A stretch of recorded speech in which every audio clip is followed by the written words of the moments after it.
to figure out what solutions we will use to right-size enrollment with facilities while still preserving the successes of Walker and the successes of Carr, which are obviously getting kids to career and college at a tremendous rate of improvement. So we will start community discussions on the West Bank as well as on other sites about how to use their buildings starting in November. In terms of ongoing capital investment in Orleans, the Orleans Parish School Board and the RSD have agreed to jointly appoint a commission of experts. As Mr. Smith commented, we have benefited tremendously from the advice of architectural, engineering, and mechanical experts. And this too, public finance, real estate, and construction experts, as well as educators, we will be commissioning to give us advice on what a long-term structure should be for the governance and investment structure and revenue sources, as well as just need around capital investment in public education in Orleans. That commission is set to start in December and will conclude its initial round of due diligence in February. And we have some other, what I think are innovative policy solutions that are important. We are launching a competitive matching grants program for schools to apply for changes to their facility. If they have $10,000 they want to put toward their facility, we will match it if it's a solid application with $10,000 in Harrah's money in Orleans.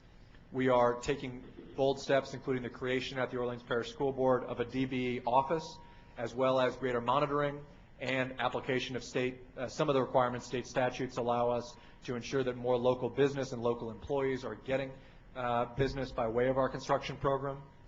And finally, we are launching a set of prevailing wage pilots, but as Mr. Smith said, we are not going to do the majority of our jobs on a prevailing wage, but on a fair wage basis, saving us a lot of money, but also giving labor an opportunity to show its capacity to deliver projects that are excellent or on time through this pilot strategy, which we're excited about in these prevailing wage schools.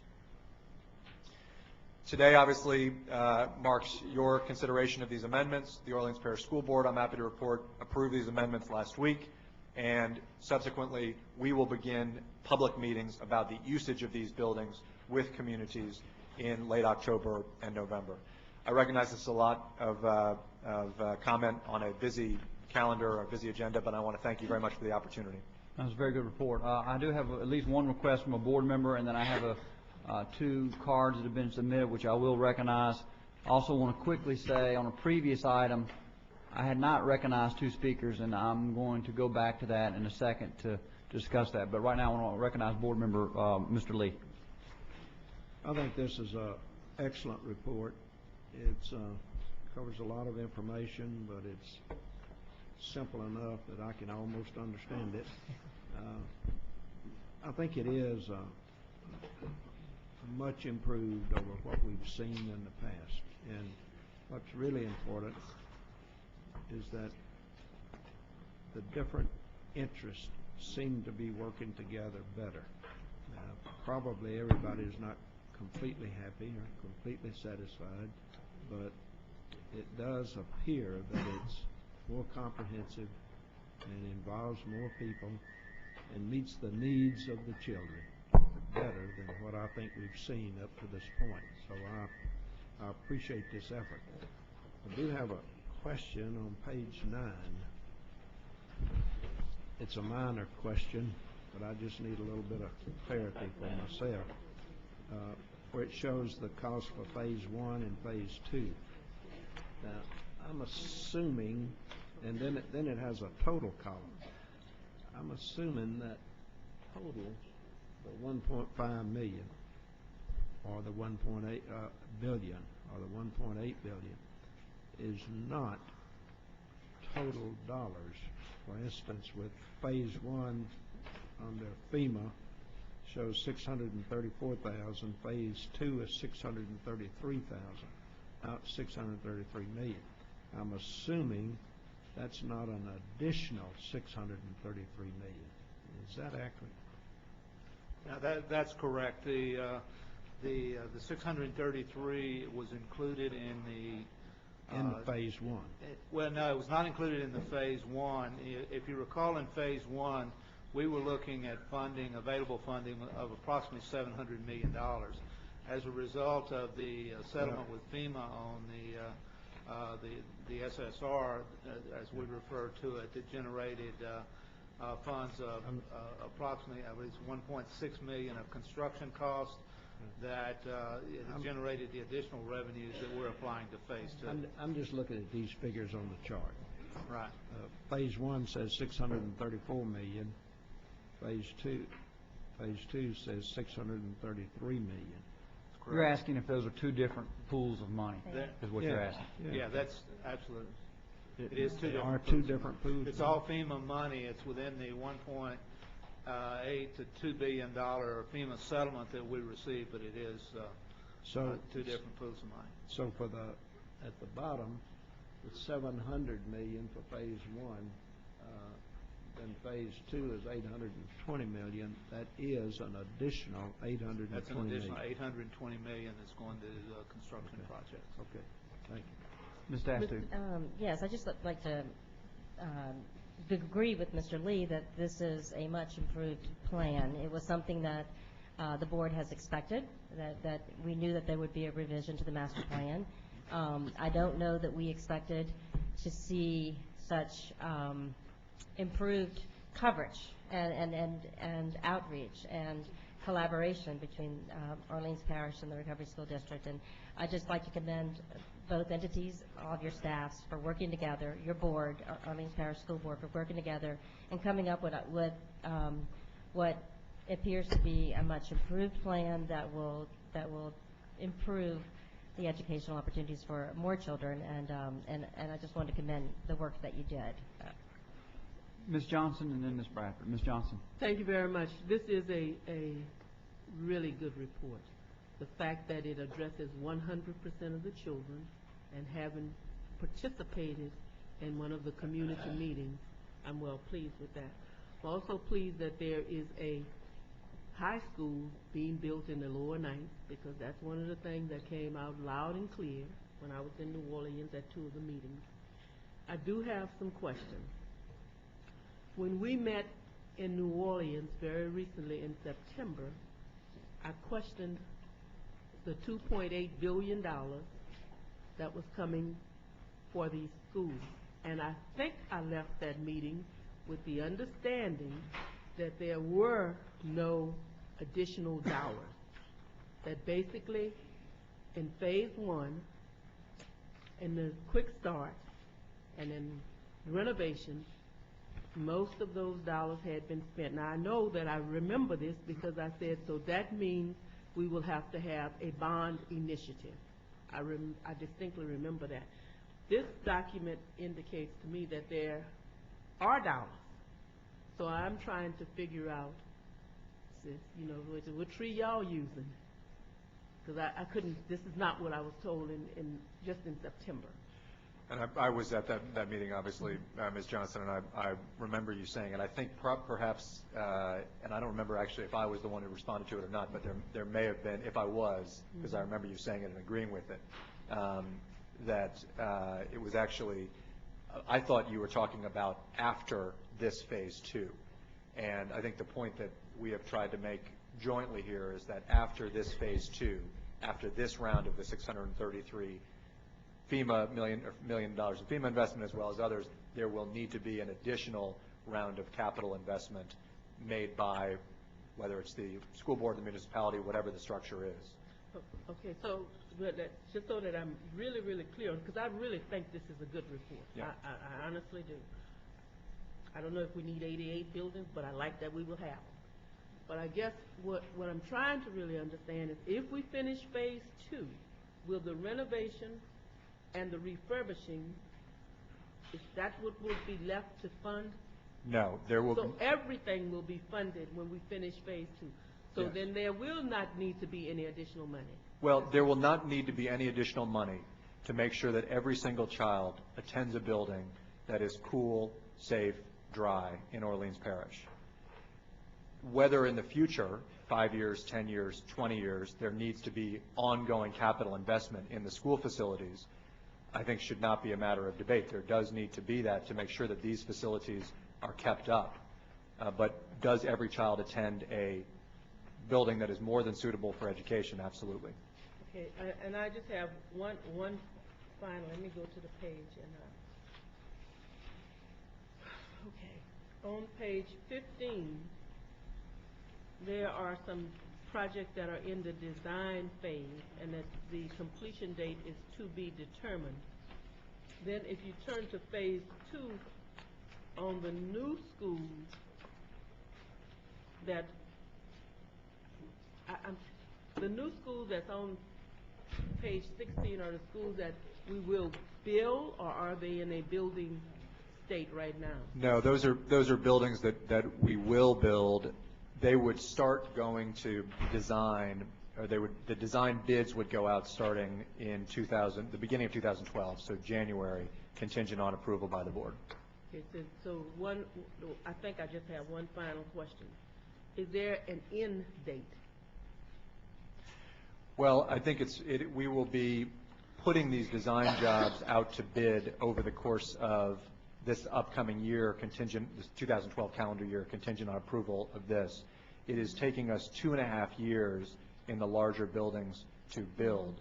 So we are anticipating a 2015-2016 completion time for all jobs on this project. And one final question. I thought that was the final one, but then I realized one that Arlene's has always asked. So Arlene, will you have the capacity that you're looking for? The seat capacity. That's been a question that has come to me from Arlene over the course of the last couple of years. This plan is designed to ensure that we have the capacity based on at least the projected demographics that we have, that we will have the capacity to accommodate those students.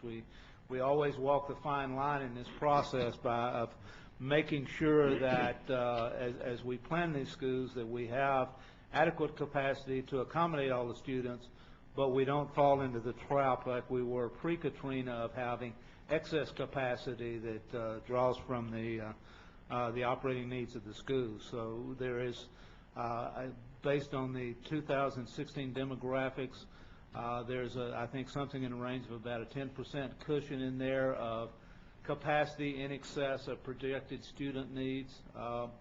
And that's the reason that every 2 years, we set the process in place to review the master plan to ensure that we maintain that balance. Thank you. Ms. Bradford. Yes, I just wanted to concur with Ms. Dastig and Mr. Lee that this is an exciting report to receive.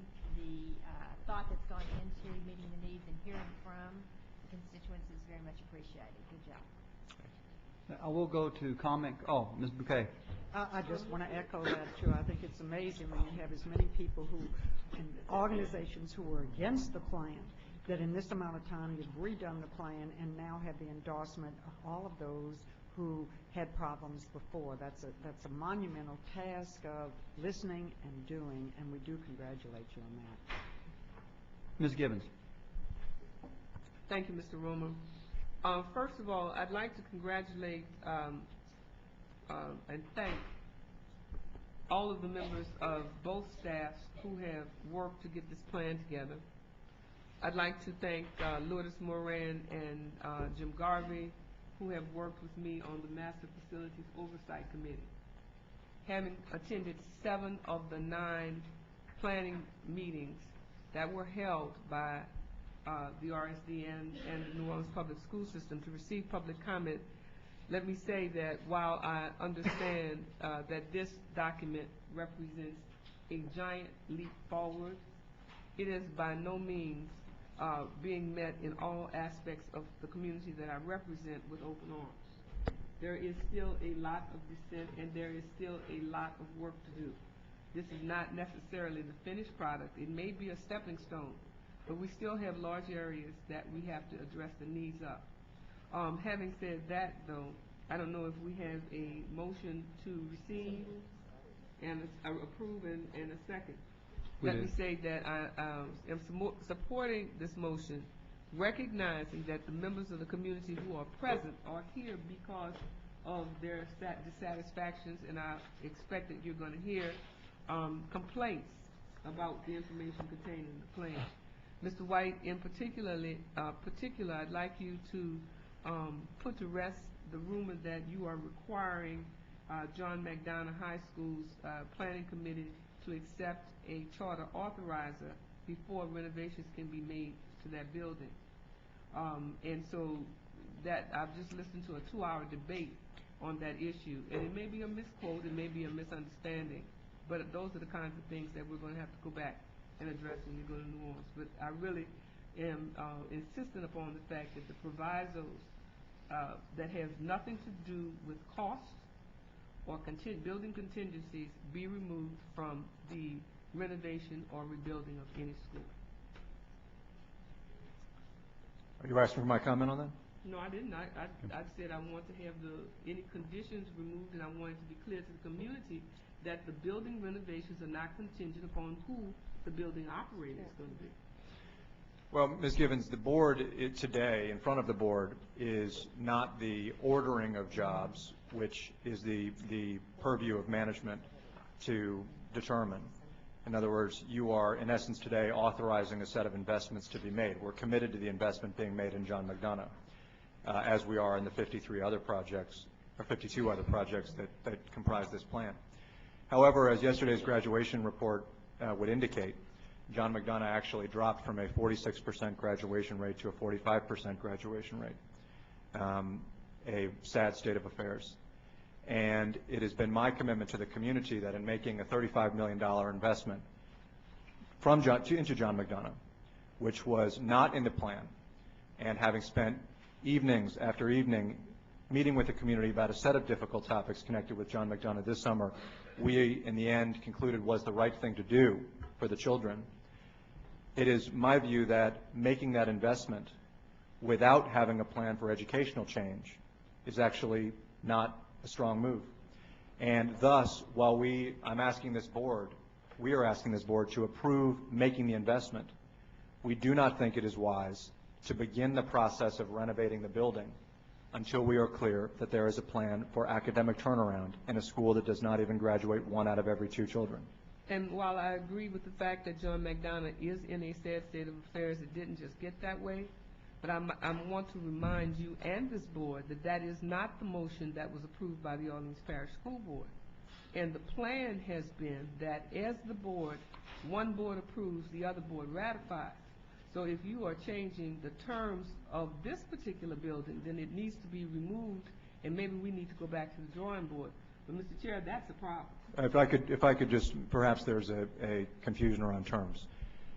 I am not asking the board to change what the Orleans Parish School Board has itself approved as it regards construction of the facilities, which is that there is a $35 million line in this plan to renovate John McDonough High School and to authorize the Orleans Parish School Board and the Recovery School District to manage a process by which that is done. There is no element of this that says when every job is to be completed, which job is to be bid first, which job is to be bid second. And what I am saying from a management perspective, not from a board governance perspective, is that I do not think that it is and as the superintendent of the school system, that I do not think it is a wise thing for us to invest $35 million in a building that is getting a 45% graduation rate until there is a plan in place to turn that around. And I'm not suggesting we won't make the investment. I'm just simply suggesting that we should do it in concurrence with that plan being developed. And I'm hoping, it is my honest hope, that that plan is in place as quickly as possible, because I'd like to get that bid out the door on John McDonough as quickly as possible. We would not have made a $35 million investment in this, or proposed it, in this school if we did not believe that we want to get great outcomes for kids. I think that we're going around in a circle, because basically you are still saying that it's not a wise investment for a school that has such an abominable achievement rate. But the other schools on this list that also have abominable achievement rates are not being subject to this proviso. And I am still saying that even though I may agree that we need a better plan for John McDonough, that condition cannot be tied in any way as to whether or not we repair this building unless we go back and look at all the others that are similarly situated. And I'm really trying to avoid a bigger problem in New Orleans if you continue to tie the two together. I understand what you're saying from a management perspective, and I wish that we had taken that tack with some of the schools we've already built. We didn't. All I'm saying to you is that at this point, at this juncture, I do not believe that the process allows for that. Thank you. I'll go to the speakers that have turned in cards. Ms. Karen Harper Royal.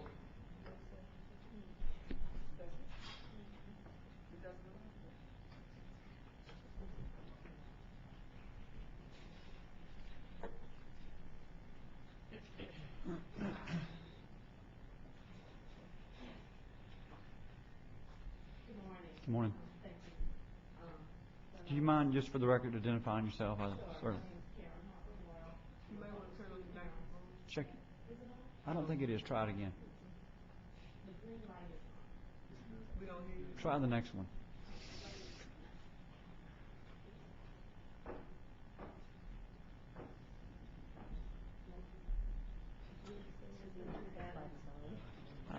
Not really, no. Yeah. Use your yeah. We'll work on it if the superintendent is offering. All right, thank you. Okay, so we know this one works. Yes. All righty. Thank you. My name's Karen Harper Roy. I'm a public school parent in New Orleans and a taxpayer in New Orleans. I just want to first address the issue of this wonderful handout that's available at this meeting. We did not have the privy in New Orleans to have this handout with all of the slides. We were told, well, it's on the internet. And when this committee met in New Orleans, there was a lot of detailed information that was not provided to us. And I just wish that we can at least make sure the citizens of New Orleans get more information, that we don't have to come up to Baton Rouge to get more of the detailed information.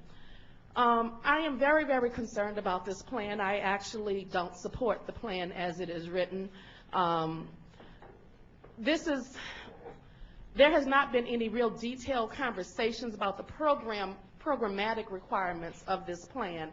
I went to 3 of the 9 meetings, and the way those meetings were conducted, it really did not give us, the citizens, the opportunity to really get into these kinds of conversations, such as what's going on with John McDonough and some other schools. I am particularly concerned that we are talking about buildings being set up for co-locations, setting up children to be separate but unequal, because that's what ends up happening. I was assisting a parent at the Renew School that is in the John McDonough building, and you know, it's very, very problematic for these different programs to be co-located in the same buildings, and I don't think that we should be renovating our buildings to do such a thing. I'm worried about the resegregation of students when, and it's not even in this plan that talks about that, but I guess in a roundabout way it does when you're talking about programmatic. But in Mr. White's What Will It Take booklet, it speaks to separating our kids out by those who have certain kinds of needs. And I'm worried that that's going to get us in trouble with special education. I also have some concerns about now we're talking about we don't need so many schools on the West Bank.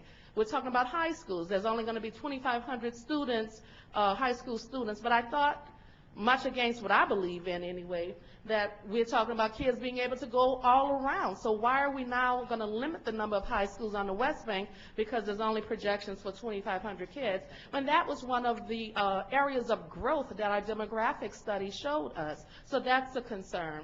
And then one of my other concerns is that I can't tell from what was discussed here today that the Orleans Parish amendment that was added to their resolution is what you all are going to be voted on. I didn't hear any discussion of their amendments, and if you are even aware of the amendment. But I would like to know that that amendment is a part of what will be approved today.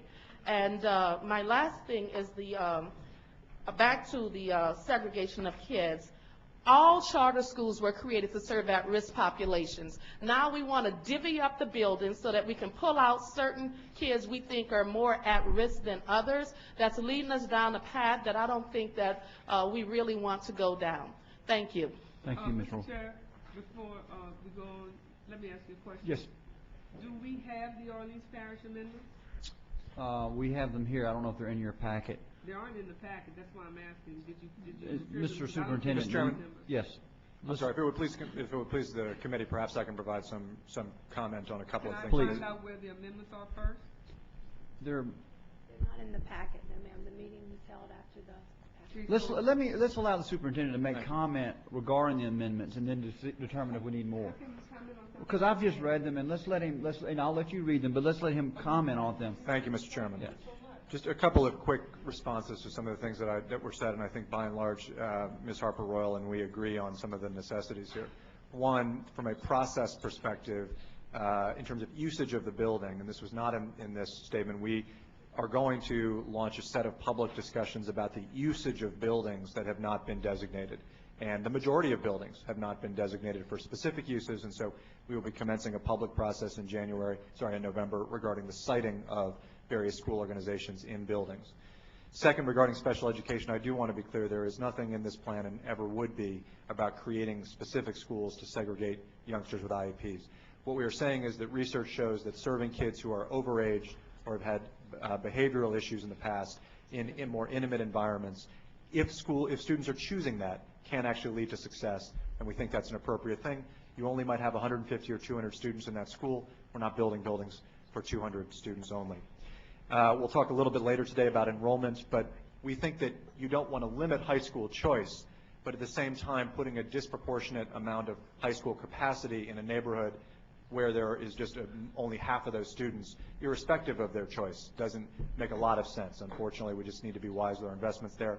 And finally, on the amendment, the Orleans Parish, and Mr. Smith can certainly speak to it, I was at the meeting, passed an amendment to their motion to approve the master plan. So I want to be clear. They passed an amendment about their own school board's procedures, which is an amendment to their motion to approve the master plan. It is not an amendment to the master plan that the Orleans Parish School Board and the Recovery School District have worked out. There is no amendment to this document. It is certainly our reading that what is in front of you today are the amendments to the master plan, not the amendments to a motion of a local school board. And thus, while we could, of course, have whatever information you want out here, it is my recommendation that that be the framework that you adopt this morning.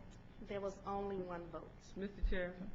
Allow me, if I may, would you care to speak to the accuracy of what was just presented? And let me, and I don't have the amendment in front of me, but I'll paraphrase the amendment that the school board approved when they approved the master plan. It was an amendment that would require that any assignment of a Type 2 charter to a school would, by the Department of Education or the RSD, must come before the Orleans Parish School Board for approval before a Type 2 charter would be assigned to a facility. And the premise for that was that the RSD was formed as a mechanism to deal with failing schools, and that the buildings that were put under the control of the Recovery School District were deemed to be buildings associated with those failing schools. A Type 2 charter by law does not meet, and I'm not an attorney, does not meet the definition of a failing school, and the charter law would typically say that for a charter to be assigned to a building, it would be out of surplus property, and we believe Orleans Parish School Board has the right to make the determination of surplus property. Yes. Thank you, Mr. Chairman. The merit of that amendment and its legal rationale or not, I think, is a discussion that regards legislation, and if the legislature wants to take up that, certainly can. If lawyers want to take up whether that amendment whether that resolution that board adopted is legal, they certainly can. But it is a local school board resolution, and that is what it was. It was a resolution by a local school board. It is not part of the facilities master plan that this board is charged with approving. And I'm not agreeing with it or disagreeing with it. I'm just saying it's not the same thing. Sure. And we would ask that would be what the vote is on. Mr. Garvey and then Ms. Gibbons. Did you? No, I'm pass. I Okay. did, but Ms. Gibbons. Thank you. Whether Mr. White agrees with the validity of the amendment or not, I don't think is of any moment. What is important is the impact that any decision will have on the pool of available properties for use in Orleans Parish. Heretofore, Type 2 charters, unless I'm mistaken, have been required to rent their own school spaces. And I believe we have 2 Type 2 charters that are in rented buildings. The first one that comes to mind is always Milestone Sabbath, because they're renting a Catholic school building for their location. So if the Orleans Parish School school system is recognizing the fact that any assignment of buildings other than to Type 5 charter schools is going to be a problem, especially when there's something way back that gives them the right of first refusal on use of any buildings that come available. I think we do have to consider it. Now, why they tacked it on where they tacked it on, I don't know. But I think this board needs to be aware that that proviso and that resolution is out there. And if it is going to be a bone of contention, then we do need to address it in whatever we resolve. Now, as I remember, heretofore, we have adopted whatever the Orleans Parish School Board has approved. We cannot, I believe, change the process at this point unless we go back and discuss the process. And so I do then have a problem with not including that proviso, as I have a problem with any buildings being considered for renovation having a proviso that says we need to talk about the programs. Because I've heard too many times that this plan is agnostic as to provider and programs. What this plan is supposed to be is about is space. Thank you, Ms. Mr. Gibbons. Chairman. Do you have any other comment on this, Ms. Gibbons? It depends on what happens next. Okay. Mr. Chairman. Ms. Dasty. I would just like to note that the item before the board and an item that has come forth as a recommendation is the approval of the amendments to the RSD School Facilities Master Plan. The board has the responsibility and the authority to approve what is in front of us today. We would have the right to make an amendment, and it would have to be or not be dealt with by OPSB, but we are not required to adopt we're not required to take into account the amendment made by OPSB in the matter before us right now. I would suggest that this board consider favorably supporting the motion as it stands, and if there is some legal work to be done, if there's some legislative work to be done, I don't think we should be jeopardizing the plan that's in front of us right now for something that can be dealt with in a different way at another time. Thank you. Thank you. I'm going to recognize there's two more speakers, and then we're going to move on this item. Mr. Chair, I'd like to request a legal opinion, please.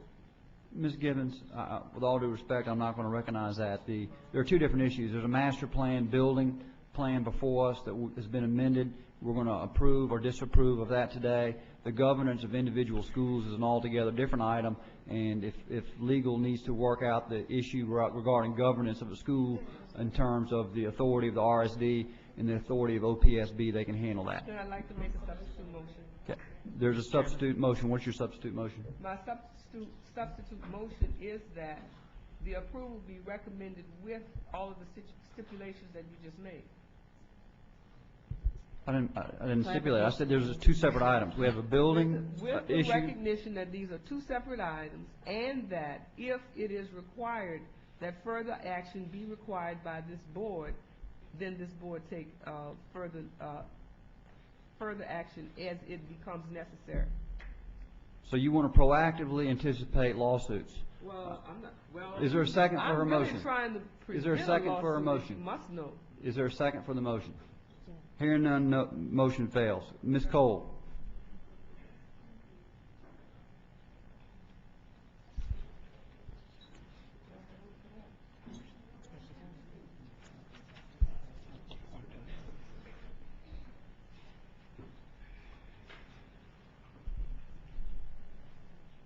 Good morning. Good morning. I pray y'all be in this room with us today. How many of y'all live in Orleans Parish? Yeah.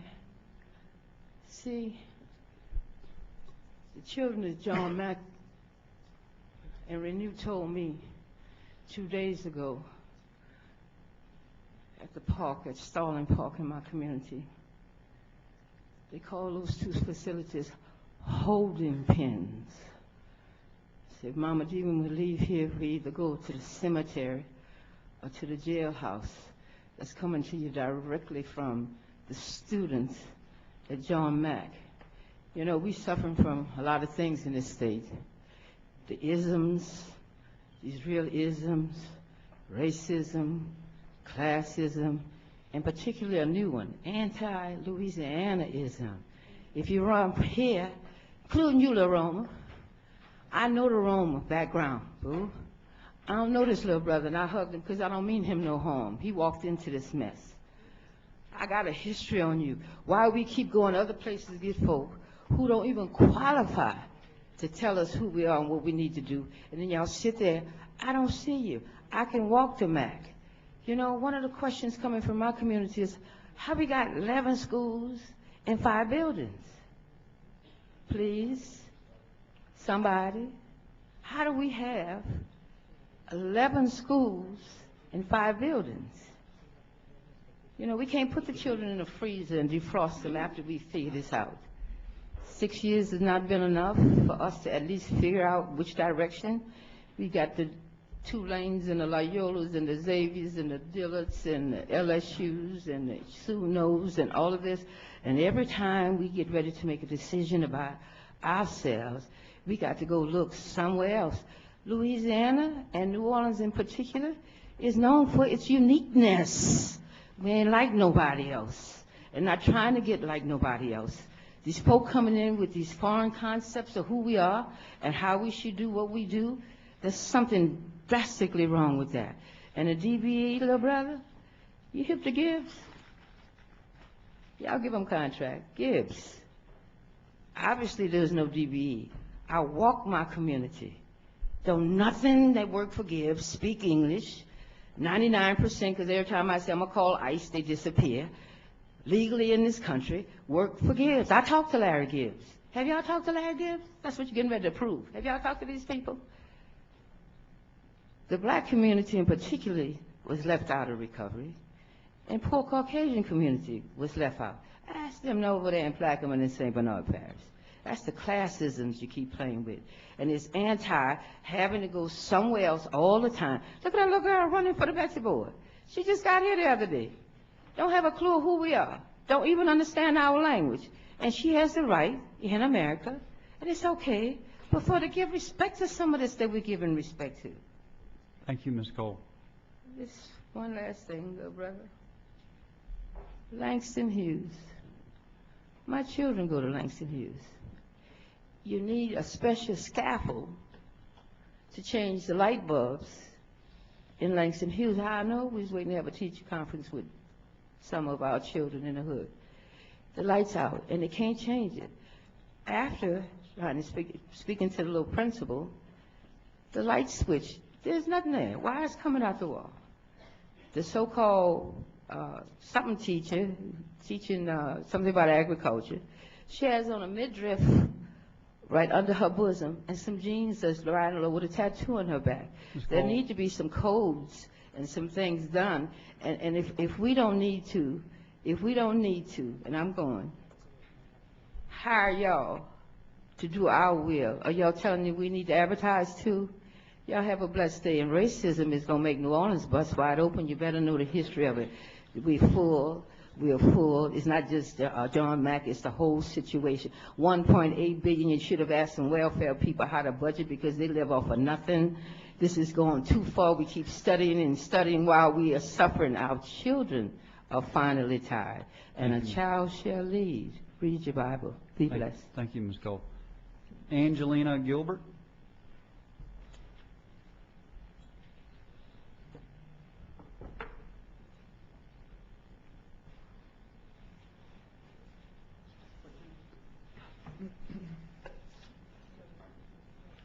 Good morning, board members. I'm Angelina Gilbert Elder. I'm the voice of John McDonald High School.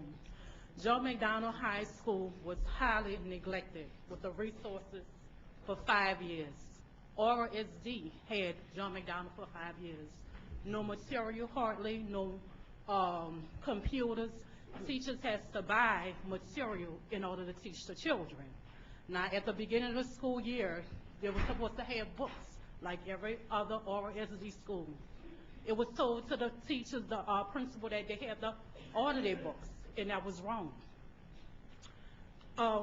John McDonald had a lot of good stuff about him last year.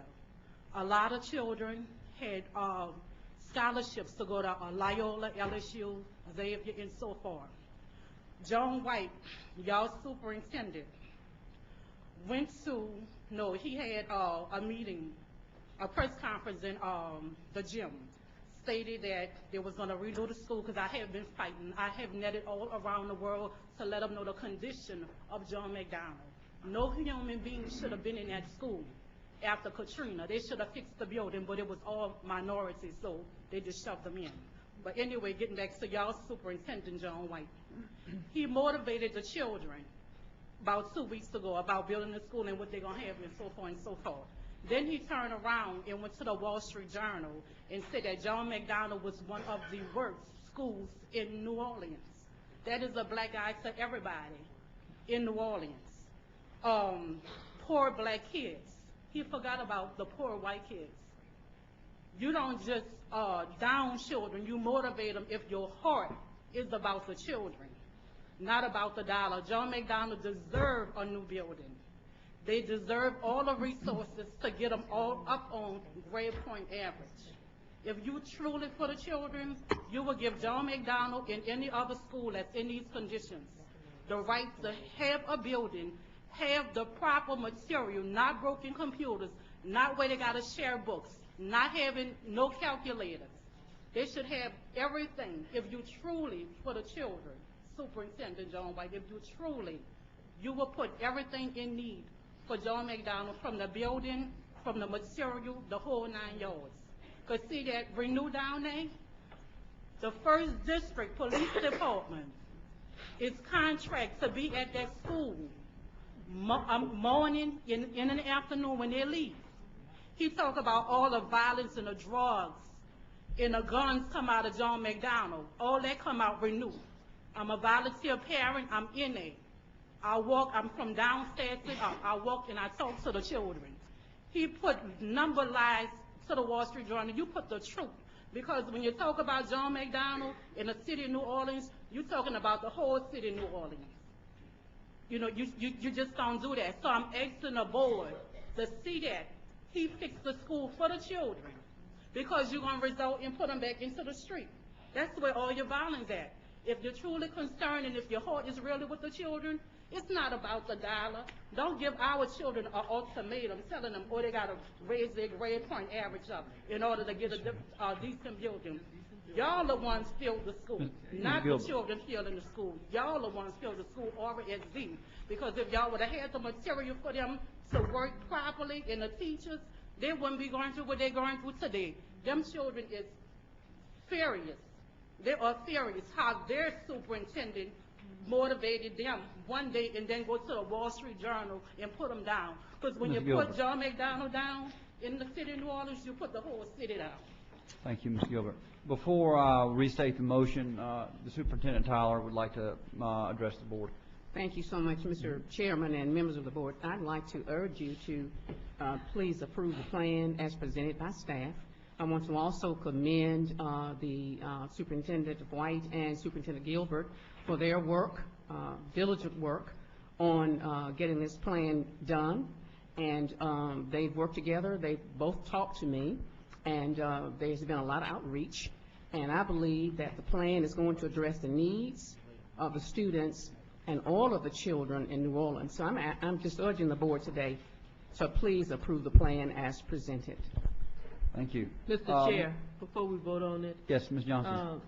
There was a substitute motion, and I did not support it because it doesn't address what I think this particular plan does address, and that is just the facilities.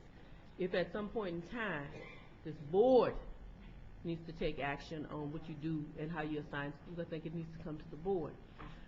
But I have to comment on the John Mack issue. Back in 2006, me and my 2 children went to John Mack to work on a Friday and a Saturday, on trying to improve what was going on there. We spent 2 days down. It's a historical building. So you see, I wanted to stay there. Because if you look at the building and look at the architecture of the building and look at Esplanade and everything that's around it, we need to keep the building. So I am in favor of them renovating it, but I'm in favor of the facade staying the same, because that's what the structure is. and it's just a unique building. Now, I do have a concern, and I'm going to voice it right now. Whose fault is it that they dropped a point in graduation? Is it the children's fault, or is it our fault? All right, Ms. Bradford, if you restate the motion, and we'll call a vote. Yes. I ask that the board approve the RSD master facility plans, including the revisions to the performance construction standards and the revisions to the space requirements for small pre-K, large pre-K, small high schools, medium and large high schools, and the revisions to the school facilities master plan for Orleans Parish.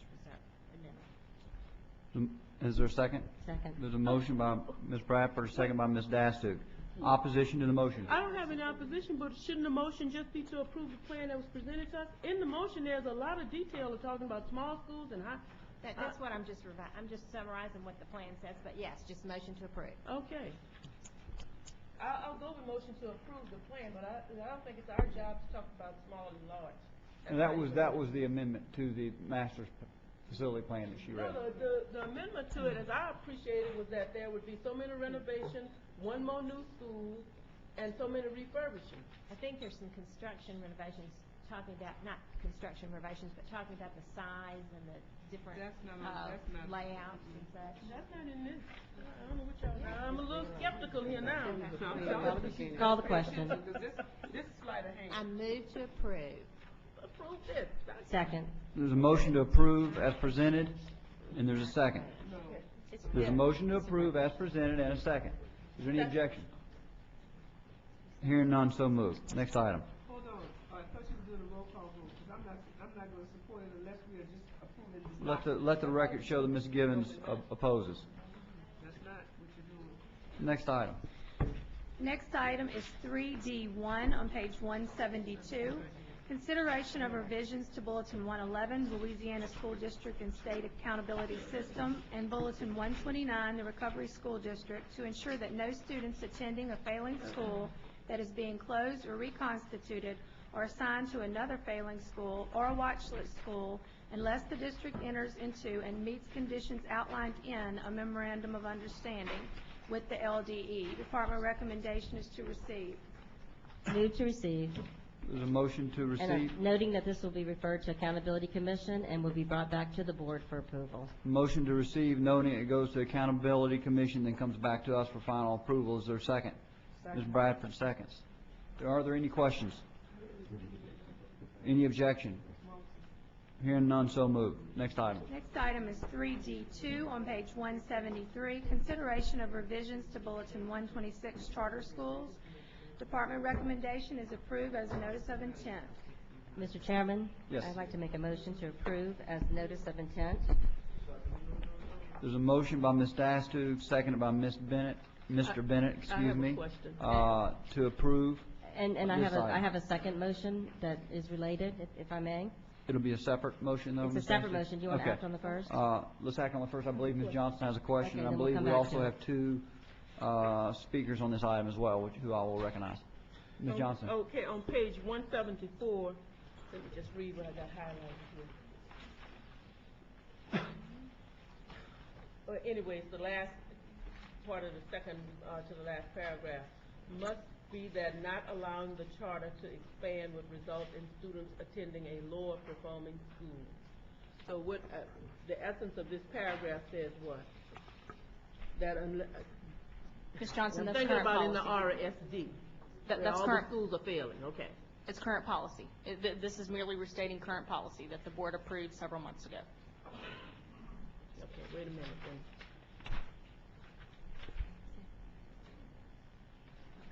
What we're asking here is that if a school makes a request to modify its enrollment, if it meets the criteria that the board set forth in the new policy that was adopted several months ago, I believe it went into rule just within the past month after being on notice of intent, that the board authorized the department to approve those requests, and that any requests that do not meet the criteria set forth by the board, those would continue to come to you on the agenda for your consideration.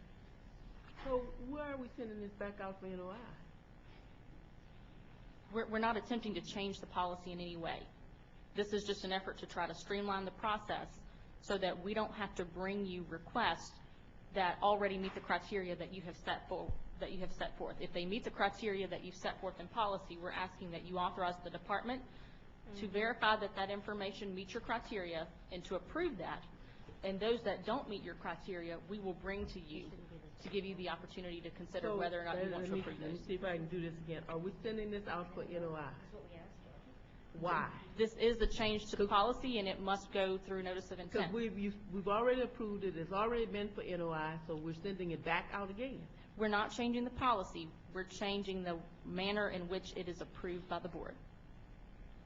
I'm not gonna vote for that. The schools will continue to have to meet the same policies that you approved. Ms. Bradford.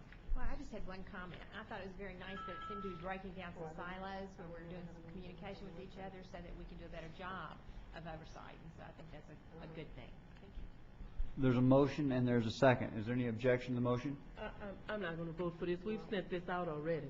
See, and I don't understand what we're doing Ms. here. Johnson We got a objects. process. Ms. Johnson objects. Is there any other objection? Hearing none, so moved. Ms. Dastu. Yes, I have another motion. Oh, I totally apologize. I did say I was going to recognize two speakers. Can we reconsider the last motion quickly so I can allow the speakers? I apologize. All right, please. Ms. Arsenault.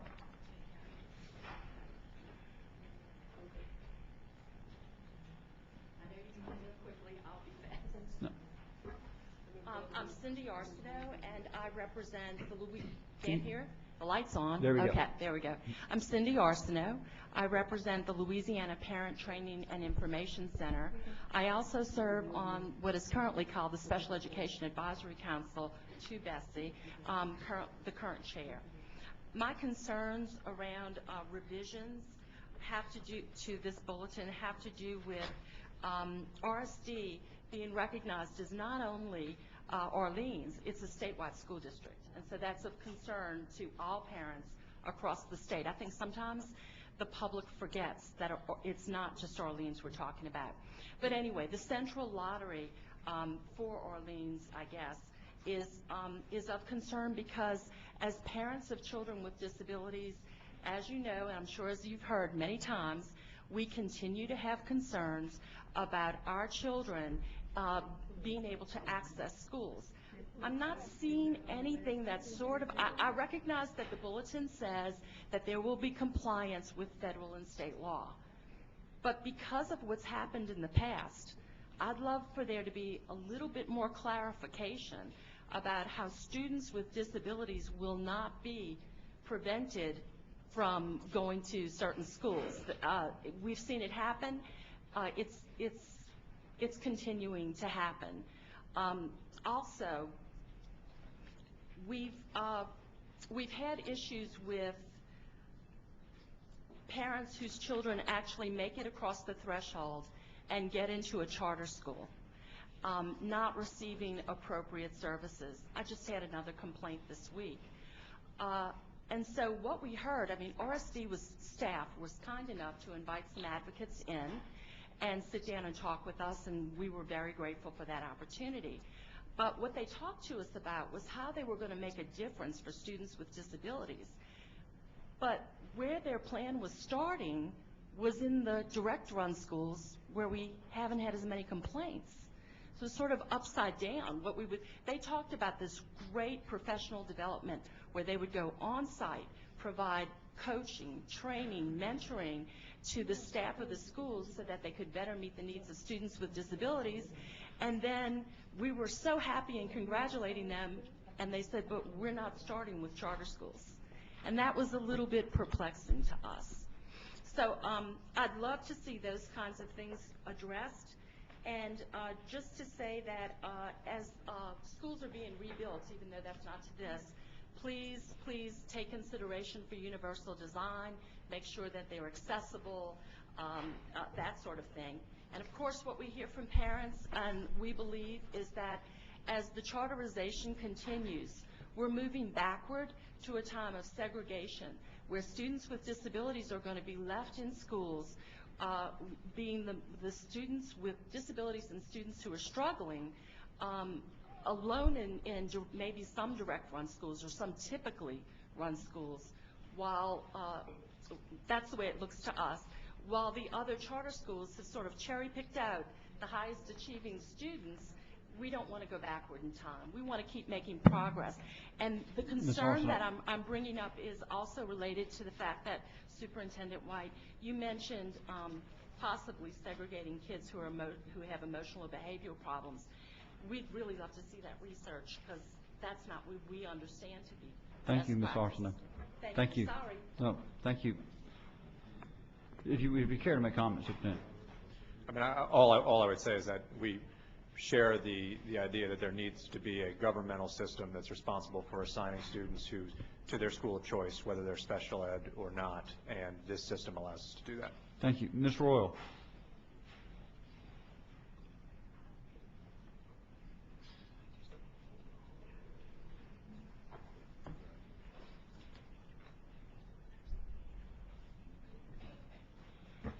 I must say that I echo Ms. Arsenault's comments very, very loudly.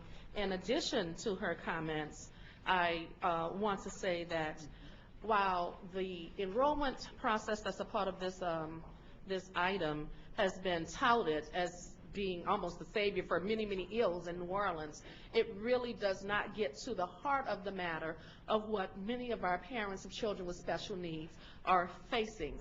One of the issues is that this doesn't address every school operating in New Orleans. And while this committee, I know, deals with recovery school district items, I'm just recommending that you all look at this overall, especially your type 2 charters, which are highly, highly segregated by ability. Look at your numbers. There are very few children with disabilities in those charter schools, and I think that we need to look at how they are a part of an enrollment process in New Orleans that is fair and equitable and does not discriminate against children with disabilities. So I don't know what committee that kind of issue gets addressed on, but I'm recommending that that definitely is something that is looked at. My other concern is in here, there's an item that speaks to special ed. What I want to recommend to you is that not just have a centralized enrollment, a place where everybody can apply at one place. That again, doesn't address the problem. Every charter school operating inside of New Orleans needs to have some type of a special ed showcase where parents can really see how they provide services to children with disabilities, so that if we're going to have this open choice system in New Orleans, parents are given the greatest amount of information so that they can't be easily swayed away from schools. Now, Mr. White has this, I guess, RSD sanctioned way of segregating kids, by we're going to put the ones returning from incarceration, we're going to have schools set up for them, we're going to have schools set up for students with behavior problems, we're going to have schools set up for children who are overage. All of those are at-risk kids. And so you're going to end up, just as Ms. Arsenault said, with certain schools that serve certain kids, and that's not what our charters were meant for. So this whole enrollment process is a whole bunch of nothing, because it doesn't solve the problem also of turning parents away before they even get the chance to apply for a school. That's why you must make sure that these schools show us how they're serving our children with disabilities, because this whole thing, we're just right back to resegregating kids. Thank you. Thank you. There was an original motion. Can we restate the motion on this item and move on the item? Okay. I believe it was with Ms. You want me to yeah, restate please. the motion? I just Motion to recommend approve. that the board approve as notice intent revisions to Bulletin 126. And is there a as second presented. by Ms. Bradford? There's a motion and a second. Any objection? I'm objecting. Ms. Johnston objects. Any other objection? Hearing none, so moved. Next item. Well, there's actually another motion Oh, I'm as part sorry, of this Ms. Ashley, board yes. that, and I actually would like Ms. Findley to explain it, because it is asking for a waiver for this year only from this policy, and so if you, Mr. Chairman, if you Sure. agree. Ms. It's Findley, related to the then item we I'll just follow up approved? with the motion. Okay. Ms. Bindley. Thank you, Mr. Chairman. Last week we held a meeting with BESE authorized charters throughout the state. We held a meeting in New Orleans to update them on a number of issues. One concern that was expressed was the fact that our policy includes some limitations on when they can accept applications from students for the next school year. This is a provision that was inserted into Bulletin 126 at some point. Would you get closer to the mic? Yes. This is a limitation that is in policy. It is not in state law, which restricts only BESE authorized charters, meaning types 2, 4, and 5, from being able to accept student applications before January 1st of any year for the next school year. In New Orleans, the concern was that some of our charter operators there have discovered that other types of charter schools also operating in New Orleans, the 1s and 3s, are actually setting deadlines earlier. And so they made a request to us that we consider lifting that requirement to allow them to have enrollment periods that are closer together. They still have to comply with the requirement in law that says that they have to hold an application process open for at least 1 month and no longer than 3 months. So that is state law, and all charters must abide by that. But they are asking for a waiver of the requirement that they have to restrict their timeline to after January 1st, because that is not a requirement that applies to type 1s and type 3s in the same community. So this is something that in your previous motion you approved as notice of intent, but realizing that that is a very lengthy process, this is something that they had also asked for your consideration and being waived from immediately, so that they can begin to align their enrollment, their admissions process with other schools in their same communities. So, Mr. Chairman, I was wondering if I could ask Ms. Bentley to show BESE members where in the policy in this packet that specific language is that you're asking for a 1-year waiver. And as I understand it, this is coming with the recommendation of our superintendent. Is it Ms. Tyler? Yes. Okay, your support. Okay. Question. Yes, Ms. Well, Johnson. I'm trying to get some sort of. Why don't they just make it consistent? I'm sorry. That's what the effort of this. And that is the intent, is to make this consistent Yeah. for all types of charter schools, so that we don't have more strict limitations for 2s, 4s, and 5s than we do for 1s and 3s. Since there wasn't backup on this, Ms. Johnson, I was just trying to show board members where it was, but I'll go ahead and make the motion, waive for the 2012-2013 school year only the January 1 timeline regarding student applications contained in Bulletin 126. Second. Thank you. I'll amend it to add and make it consistent. They can take out the inconsistencies so that it is consistent for the next school year. Okay, so how would you make, you want to add to be consistent at the end of the motion? Yeah. Okay, so Ms. Johnson, I accept your amendment, but to be consistent at the end of my motion. There's a motion, there's an amendment. Is there any objection to the amendment? Hearing none, the amendment's accepted. Now there's a motion in order made by Ms. Dastu, seconded by Ms. Bouquet. Is there any objection? Hearing none, so moved. Next item. Next item is 4A1 on page 189. Consideration of a report on the Student Scholarships for Educational Excellence Program. Department recommendation is to receive. Move to receive.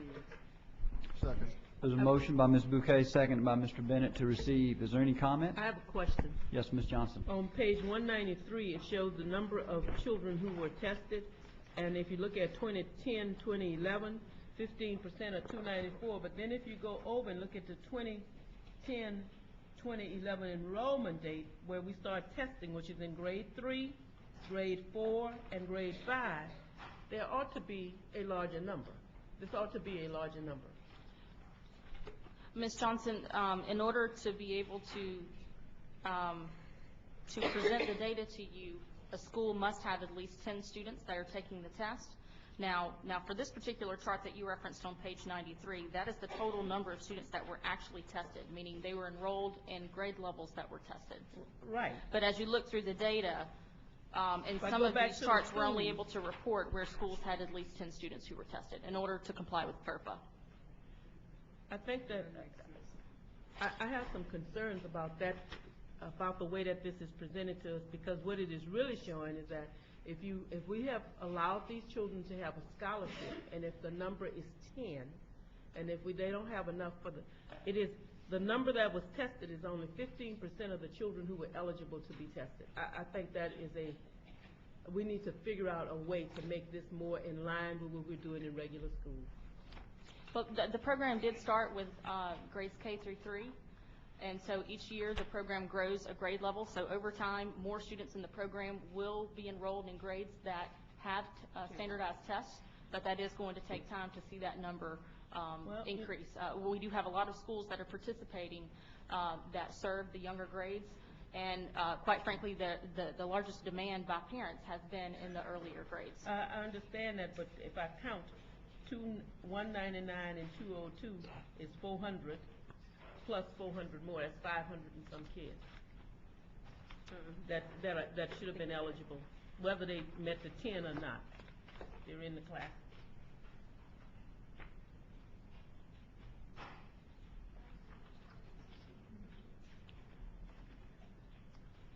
So the percentage that's listed here on page 193 is percentage of students that took the test out of the total students? Right, for last correct? year. For Okay. last year. I'm doing the math here to compare these two numbers that she's pointed out. But while you figure that out, that the total number of students is not the same as the total number of students eligible to take the test. Is that correct? Correct. Okay. Do you need to have the math done again, Ms. Johnson? Do you understand the difference? The total number of students, I understand. Not that every because- student is eligible for the test. Because they Of didn't those, have 10. The 10 is the number that they use. I truly understand that. What I'm saying is that over half of them are not tested at all, that were in a grade that we currently test. And that if this is the Department of Education, we ought to be able to figure out something to do with this. Ms. Johnson, I'd be happy That's to go all I'm back and asking look at for. those numbers and see if Okay. there's an error. any other And I comment? don't think it's an error. I think it's correct.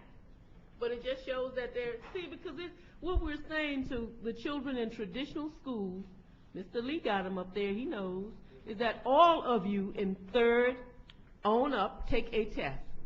And now we're saying, and I understand how you get the number. I understand 10. I really do. So, nobody has to explain that to me. But we are giving additional monies plus MSP dollars, and now we're saying, but over half of this population did not take the test. That's all. Only problem I have. I believe was there a motion on the side? There's a motion and there's a second. Is there any objection to the motion to receive this? Hearing none, so moved. Next item. That concludes the agenda. That concludes the agenda. Next is the Educator Effectiveness Committee. We'll start in, who chairs that?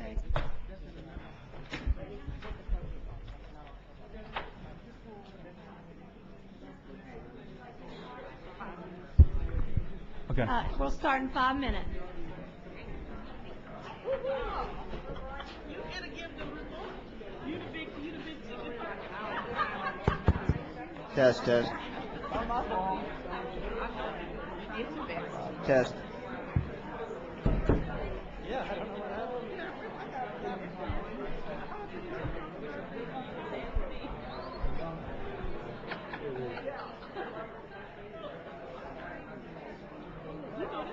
No, those are, I did those.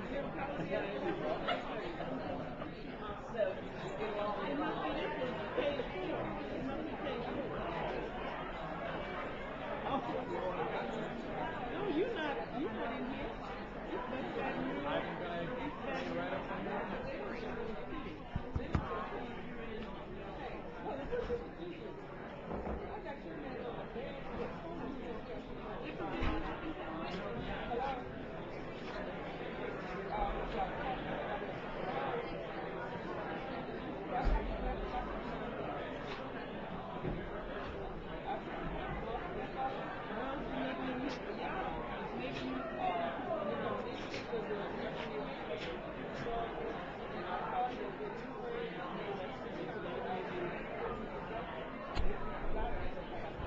Testing, 1, 2, testing, testing, 1, 2, testing. This is the meeting of the Educator Effectiveness Committee, Tuesday, October 18th, 2011, in the Louisiana Purchase Room.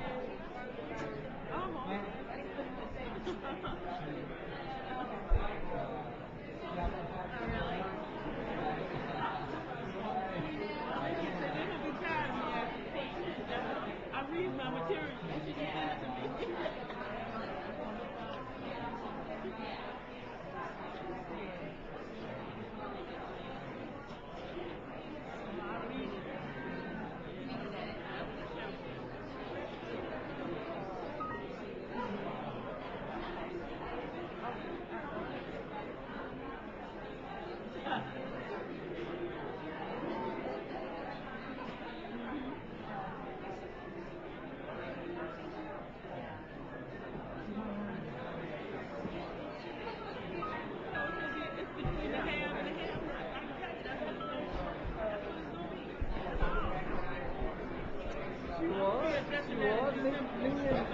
Ms. Cole get along proud.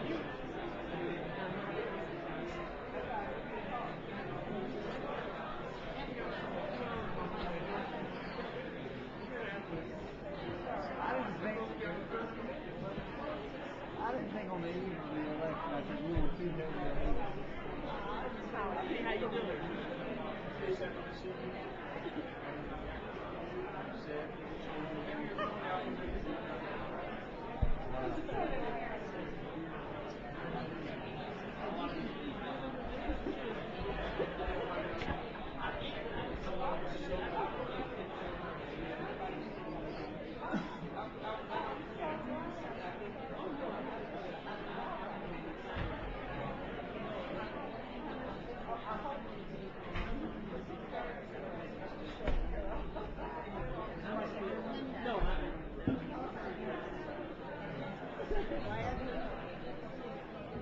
Jolene, did you find out?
Test, test. Test.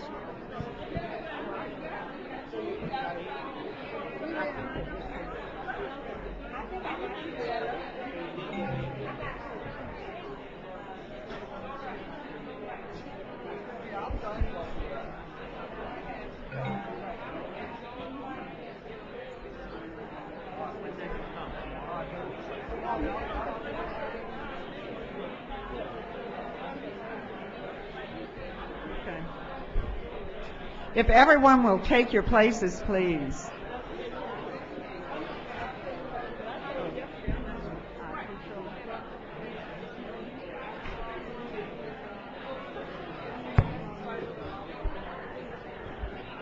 Okay, they don't.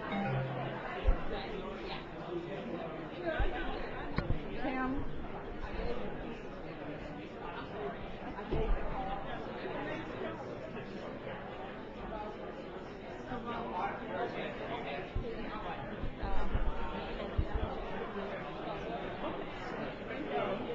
Yeah. We work together because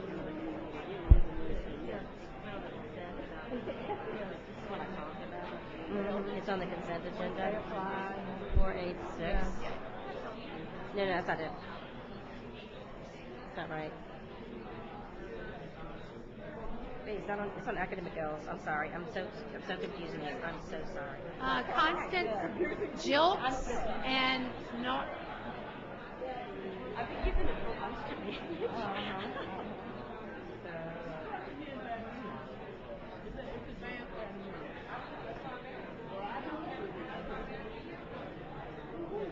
Trying to figure out why I wasn't working there.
If everyone would please take your places, I think our technical problems have been solved.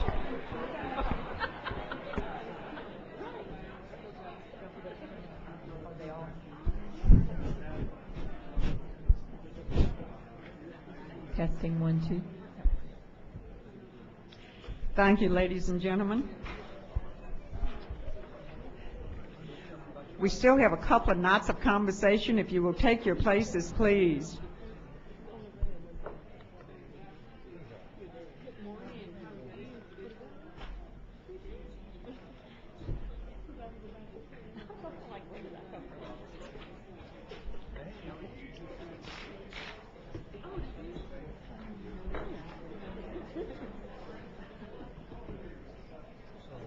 Good morning, ladies and gentlemen. The Board of Elementary and Secondary Education Effectiveness Committee will now come to order. First item. We'll get a roll call first. Mr. Bayard. Mr. Bayard is absent. Mr. Bennett. Here. Mr. Bennett is present. Ms. Bradford. Here. Ms. Bradford is present. Ms. Buquet. Here. Ms. Buquet is present. Ms. Destug.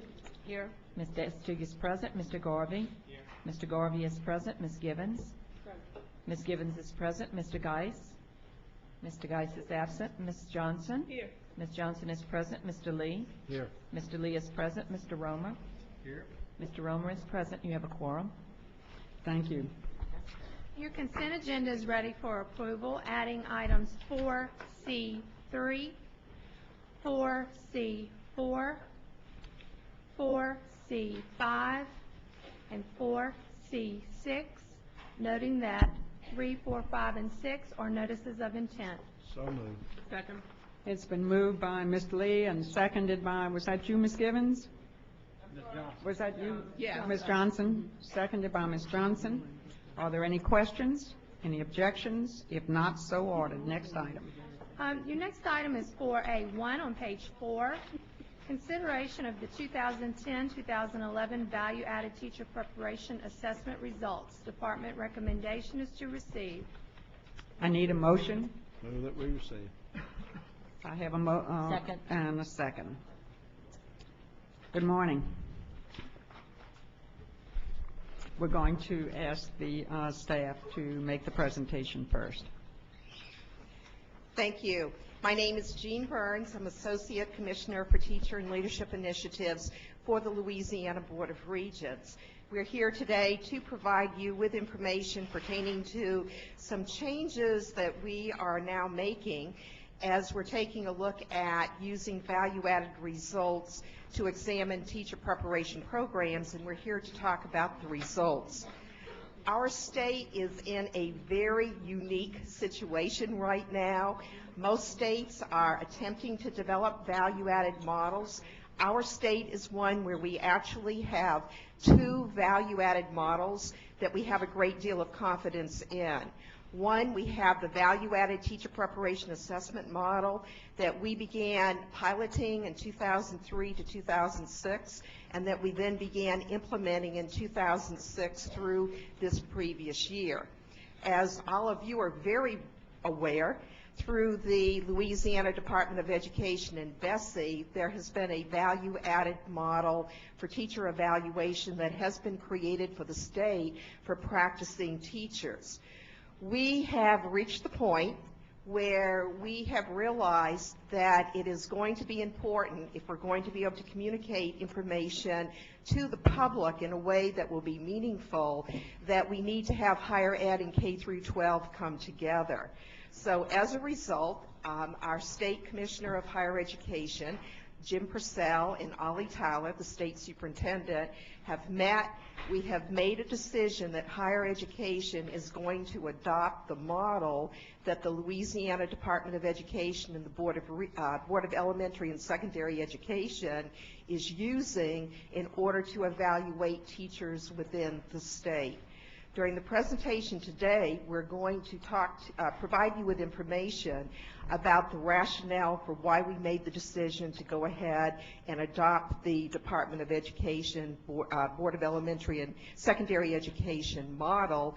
We're going to provide you with information pertaining to results, because we have calculated effect estimates for all of our teacher preparation programs using the new model, and then we're going to provide you with some information pertaining to next steps that we're going to be taking. At this point, I'm going to go ahead and turn this over to Kristen and George, who will provide you with information about the model and the changes and why we've made the changes. Good morning. I'm Kristen Gansel. I work at LSU, and I handle the data management for the project. Would you get a little closer to the mic? I can try, and I can also, I can't swallow it though. I will speak up. Basically, this program is very similar to the one that we've used in the past. Can you all hear me now? Yes. Okay, good. Could you say your name one more time? I'm so Kristen Gansel. It's on the front page of the PowerPoint. And what we're doing is we're establishing the typical achievement of individual students, and what we use to do that is their previous achievement history, as well as their demographic information, as well as their attendance. And using that information, we make a prediction about what their achievement will be in the coming school year.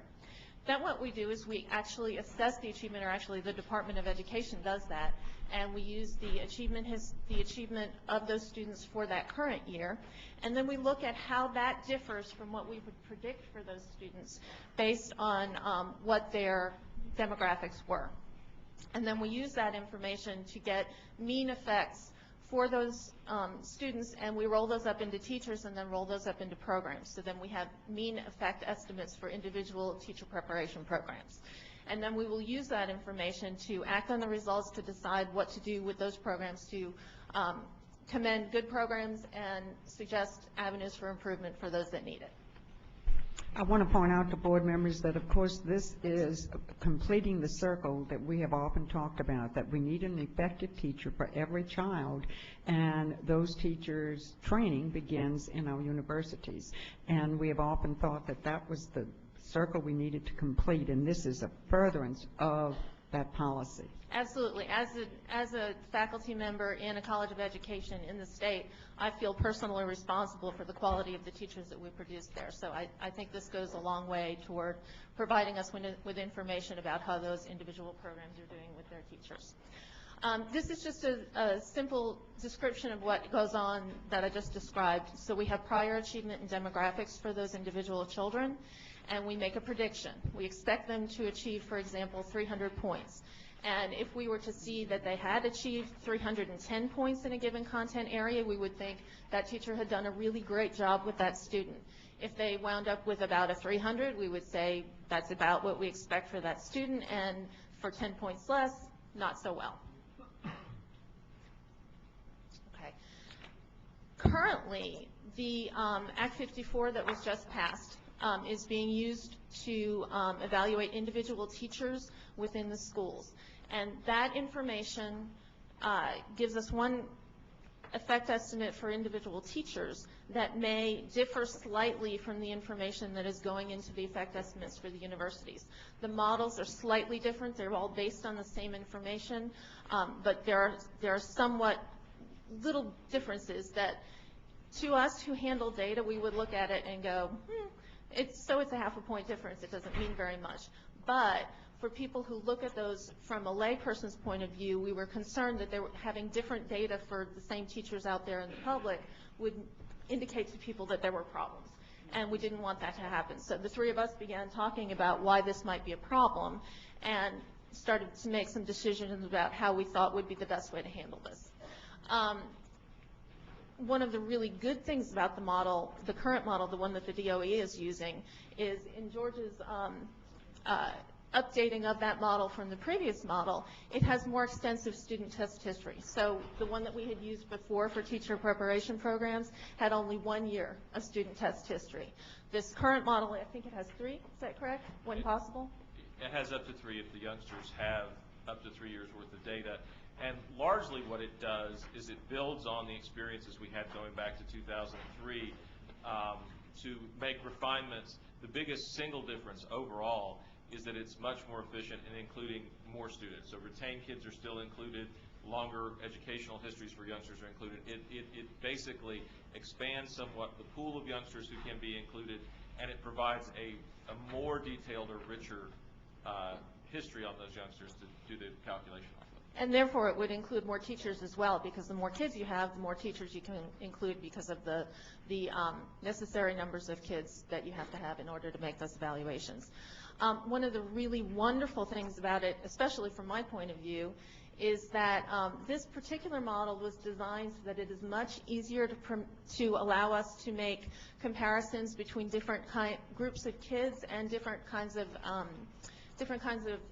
certification areas for teachers. So previously, it would take me all day, for example, to run an analysis for one university to discover how well their elementary teachers did versus their middle school versus their high school teachers and their special education teachers. It would literally take all day to run those analyses.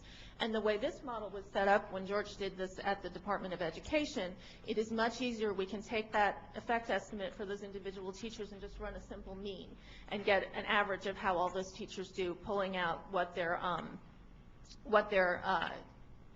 certification history is and that kind of thing. We can also get more information about children. So we can figure out, in the same way that the Department of Education is giving information to teachers, we can also figure out for teacher preparation programs how well that program is doing with the lower 25% of children, how well they're doing with the middle 50% of children, and how well they're doing with the upper 25% of children. For example, there are other drill downs as well that we can do. And given that we are using the same basic information with the Department of Education and the Board of Regents, we can then make more cost-effective analyses so that we can do more drill downs and it won't cost as much for the programs. So very briefly, the basic structure of the analysis is the same. First and second year teachers from programs, at least 25 graduates to report a result as it stands right now. We had 12 universities and 2 private providers that we had enough data for, and I'll blow through this quickly because I know that y'all are behind and have a heavy schedule today. And we have several who don't. We're going to be a lot more inclusive on this next. There's a transition point where we only had 3 years of data to work through. We're about to have 5, which is going to get us all of the reasonable sized providers. There will still be a few that will require a much longer window to capture because they just produce very few teachers. On the flip side, to be clear, once you're talking about Southeastern, LSU, ULM, ULL, all the really big providers who are present now and a few others will be shortly, you have the people who provide the vast majority of our teachers. So that, from the board's perspective, they are the critical players. If you move up, Gene. And so this is just one example. There's a report on the web, and I believe it was provided in your backup, which gives you all of the numbers. But this is the numbers for science in terms of what the typical new teacher effect was and what the effects were for the different universities and the standard errors of measurement around that. And as you can see, this is science, relatively encouraging results. So I'll just pull one real quick. So Southeastern's master's program, even as new teachers, those teachers were doing better on average from their master's program than experienced certified teachers or other new teachers. Similarly, Southeastern did quite well in science education and from their undergraduate program. And there are programs with concerns. You can see where those are. So that, for example, ULL certification only alternative program, the score is quite a bit lower. One of the big challenges, which Gene will address just briefly here in a second, is with the change in method, there is a slight change in the scaling of the numbers. The leveling system that we had, to just simply port it over to this slight change would result in some kind of counterintuitive things that don't make very good sense. So one of the things we have to do now is kind of revisit. We've had a leveling system for the universities for 5 years or something on that nature, 4 years. But we need to revisit that and figure out what's the right way to go forward with these data, how to set standards and whatnot. And there's going to be a team that's assembled to do that. Begin this fall. Actually, we have our first meeting in a week or 2, and I'll turn it over to Gene. He'll talk about that right quick, and then we'll entertain questions. Very good.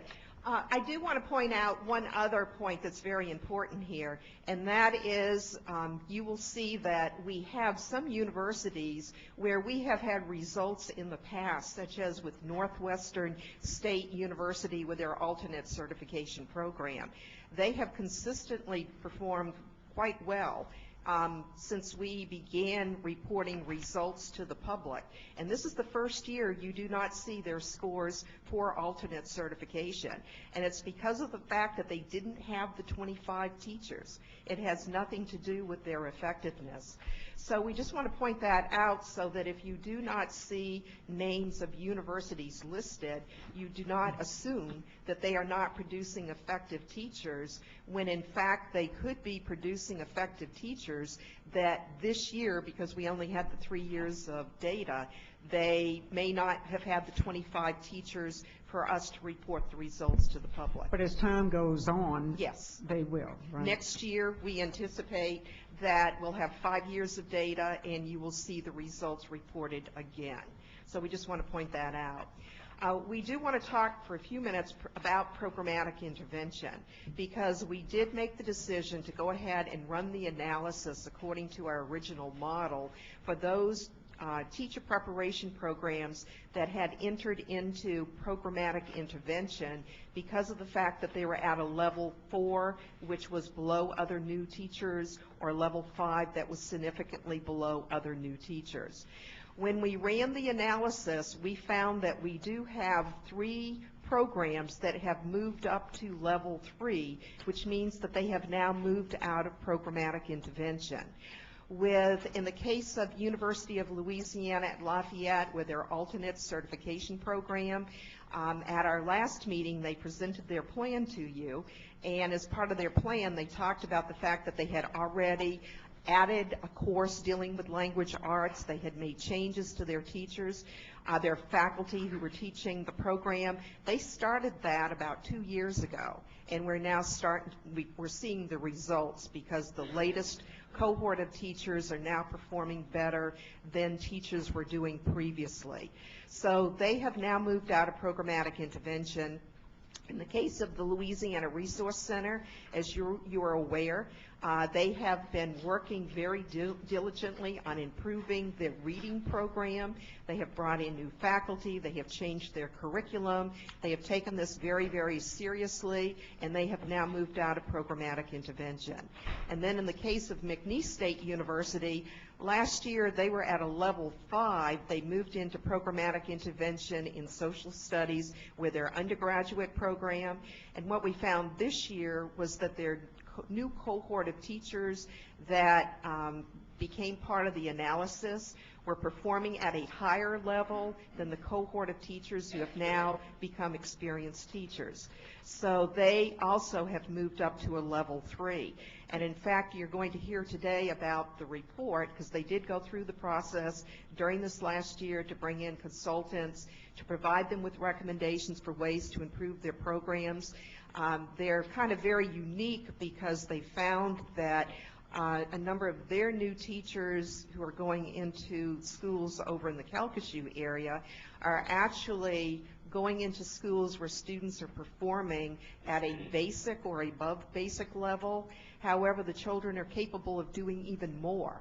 And so they're putting a focus now on going in, determining what they need to do to prepare their new teachers so they can do more with critical thinking skills, with higher level thinking skills, to prepare the teachers, to challenge the children more, because those children are not working below level, they're actually working at basic or above, but they're capable of doing even more. And as a little side note, I happened to be there when Dr. Burns spoke with the Calcasieu superintendent about this, and I'm sure he was glad to hear that the teachers coming out would be helping his students to achieve even more.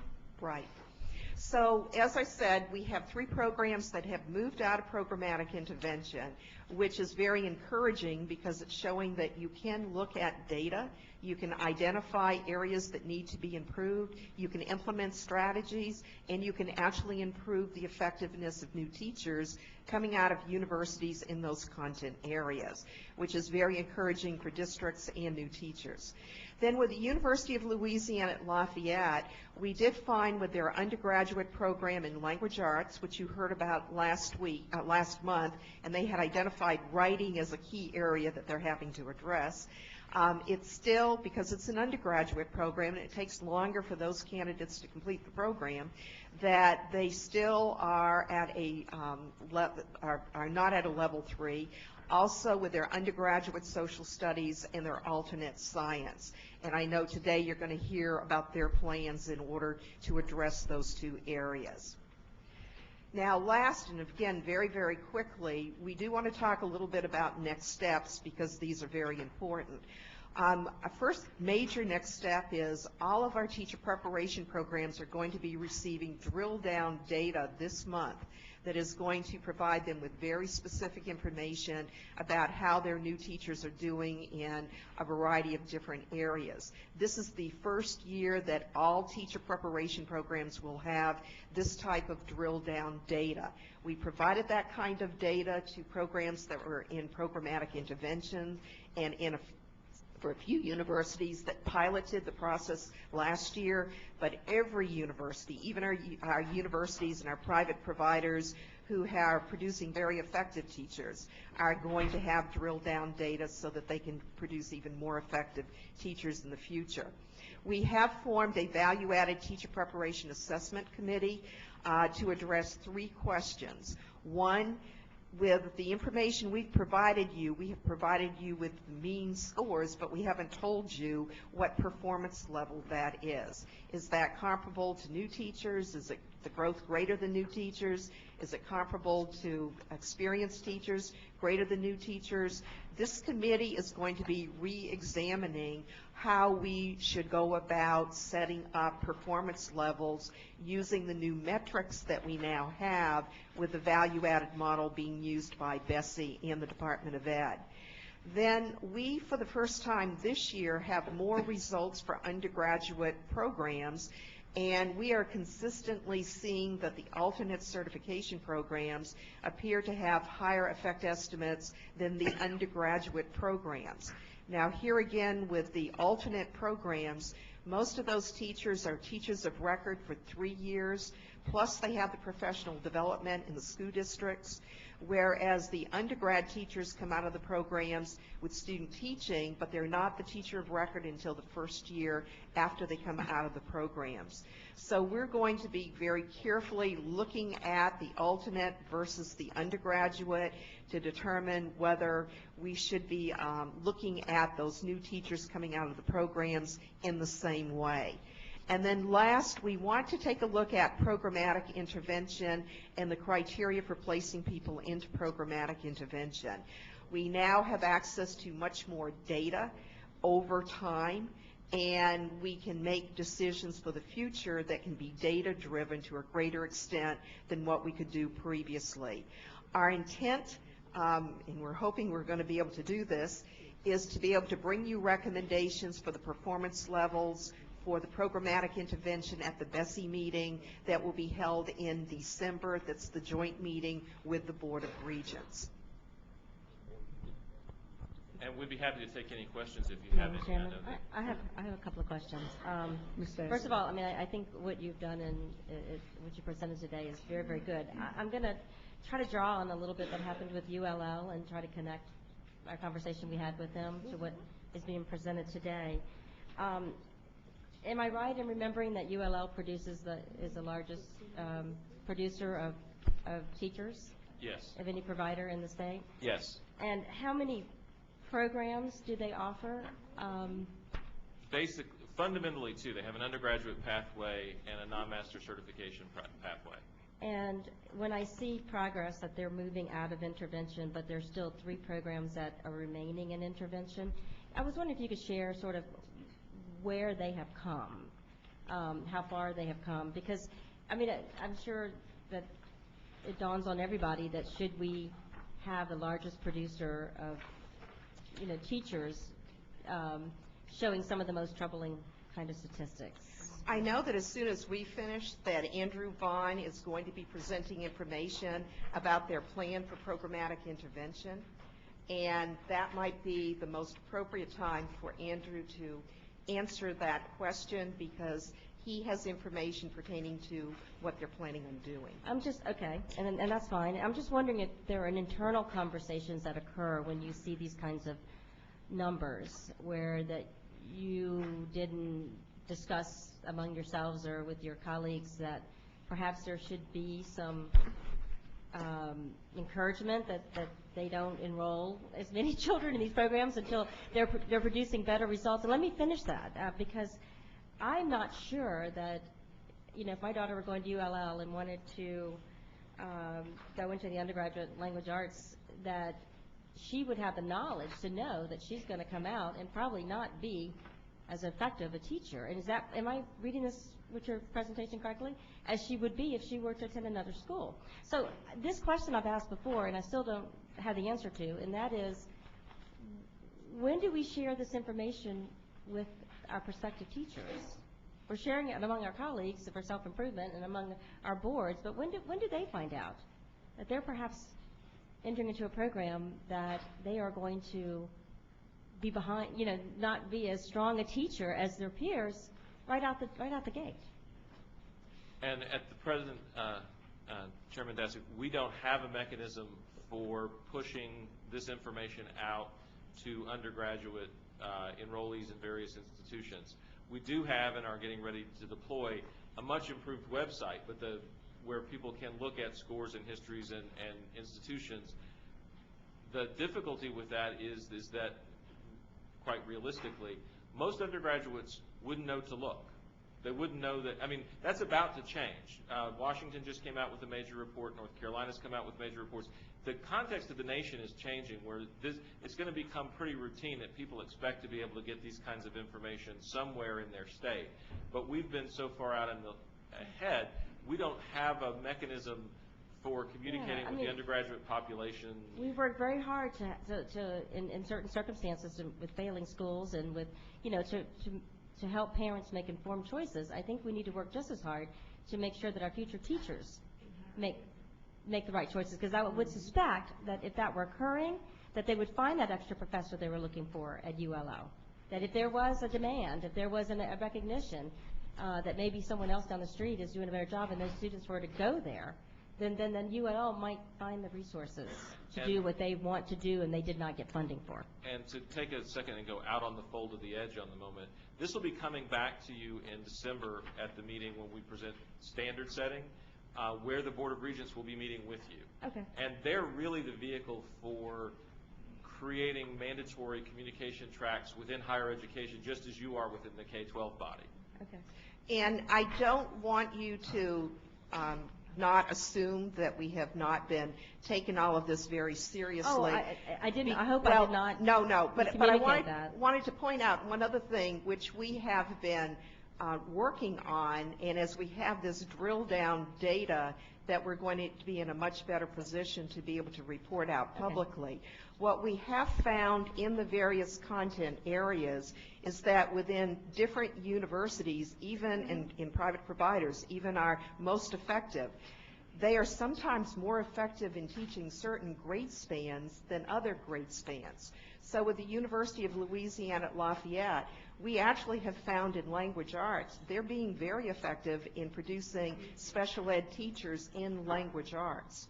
And so one of the things that we've been working on... Maybe they should focus on that. Well, one of the things we've been working on is trying to determine the point at which we can start making drill-down data where it could be reliable so that teachers, districts, and others can look at that to determine where there are programs that are producing very effective teachers. And I think that's the ultimate end goal, but I think we provide our future teachers a bit of a disservice if they don't have access to that information also. It's not fair to them to attend a university, invest their time and effort and money, and end up with something, and maybe they're less employable, and this is a tough job market. So I think we're missing something here, and I'd like to see I'd like to see that information available to our future teachers. Yes, ma'am. And I don't think anybody would disagree. And I think particularly in the in the coming era around teacher evaluation, that all of those things are going to matter a great deal more. If one institution was going to help me achieve greater success in the way I'm going to be measured going forward, then perhaps I would select that institution to train at if I knew. Right. And there's the follow-up. I'm beating this issue. I quit. Thank you. And I appreciate all your answers, and I appreciate all the good work you're doing, and the progress we've made and that ULL has made.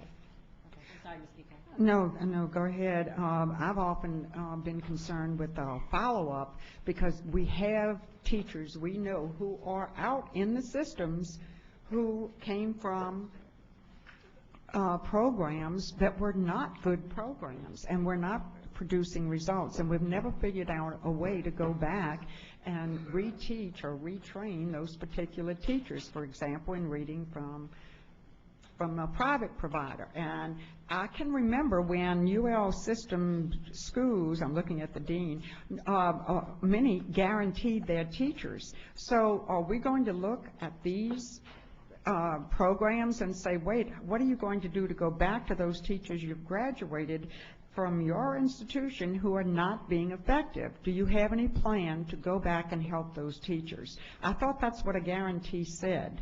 And I'd like, when we have the right time, I'd like that to be addressed. And just 3 very quick points. One is we do have, in fact, last month ULL talked about what they're going to do to invite teachers to come back for training in writing. So they're already doing that.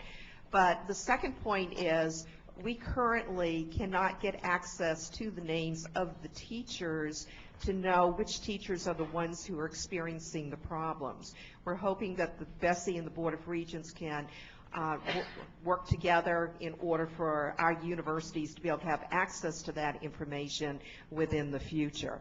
And our universities now are working with the Department of Education to have a parent permission, permission form so that teachers can sign it and release their value-added effect estimates and their names to the universities. Well, as George said, too, the Act 54 will tell teachers who may not have been aware that this was an area in which they were having a problem, and they will personally get it and can then go back to the university if they know that that's available. So, Dean, we'll want you to tell us how you're letting everyone know that that is available when those estimates come out. So thank you so much. Is there anything else? I have a question. Any questions? Okay, Mr. Lee, and then Ms. Johnson. Thank you. Can you tell at this point the number of students that are enrolling and graduating from traditional education training programs and the alternative programs? Are those numbers increasing, decreasing? How does the alternative programs compare to the regular program? Since redesign, our alternate certification numbers have increased and our undergraduate numbers have decreased. And generally, and I don't have the exact numbers, Mr. Lee, but they started at a wide gap. They are approaching parity. The undergraduates still outnumber the alternative graduates, but the distance between them is getting tight. Can you tell if the overall numbers are going down? No, sir, they don't appear to be. They don't? No, sir. I'm a little surprised. If you look at our rate of certification as a state, we've actually, since the board raised standards in 2003, we have fewer uncertified teachers now than we did then. We've both raised standards and success. I don't know. I'd have to go back and really take a closer look to see if we have had much of an increase in production. I think there may be a slight one, but a mixture of some increase in production and some greater success at retaining teachers, a decreasing of exiting, and we've also imported some more teachers from out of state. But the combination of factors, we have far fewer uncertified personnel in the schools than we did 10 years ago. I really would like to see increased effort between local school systems and the universities to help with teachers that need need assistance, because increasingly, we are identifying those teachers, and they're going to need attention. Right, and we would think that the universities would be the best place for them to obtain that help. Thank you, Mr. Lee. Ms. Johnson? Thank you very much, and thank you for the report. In the very beginning of the report, it says, we have made a decision to use 1 model. Now, we've all looked at what was in the previous in terms of teachers. That was presented to us, I guess, over the last 4 or 5 years. So what I'm trying to figure out is how the two mesh. Because we got people out there that we've said certain things about. At certain universities, we've said certain things about. And so now we're moving to our model. Yes, ma'am. There has to be some meshing of this. Yes, ma'am. Well, that's why they graded them. I'm sorry, go ahead. Oh, well, so largely when we looked at the numbers, either the differences in the methods typically produce modest differences in the results. There are some differences in the spread of the score, so there's a little bit of scaling issue. But the big challenge for us going forward is, or one of the big challenges for us going forward is that universities who've gotten the results have increasingly wanted to ask more and more detailed questions, and very sincerely, I want to unpack this so I can understand what's going on. If we have a particular student teaching placement where students coming out of there are less effective than general, we'd like to know that so we can address it. And our realization was that that as they begin to capture it, the data that they're most interested in are going to be the value-added results that are coming from this board as a result of Act 54. And that orienting everything toward the same benchmark would, in the long term, be helpful to everyone. And that was our thought. In terms of the transition points, essentially, for example, with the 2 programs that moved out of programmatic intervention, you would have reached the same decision in either approach. The number would have been slightly different, but if you look at the band of decision around that, it would have been the same. So that it's not as if we've radically changed the system and it would lead to different conclusions about institutions. It's much more the same than it is different. I think the bigger point from my perspective is, if I think about the next 10 years of work in Louisiana, if I think about what we've done the last 10, what we've got to do the next 10, is getting to common benchmarks that people can share, can work around together, can be agreement. We're all working toward this common bit of information is going to be very valuable to us, and trying to parse out having slightly different ways, just ever so slightly different ways to answer the same question was going to create more operational friction than clarity, I thought. That's why we had that conversation with the superintendent and the commissioner around merging, and higher ed saying that they thought the approach that the board has recommended and received from BESE was the way to go. And we did look at, because we had some institutions where they improved. Right. The scores were high, and we had some where the scores dropped. And for those particular institutions, when we had our meetings with them, we actually went back and looked, and we found, whether it was with our original model or with this model, that those programs had improved or those programs had dropped, and it was because of the fact that their latest cohort of teachers were stronger, or their latest cohort of teachers were weaker than the teachers who moved out and became the experienced teachers instead of being a new teacher. So it says a lot about the fact that our programs are seriously looking at ways to improve the programs, and where you're seeing those improvements, those new cohorts of teachers that are now becoming part of the analysis are bringing the scores up, and then vice versa. Yeah, okay. The reason why I'm asking is because, first, we need a lot of transparency. That's the first thing. The second thing is, we have already given to people certain information. And so if the information is, as Dr. Noel is telling me, almost right on with no matter which model you use, then I think that is something we need to communicate. That even though we are going to one model, the models do not do anything that shows a disparity. Because that's really what I thought. Because after all, I watched, the Louisiana Resource Center move out from where it was, which I'm very happy for them that they've done that. But then I want to make sure they can move out under both models.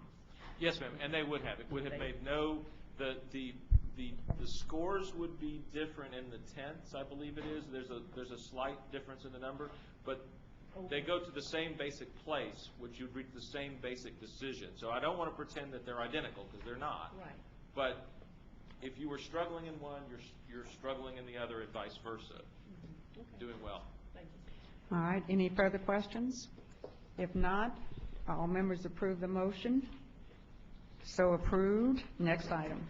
Next item is 4A2 on page 20.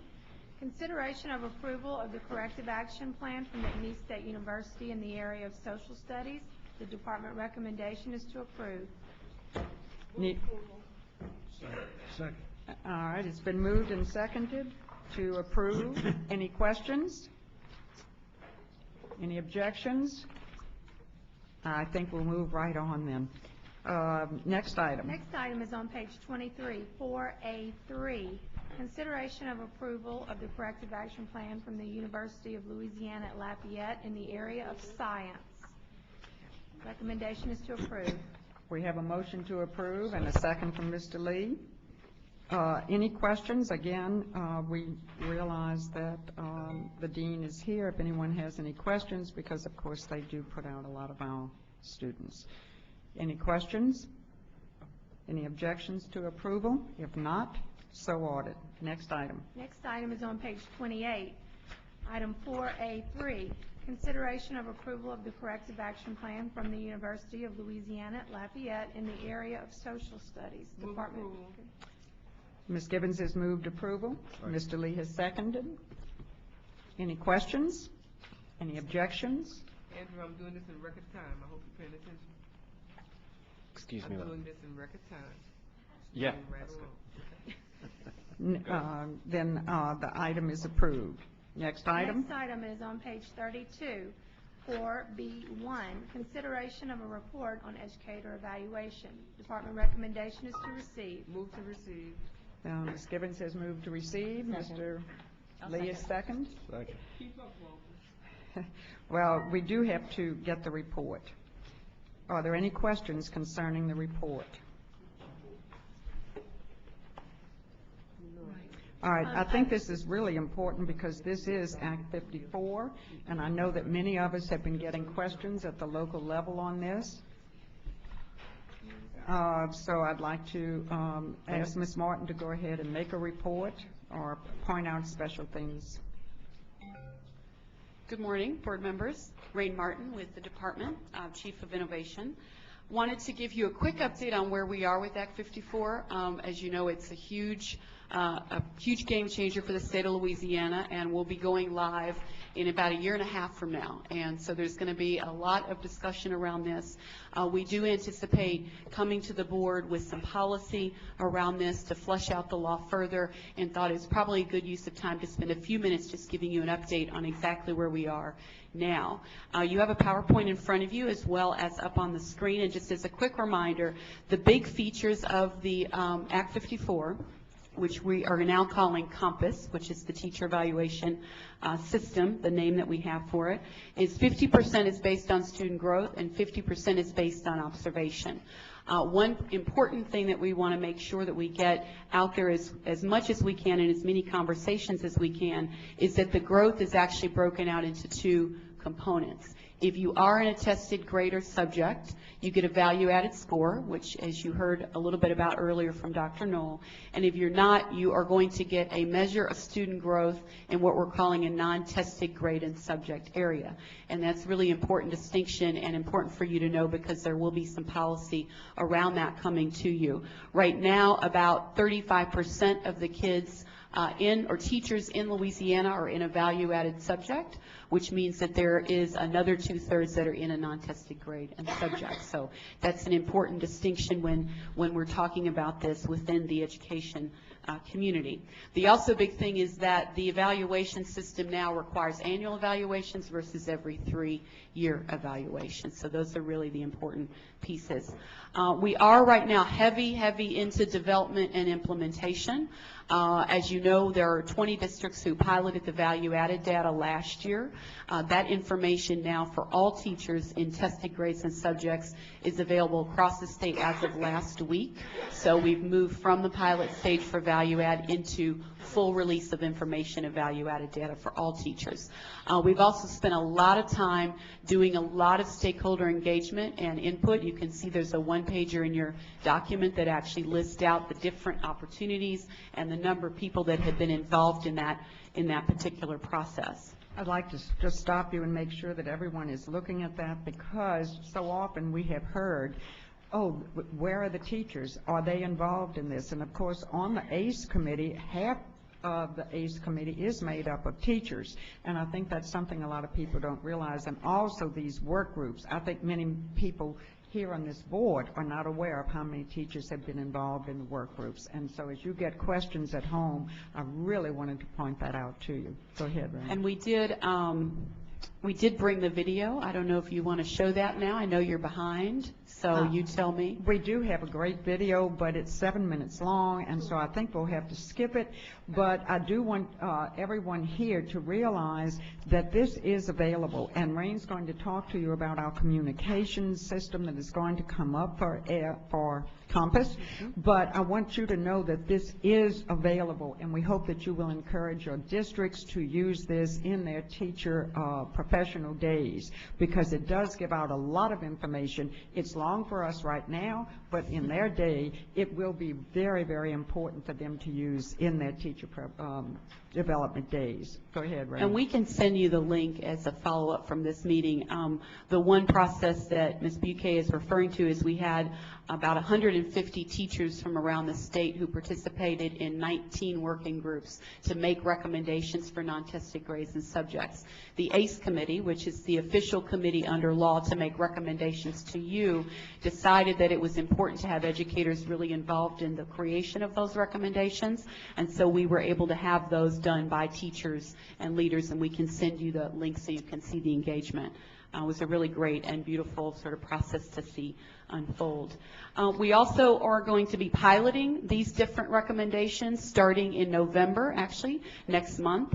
We're going to be piloting both the rubric, which is the 50% that is the observation, and we will be piloting the recommendations on non-tested grades and subjects as well. As a highlight to that, it looks like what those recommendations are starting to formulate as is some version of using some district common assessments, so assessments that the districts already currently use.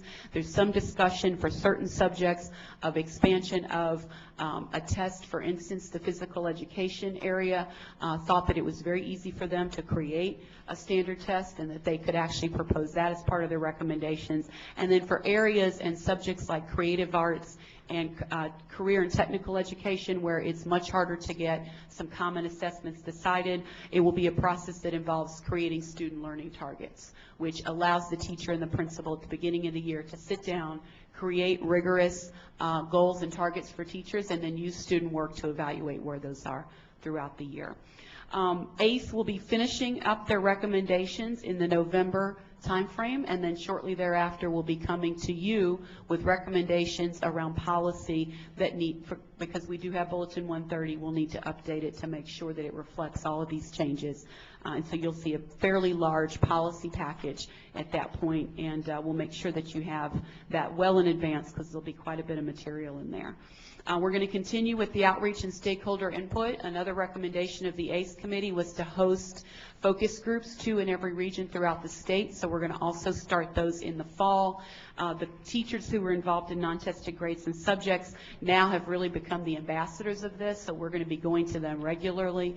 They also are from all around the state, and we'll be continuing to make sure that we create a really good scalable plan, because as we said, in the spring of 2013 is when the new system actually has implications, and people will be receiving scores based on this evaluation system. The next slide just gives you, again, some sense of how much engagement we've had. As you can see, there's been quite a few different types of groups. There's been surveys, there's been one-on-one meetings, there's been superintendent tiger teams around this, and we're going to continue to do that. This is a really big process, involves lots of moving parts, and we need lots of people involved in helping to create that. One also just important note, when we talk about Compass and we talk about evaluation, unfortunately, typically we refer to it as things like just value added, or just test, or just data. And one of the things that we're trying to do a better job of doing is making sure that people understand that when we talk about the components of evaluation system, we're talking about a lot of different things. We're talking about goal setting with teachers and principals. We're talking about regular observations, self-reviews that the teachers do with themselves, human capital information system, which allows us to actually capture information about how teachers are doing in a portal, in a data system that also has professional development that's tied directly to it. And it really is a system. And one of the things that we're trying to do in approaching the planning around this and involving educators is make sure that this is not just something that says, we got you, but there's actually a system in place to truly support people getting better as well. And so there really are way more components involved than I think we tend to typically think about when we think about this. Ms. Buque mentioned the communications plan. Because this will have such far-reaching impacts around the state, we are going to be right around the Thanksgiving time unleashing a very public, very professional, formal communications endeavor. We're going to have a brand, we're going to have a website, we're going to have a social network website, we're going to have regular email blasts that go out to let people know where the opportunities are to engage and just to continue making sure people have regular updates about this because, again, of its large implications. We also have an exciting pilot that we have planned. This is why we're trying to make sure that in the fall we have as many of the decisions around recommendations that get finalized, because in the spring we really want to focus on piloting and having a full semester to pilot this system in as much of a comprehensive way as possible. So you can see there are 9 districts in a charter school right now that are piloting this. They all went through a process themselves to articulate why they wanted to be in the pilot, what it meant for them to be in the pilot, and so these are districts that are really serious about making sure that their teachers are kind of ahead of the game, and B, using their places as places for tests for us to see how it's actually working. So these will be a really important part of our process, and we've already started the training with districts a few probably weeks ago, and we're bringing the teachers together starting in November. One of the exciting things that we're going to do as part of this that we are going to be injecting into the pilot is a evaluation certification program. So in order for you to be an evaluator under Compass and to truly understand how the system works, we're going to actually give folks certification to be able to do that. So again, no particular thing in terms of making any decisions today, but it is a big project. It has lots of implications. We're involving lots of folks, and we wanted to give you a heads up on where it is because you will be seeing some policy recommendations around it. So I appreciate your time today. Mr. Lee. It's a good report. It's lots of work has been done, a lot more to be done in order to get it as well defined as possible. But looks like it's coming along well. I've got one simple question. The word COMPAS, I know it's the evaluation plan, but is that an acronym? Is that a word? What does the word COMPAS mean? Sure. So it's not an acronym. It came out originally, just to give you a little history, for an acronym, but the acronym kind of didn't make sense after a while.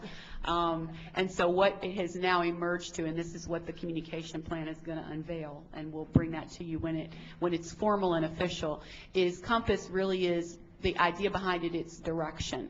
So it provides a path, it provides direction, it provides guidance. And really the system is meant to do that in order to increase the effectiveness of teachers around the state. And so the branding and the theme is really going to be around that. And we're happy to take feedback on that. It's not official, so if you don't like it, we can take feedback. Madam Chairman. And Ms. Gibbons? Yes, thank you, Ms. Bouquet. I don't know why this is not working. It's not working for anybody. I didn't know. Okay, so I'll stop pressing the buttons. On page 34, there's something here that says that Ms. Posniak is working on a definition for equivalent to a local superintendent for charter schools. Could you explain that? I think that's a different item. It's a different item, Madam Chairman. Are we on 4B1? The item is number 6 that refers to it. There's actually something in another sorry. agenda. Am I on the wrong, I'm sorry. I think it's because it's facing it rather than behind. Really behind. That's the Okay. confusion. All Madam right. Chairman, I do have a We'll- question. So Is that we'll, 4B1? What are we on? 4B? 4B1. We're on 4B1. Page 32, page 33, and page not 34. Not 34. Actually, I said that's why the confusion, I So think. page 30, page No, 34. Madam Chairman, number 6 is Hold on, the Ms. Dasty. minutes. I'm just trying to help you. Now I'm talking to Oh. the chair. Okay. Thank you. For page 34 I does see. not I apply see. to Mhm. 4B1? Yes, on number 6, It does not? it does, I'm So sorry. I'm asking the right question. Thank you. So what were you asking? I'm asking, what does that mean? What is a definition equivalent to a local superintendent for charter schools mean? I'm asking that. This is from the minutes, right? I know it does, Yeah, but only the starred item pertains to this particular item, because this is what was discussed in SAC. so They this had is just received an something update else that was discussed in SAC. that you will be able to And it's- discuss at All a right, later and we'll time. be able to discuss that when? Admin and finance? The definition of a superintendent for charter schools is in administration and finance? Yes. Okay, I'll wait. Okay, thank you. Any other, I kind of lost where we were. Mr. Bennett? I apologize, I came in late. I'm looking at the second page where it says student growth, alternate measures in NTGS. On page 33? No, Oh, in this, all right. Sure, I can speak to that again. So 50% of the evaluation is based on student performance. And right now, that's going to happen in 2 different categories. If a teacher is in a tested grade or subject, that will come from value added. If they're not, it will need to be in what we call a non-tested grade and subject. And right now, there are educators, about 150 around the state, creating recommendations around those. As they're getting formulated, right now, it's looking like those recommendations will involve a mix of locally used common assessments, as well as a process called student learning targets, where, I'm sorry, go ahead. So you're going to, this is going to be for pre-K through 8, teachers in pre-K through 12, excuse me. Yes, sir. And so for pre-K, you may all decide that you're going to use a DRA or DIBELS or something. Exactly like that. right. But it will be standard across the board for the whole state, is that correct? Yes, sir. Mhm. First grade, you may use another instrument, but it will be standard across the state. We believe so right now. The recommendations aren't final. There may be some differences in subjects based on statewide versus district involvement. And so that's part of the policy we'll end up having to come back to you with. With DIBELS, I could easily see that being one that would be standard because everyone has to use it now. There's no additional cost associated with it, and it's already an accepted use in all districts. But there might be another subject, like a creative arts subject, where it's much harder to do a statewide assessment standard across the board that may be more localized. And so when we come back with recommendations, we would be able to delineate out for you which ones would be more standard versus which ones that we recommend wouldn't be as standard. Okay, Thank you. Any other questions? I was wondering, it looks like there's going to be quite a bit of policy that is going to come to us in December. Could you, on just a high level, share with the board what policy decisions they should be anticipating in December? Yes, absolutely. Thank you.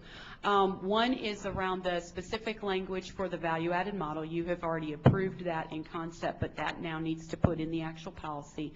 The second is around the non-tested grades and subjects recommendations and how that folds into Bulletin 130 as well. And then the third, and this is one ACE is just now starting to talk about, which is defining effectiveness. And that actually is the policy language associated with defining what an ineffective teacher is, a developing teacher, an effective and a highly effective teacher is. So that will also need to go into policy as well, and ACE will be making recommendations to you on that. Would that be standard setting or definitions? Standard setting. We Standard refer to setting. it as standard setting. Okay. Thank you. Any other Thank you. questions from the I board? wanted to clarify that the motion is going to be to receive the report and direct the department to provide proposed policy for the board's consideration in December 2011. Yeah, I think it should be receive and retain.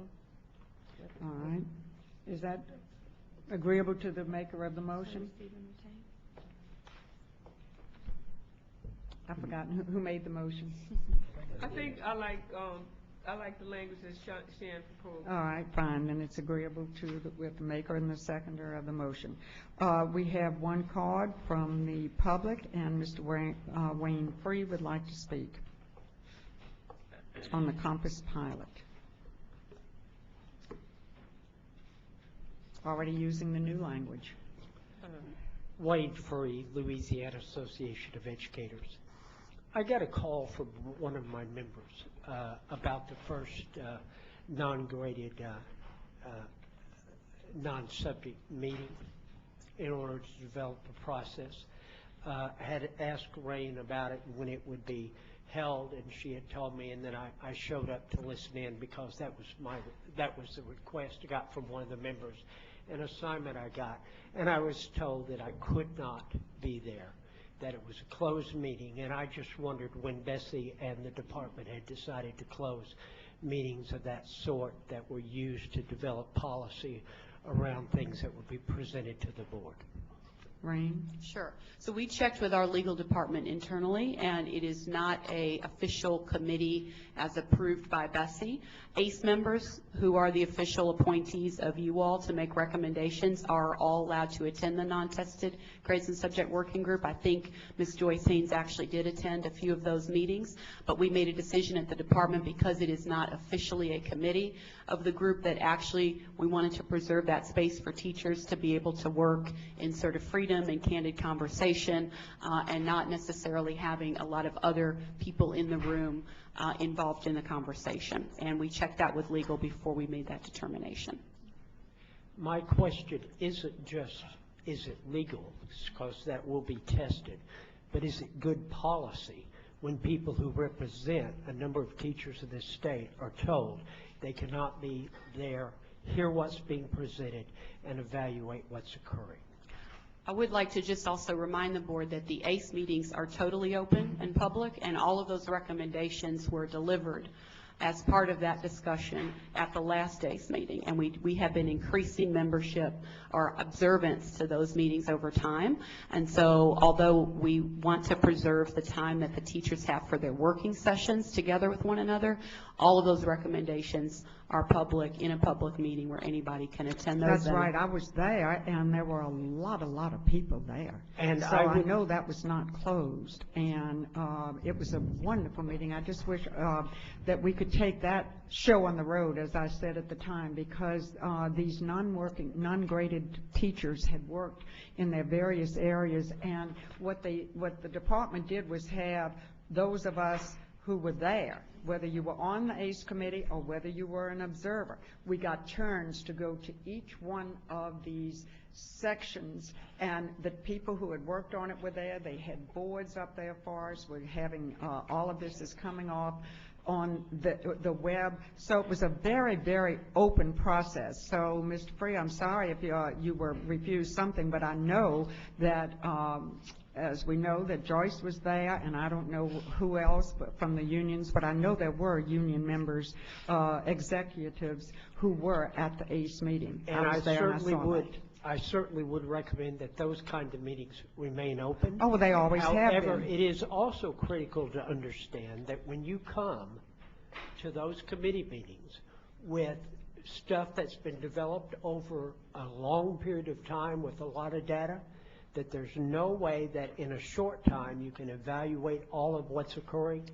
And the process that the department chose to do was to make sure we could not be engaged in the process as it was being developed. Now, again, whether that's going to be legal is going to be tested in the courts. Whether that's good policy is one that you as a board should be able to debate and decide.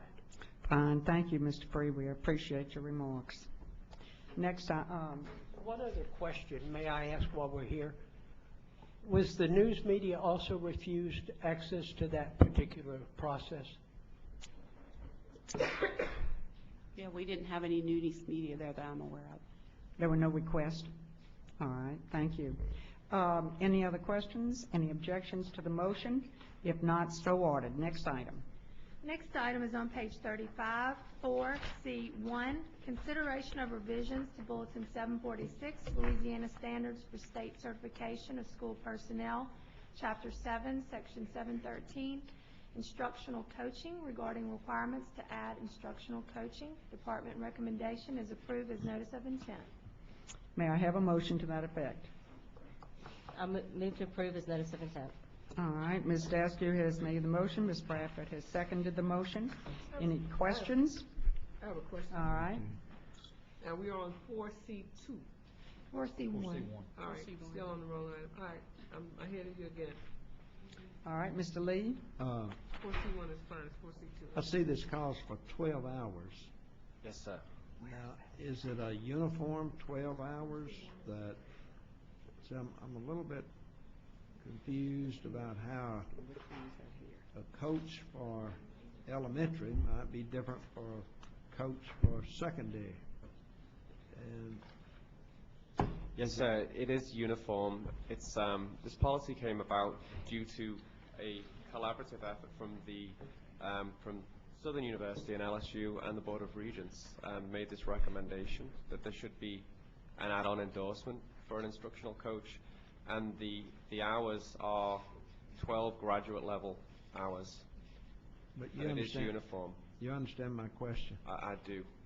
I might need to confer with staff on the specifics of that, whether there would be some differentiation. The other question I would have,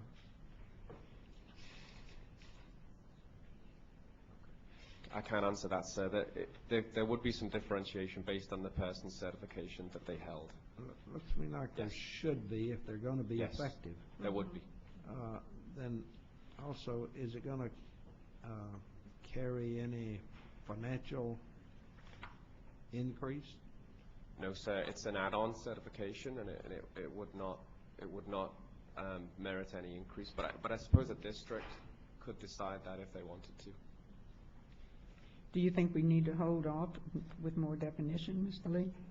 I'm not going to ask for that. They're asking for approval. I assume they know what they're doing. Well, I think your points are well taken, and we do ask the staff to look at that. Any other questions? Any comments? Any objections? If not, so ordered. Next item. Next item is 4C2 on page 37, consideration of revisions to Bulletin 746, Louisiana Standards for State Certification of School Personnel, Chapter 9, regarding procedures and rules for issuance of a denied, suspended, or revoked certificate. I need a motion to approve. As an NOI.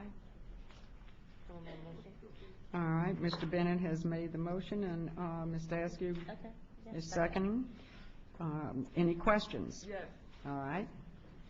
First of all, I must express some concern about some of the provisions that I'm seeing on page 38, where you're saying that, I'm sorry, not 38, let's go to 40, where you're saying that expungements will be,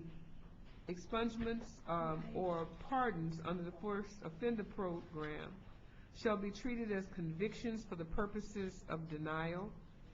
I understand what you're saying, but I thought the provisions of the law were to allow the offender to have a chance to, what's the word, to rectify a situation because of some circumstances that had been presented to a court.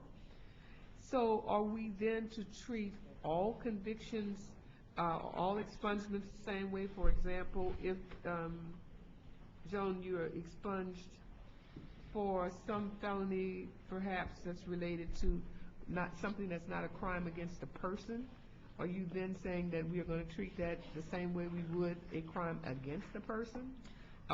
Or if we're looking at crimes from moral turpitude, we're considering other class felonies the same way?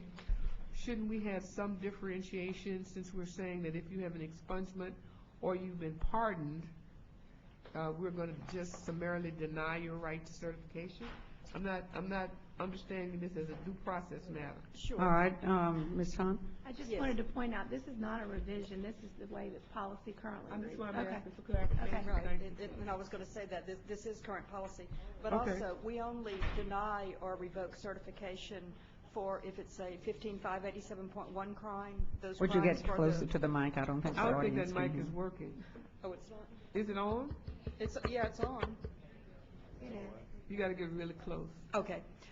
and talk loud. Okay. We only deny or revoke for conviction of a 15587.1 crime, which are those crimes for the protection of children, or for a felony. Okay. So, the only misdemeanors we deny or revoke for would be if they fall within the 15587.1 crime, such as contributing to delinquency of a minor. All right, so, and then we're replacing the hearing process with a record review. But then in the next paragraph on page 37, or in the same bullet on page 37, you say that even if we give you a record review, or even giving you a record review, we will not give you a hearing to appeal the record review? Does that flow with due process rights? We're going to deny. We're going to replace the process with a records review. Then we're saying we will no longer give a board hearing for reconsideration. Is that only for the class of felonies that you're saying that you're enumerating on page 38, or is that for everything? That's for those felonies that we enumerated. That's correct. Could you perhaps reference that statute so that it becomes clearer? Because if I were a person in this situation, you are saying that it's as stipulated in Bulletin 746, but could you also include that statute? I think it might just make it a little bit clearer. That could be done. You follow my logic? Yes, Because ma'am. when I first read it, I didn't get that. All right. Okay. And then the due process argument comes in. And then you say that you are stipulating that an individual denied a certificate after a records review may not reapply to the board ever? Ms. Givens, if I just may, because I work with the department on this. So we're just calling what we used to call a hearing where the board considers to grant certification. We're just calling it a records review, meaning that this board will conduct that review. But I think you need to say that because it doesn't read that way. And then that's why I'm asking the question, Shan, because I'm reading what you have in here. And if I were a person who is not familiar with the process, I would interpret it to mean that I have no further rights available to me. Well, usually the board's decision is final, right? That's, I'm sorry? Page 43. Yes, That's what it says. it's what it says on page 43. Well, the decision of the board is usually final, right? I understand what you're saying, Glennie. I'm just reading what this says on 37. And Walter's saying that's what it says on page 43. So either it is or it isn't, right, Walter? And maybe that's why. As I would have appreciated it, it's saying that we would not, this committee would not conduct hearings. We would review the records and then decide and recommend to the board either approval or rejection. Once the board acts, there is no appeal ever. It's final. And are you saying that you want? That's what I'm questioning. Is that what we really mean to say? Yeah, it is. That there is no It appeal just means that a person ever? can't continually, every year, come back for another records review On the same issue. on the same issue. the same certification. But he couldn't, okay, you're saying he cannot come back for records review. Yes, You are ma'am. not saying that he cannot appeal the decision of the records review. We've been, And that's not really, I don't think that's really clear here, what Madam you're Chairman. really saying. Which are you saying, or are you saying what? What we meant to say was it would be a final decision, that BESE's, this decision from the records review would be a final decision. The decision is non-appealable from the records review. Not appealable to BESE. Not further appealable to BESE. I mean, they can always appeal to district court. Is that what you're asking? That's it, that is what I'm asking. Yeah. But I think that if you're saying that this is definitive as to BESE, that you need to state that clearly, but also you need to say that further appeals may be taken up with another body, because In accordance with law. Yeah, in accordance with law, because that's not what this reads as. And I think if you don't say that, then we may have some due process issues. Because this looks like, after a records review, that's the end of the road, and I don't think we really mean to say that. We mean to say that it's a final decision for BESE. It's a final decision of BESE, but it can be further approved. Appealed, I'm sorry. Ms. Hunt, should we move this to our next meeting with those changes, or you think you can make it? Well, I think we can make it through. And I want to go, to stipulate that a request for review will be denied for failure to disclose convictions, expungements, or for substituting falsified academic records. And I always get, fuzzy about the word expungements, Joan, because there's so much confusion there is. about that. So is there a way to make it, if I have a lawyer that tells me I've had an expungement and I don't need to report that, and I follow his advice, and then we find out that there is an expungement and the person didn't report it under advice of counsel, then what? We get that, and we also get the opposite, where people say, oh, I didn't check it because my attorney told me it was expunged, and then we find out it really wasn't expunged. I'd like to make a recommendation that you bring this back tomorrow, and that, if possible, that Ms. Gibbons and you will speak about it and bring it back to us tomorrow. So we'll move this. Move for deferral. To tomorrow. All right, thank you. Second. All right, thank you. Next item. Next item is 5A1 on page 55, consideration of including the Louisiana Teacher of the Year as a non-voting member of the Educator Effectiveness Committee. Recommendation is to approve. I move to approve. Ms. Gibbons has made a motion to approve, and Mr. Eskew has seconded. Any objections? If not, so ordered. That finishes the business of this committee, and I would like to state that we will break for lunch, and that the next meeting will start at what time? Academic goal starts at 12:45. 12:45. Thank you all.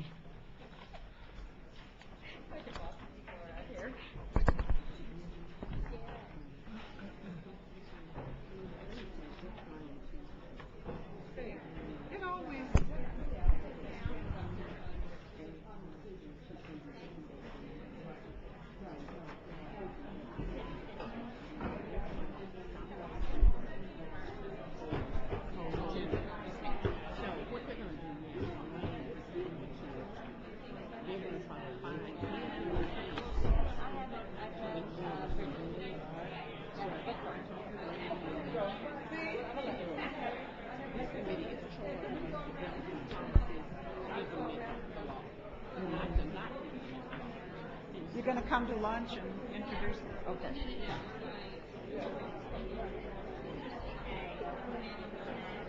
Hi, nice to see you. We were watching you all during the meetings and watching body language and questions. And yeah.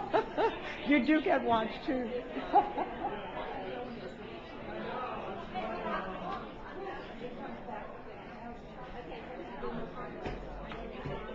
Let me leave you there.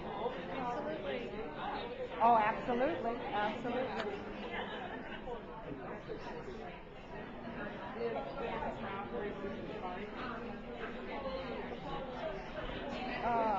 Wait. No, I'm... Catherine? Catherine?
No,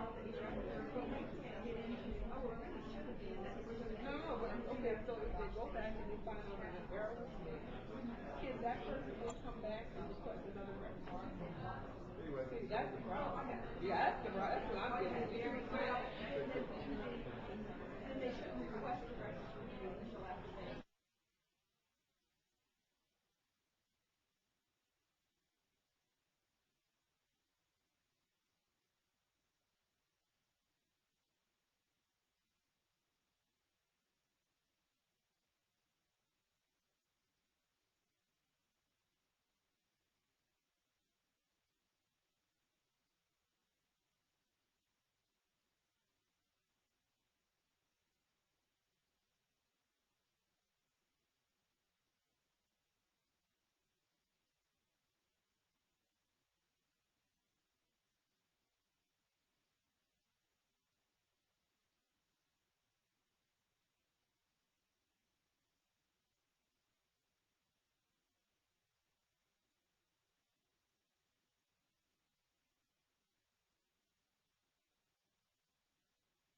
Mr. Geis is absent. Ms. Johnson? Here. Ms. Johnson is present. Mr. Lee? Mr. Lee is absent. Mr. Romer? Here. Mr. Romer is present. And Mr. Ryan Hitchens, our student representative? Here. Mr. Hitchens is present. You have a quorum. We'd like to welcome our student representative, Ryan Hitchens, with us today, and thank him for serving, and thank him for being here today. And Madam Chairman? Yes. I think, have you introduced your parents? Oh, I'll go. Well, he has some more family members that the board hasn't met. Maybe you had the opportunity to introduce him to the board? Surely. Well, with me is my Aunt May and my Uncle Paul from DeRidder, Louisiana. Thanks for bringing them. Welcome. I'd like to take this opportunity to remind the board members in the audience that the board members will have 2 opportunities to speak to an issue, and public comment should be limited to 2 minutes. Board members and public, please be sure to speak loudly into the mic. The first item of agenda. Madam Chair, your consent agenda items are ready for action. We need a motion to approve the consent agenda, adding items 4A5 on page 50, 4C1 on page 78, 4E2 on page 99, and 4E3 on page 100. They are already denoted on the agenda with an asterisk. I'll make a motion to approve the consent agenda as recommended. Do I have a second? Second. Any opposed? The motion carries. First item, item 4A1 on page 15, consideration of an update on Louisiana's plan for implementation of the Common Core state standards. The recommendation is to receive.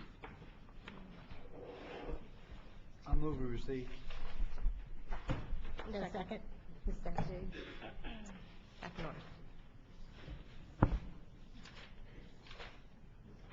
I'll just give you a little bit of background, if that's okay, just to briefly update you on what's happening. As you know, the board has adopted the implementation of the Common Core state standards, as well as working towards the park assessments. What's on this page, on page 15, is a brief summary of the activities that have been going on so far in the last few months. I'll just mention a couple of those.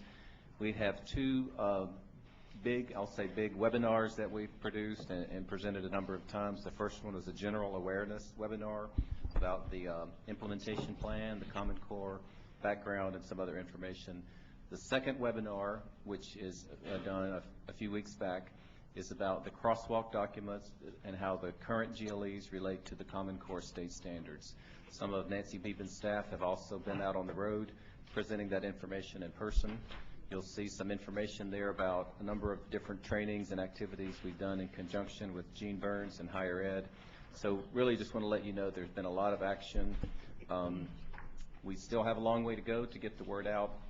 This is really a year of preparation for Common Core and for the transitional plan, and the preparation really comes in 2 forms. One is informational, giving out information to schools and districts so they'll be prepared, and 2, back here at the department, preparing the curricular materials that will be used next year, either new or transitional. So there's really a lot of action. I won't try to go through all of it, but if you have questions, Nancy or I or Aaron can answer those. Madam Chairman? Yes, Ms. Dessy. I was just wondering if you had a sense, Scott, of when the board would see the science standards? When do you think they'll be before the board for approval? Nancy may know more than I do. I think this spring we're supposed to see a version of the new next generation science standards. Is that the last you heard, Nancy? The last I heard is that it's going to be later in the spring. Okay. There's quite a bit of activity going on with it right now, and we're in the process of working through a state plan. They've asked each state to have a plan for our review, and so we're kind of at that point. So we aren't nearly to a point of making a recommendation, but you know what we've seen so far looked good, and we'll see what happens. Okay, thank you. And then on the communications, are we on target for communications and outreach to the districts? We're doing quite a bit, Ms. Daschuk. Let me come back to the on-target part. We're working. We have a small group of state and district folks we pulled together. We call that the implementation team, and we're using that kind of as our planning group. There is a lot of activity and a lot of plans. I think we have a long way to go, frankly. If you went into a school or classroom and asked how many people were well aware, you know, we may be disappointed with the result, but we are moving towards that goal. Well, one final question. I just, when Ms. Buquet and I were in the conference last summer, some states, we did like a sharing, state school board members, and some states had already, were doing quite a bit of outreach. I don't know whether it's effective or not, or whether the timing was right or not, but did you see some of maybe what Georgia was doing? Did we share that with the department? We did. We did get that, Okay. and we are, that group I mentioned is actually emulating a few other states that have done a lot, and we'll be kind of pulling from what others have done. One really good thing about Common Core and Park is we really don't have to invent everything. That's the whole point, right? It's mutual, and we can work across states and use some of the same material. Okay, thank you. Ms. Johnson. Thank you very much.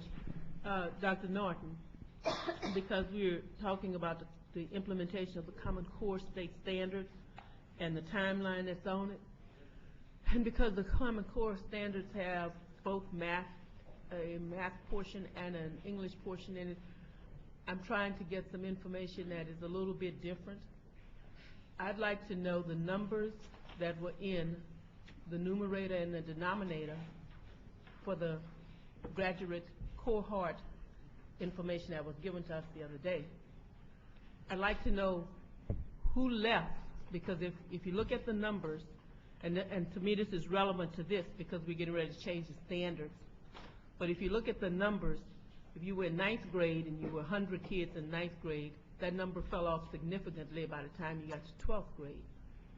There are reasons why students can leave and not be counted in the number, but I think it may be distorting that result that I saw. So I'd like if you can have that to me for tomorrow, and because if we're going to implement these standards and hold all states accountable, we need to be looking at what's in these numbers.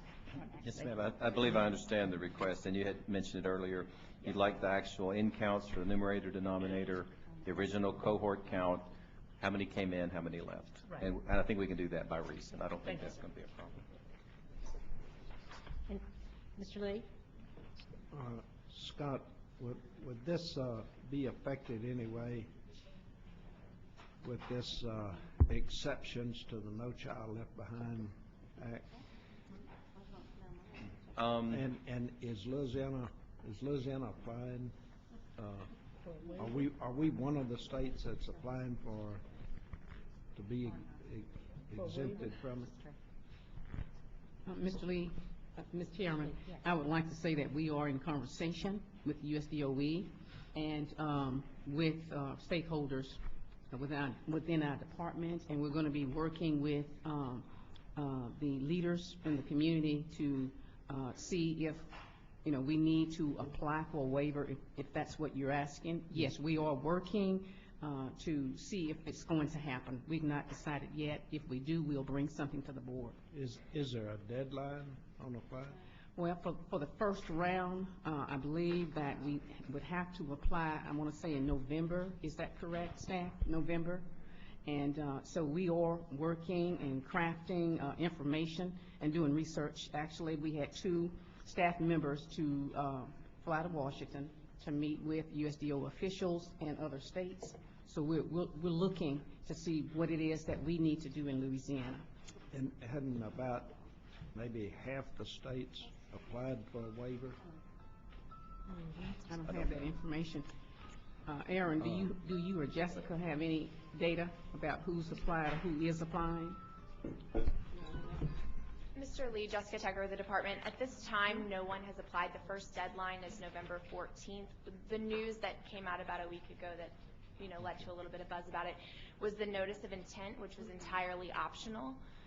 The department, that was just so they could figure out peer reviewers and that sort of thing, and I believe the number was around I thought it was 37. 35, 40, something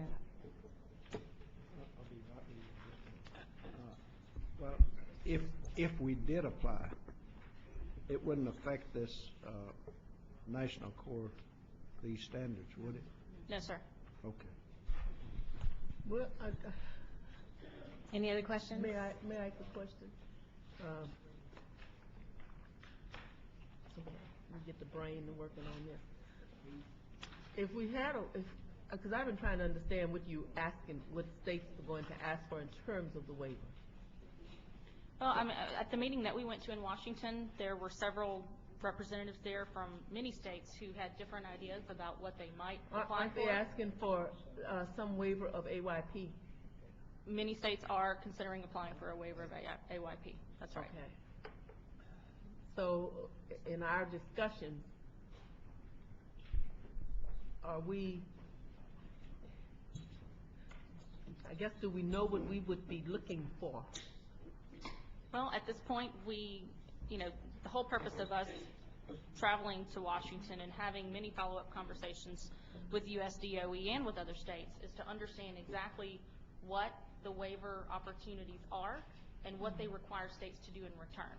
And then how exactly would that affect our ability to continue pursuing some of the things that we have already laid the groundwork for, continuing to have a rigorous accountability system, continuing to have interventions that work, continuing to give us the flexibility that we need to achieve our critical goals that the board has set forward.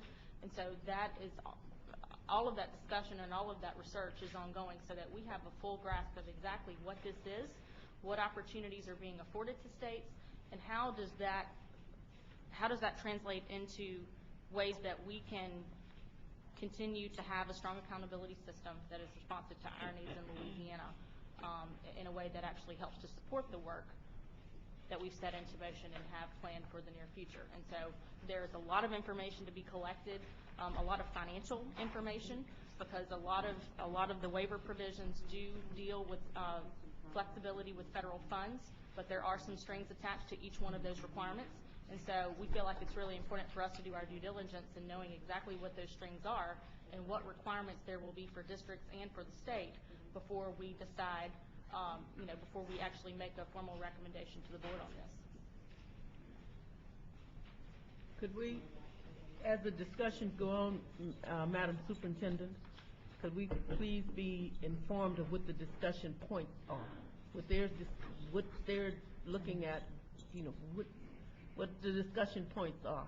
Yes, Because ma'am. I've read a lot about these waivers, and I know one of the big ones. And of course, I know that there are some strings attached to certain of them, but I also know that the flexibility piece may be something that the state ought to have some interest in. Yes, ma'am. We'll be sure to inform the board. Kim, the motion on the floor is to receive the report. Any opposed? Motion carries.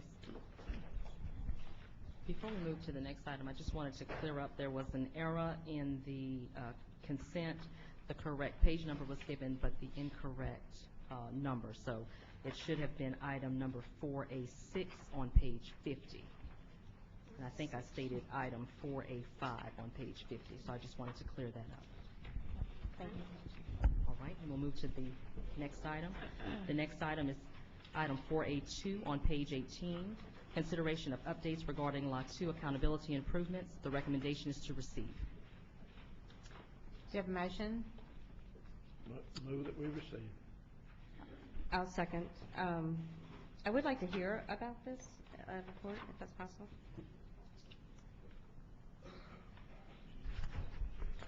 And Jessica's coming up. We can both speak to some of this. Jessica's been working very closely with our Office of Strategic Research and Analysis to pull a lot of the data that we used in our discussions with stakeholders and with various individuals from different departments within the organization to talk about and to really dive in at a deeper level on the data that we initially presented to you in the policy forum a couple of months ago, where we were seeing some numbers that were really trending upward rather quickly, and then number and percentage of students that were enrolled in Lot 2. And at that time, the board had a lot of questions, and we had questions as well about exactly what was causing that. Is there something there to be concerned about, or are there legitimate reasons why this is trending upward? So we have been doing quite a bit of research and meeting with stakeholders to look at that data, and we've had a couple of very good meetings to really dig into that data, and some of that is included in your packet for your review. At this point, the review of that data has not really resulted in a recommendation on any policy changes, with the exception for one that will be handled in this particular committee.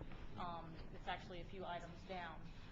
with regard to high school EOC assessments.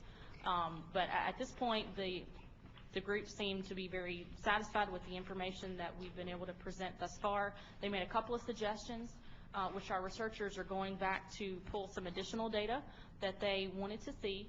So as soon as we have that next round of data available, we're going to call another meeting and give everyone the opportunity to look through that, ask questions, and then at that time, if there are additional considerations on policies that should be changed, we'll certainly bring those to you and put those on the agenda. Madam Chairman? Yes.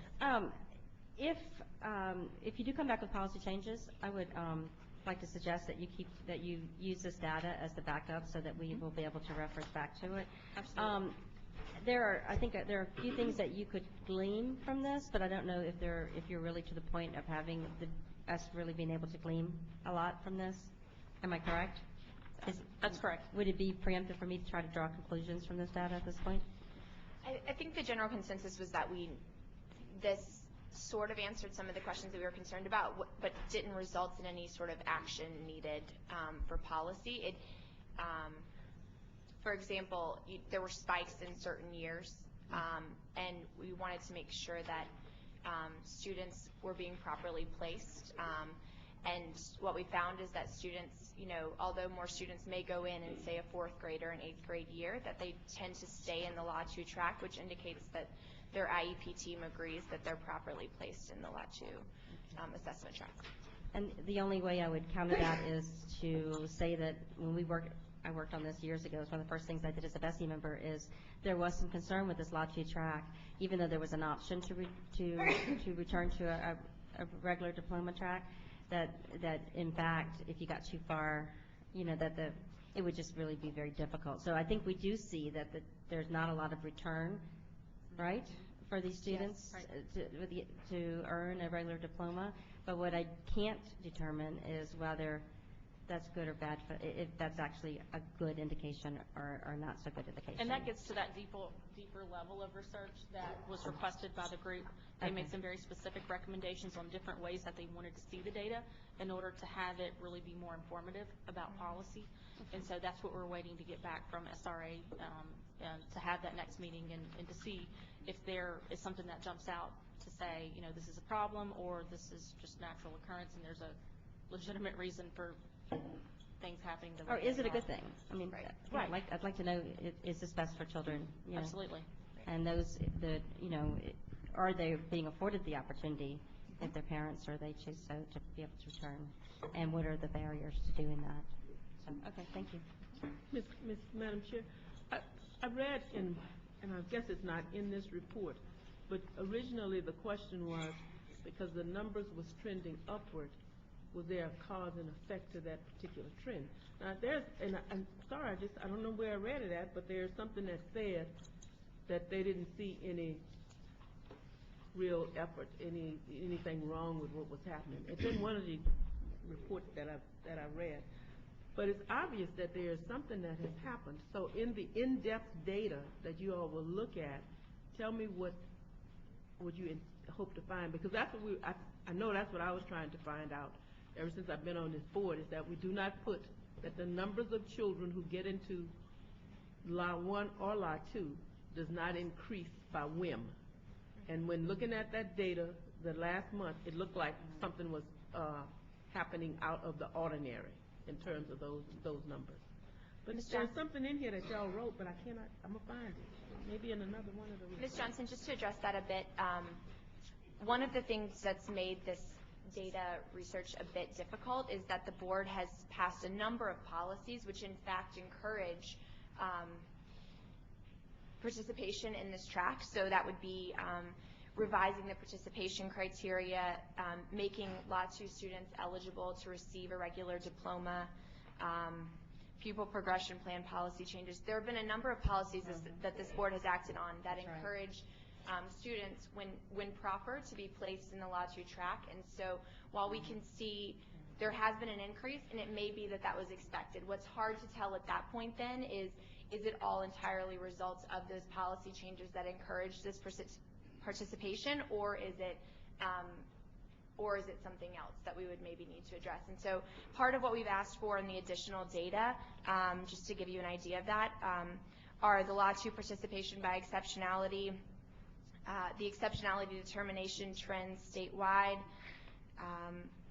trying to get at that idea of if you have two similarly situated students and one student goes into the Law 2 track and one student stays in the more traditional track, what are the ultimate outcomes there so you can do some comparison. If a Law 2 student scored basic on a traditional assessment in the years prior to entering Law 2, how did they perform once they were in Law 2? Sort of that scope of questioning to try and get as much as we can into the details of making sure that the right kids are getting the right level of Okay, well, one final thing. Do you mind when you're looking at the data if you can determine if it's more prevalent in some districts than in others? Yes, ma'am. We can certainly look at that. And it may be good for us to come back and maybe give some very brief presentation in December when we get the next round of data in so that we can let you know what questions that answered for us. And Do you want us to receive and retain? Sure. Well, it's a mechanics, but if you're not ready in December, then it's another deferral. Right. Will you be ready in December? We'd be comfortable with that. Okay. We'd be happy to come back and update the board. Mr. Lee, I believe you made this motion. Would you make a receive and retain? Pardon me? Yeah. Ms. Bastig, I believe, seconded. This is receive and retain. All those opposed? If not, it carries. Next item is item 4A3 on page 28, consideration of an update on test security procedures for spring and summer 2011. The recommendation is to receive. Move that we receive. I'll second it, but I do have a comment. Mr. Lee seconds. Ms. Pickett.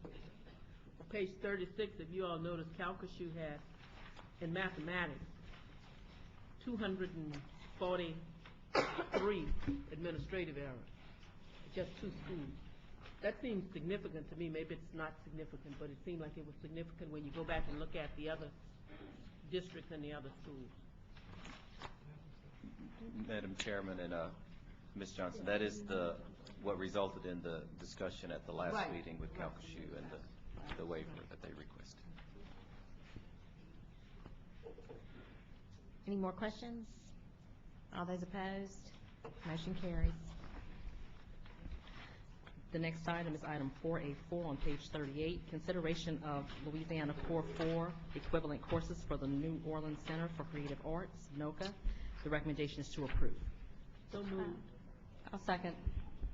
Any questions? I'd like to just comment that I think I'd like to commend the staff and particularly Ms. Stephen on being able to approach something that was really very different and somewhat holistic in its approach, and I think that probably suits the type of students who choose NOCA. And I think this is good work, and I'd love to see some more like this. When you're doing something that is out of the norm and trying to target children who clearly would have a different type of learning style, and you'll be able to do that through the core curriculum. I think it's good work. May I ask a question? Yes, Ms. Deirdre? One of the things that I'm wondering about is in terms of logistics, how will the academic studio, well, hello, it's good to see you. Good to see you too.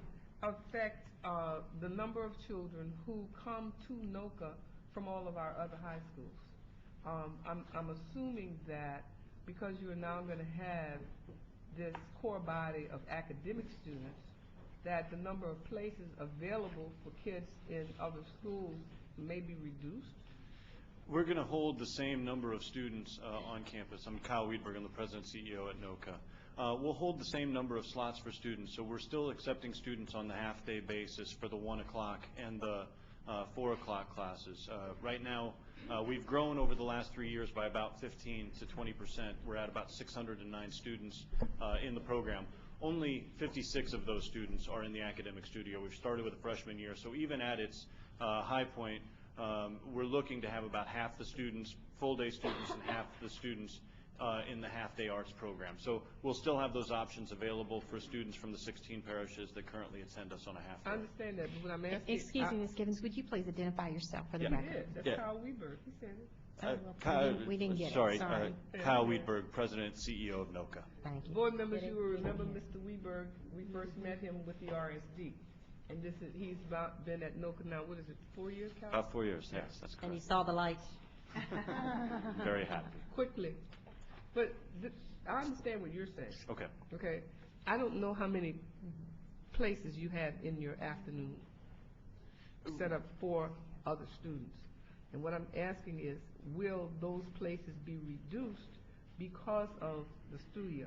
No, most of the educational programs for the full-day students are happening in the morning when we didn't have programming anyway. We were doing our tranches of half-day programming from 1 to 6:30. We shifted the day so students would be able to attend other schools and get to us. So those slots, the number of those slots will remain the same. What we're doing is a value add to some of those students in those slots. So right now, about 10% of those students are choosing to come to us full day, but the numbers of those slots that are available for arts training will remain the same, if not grow. And so you're anticipating having how many children in the academic corps? About 60 a class, so about 240. So getting on with space considerations, the hope is to have about half the cohort of our full student body in the academic studio, leaving plenty of slots available for those students who want to avail themselves of the half-day opportunities, because there are some families who go to schools. We get private parochial homeschool students that historically would choose those routes. We also get students that come to us as juniors or seniors that find their way into the arts later in their high school career. We don't know that there will be an opportunity for them to, because of the unique nature of this curriculum, transition in as a junior or senior, so we need to leave those half-day options open for those students to find their paths to the arts later in their high school career. And then the other thing I've become concerned about because of your location is how do we, what are we doing to prepare for expansion in case space becomes a crunch? We have some land around us that has been acquired by the NOCA Institute, which is our not-for-profit arm, so that we have some opportunities for expansion. We also are trying to utilize the space that we have, a la doing more with less in the best way that we can. The final thing I'll say is I completely agree with you and would love to see the day where we could do something like a dormitory situation so that students from every corner of the state can enjoy the full year offerings. We can do that in the summer, but it's difficult during the year. We right now have students from about 16 parishes, so we're about a quarter of the parishes of the state, but some of those involve 2-hour commutes each way for families, which is difficult, but there are families that have made that choice to be part of the community, and we are happy to have them. But I look forward to a day where there's a different economic reality at the state and we can do a dormitory situation at NOCA.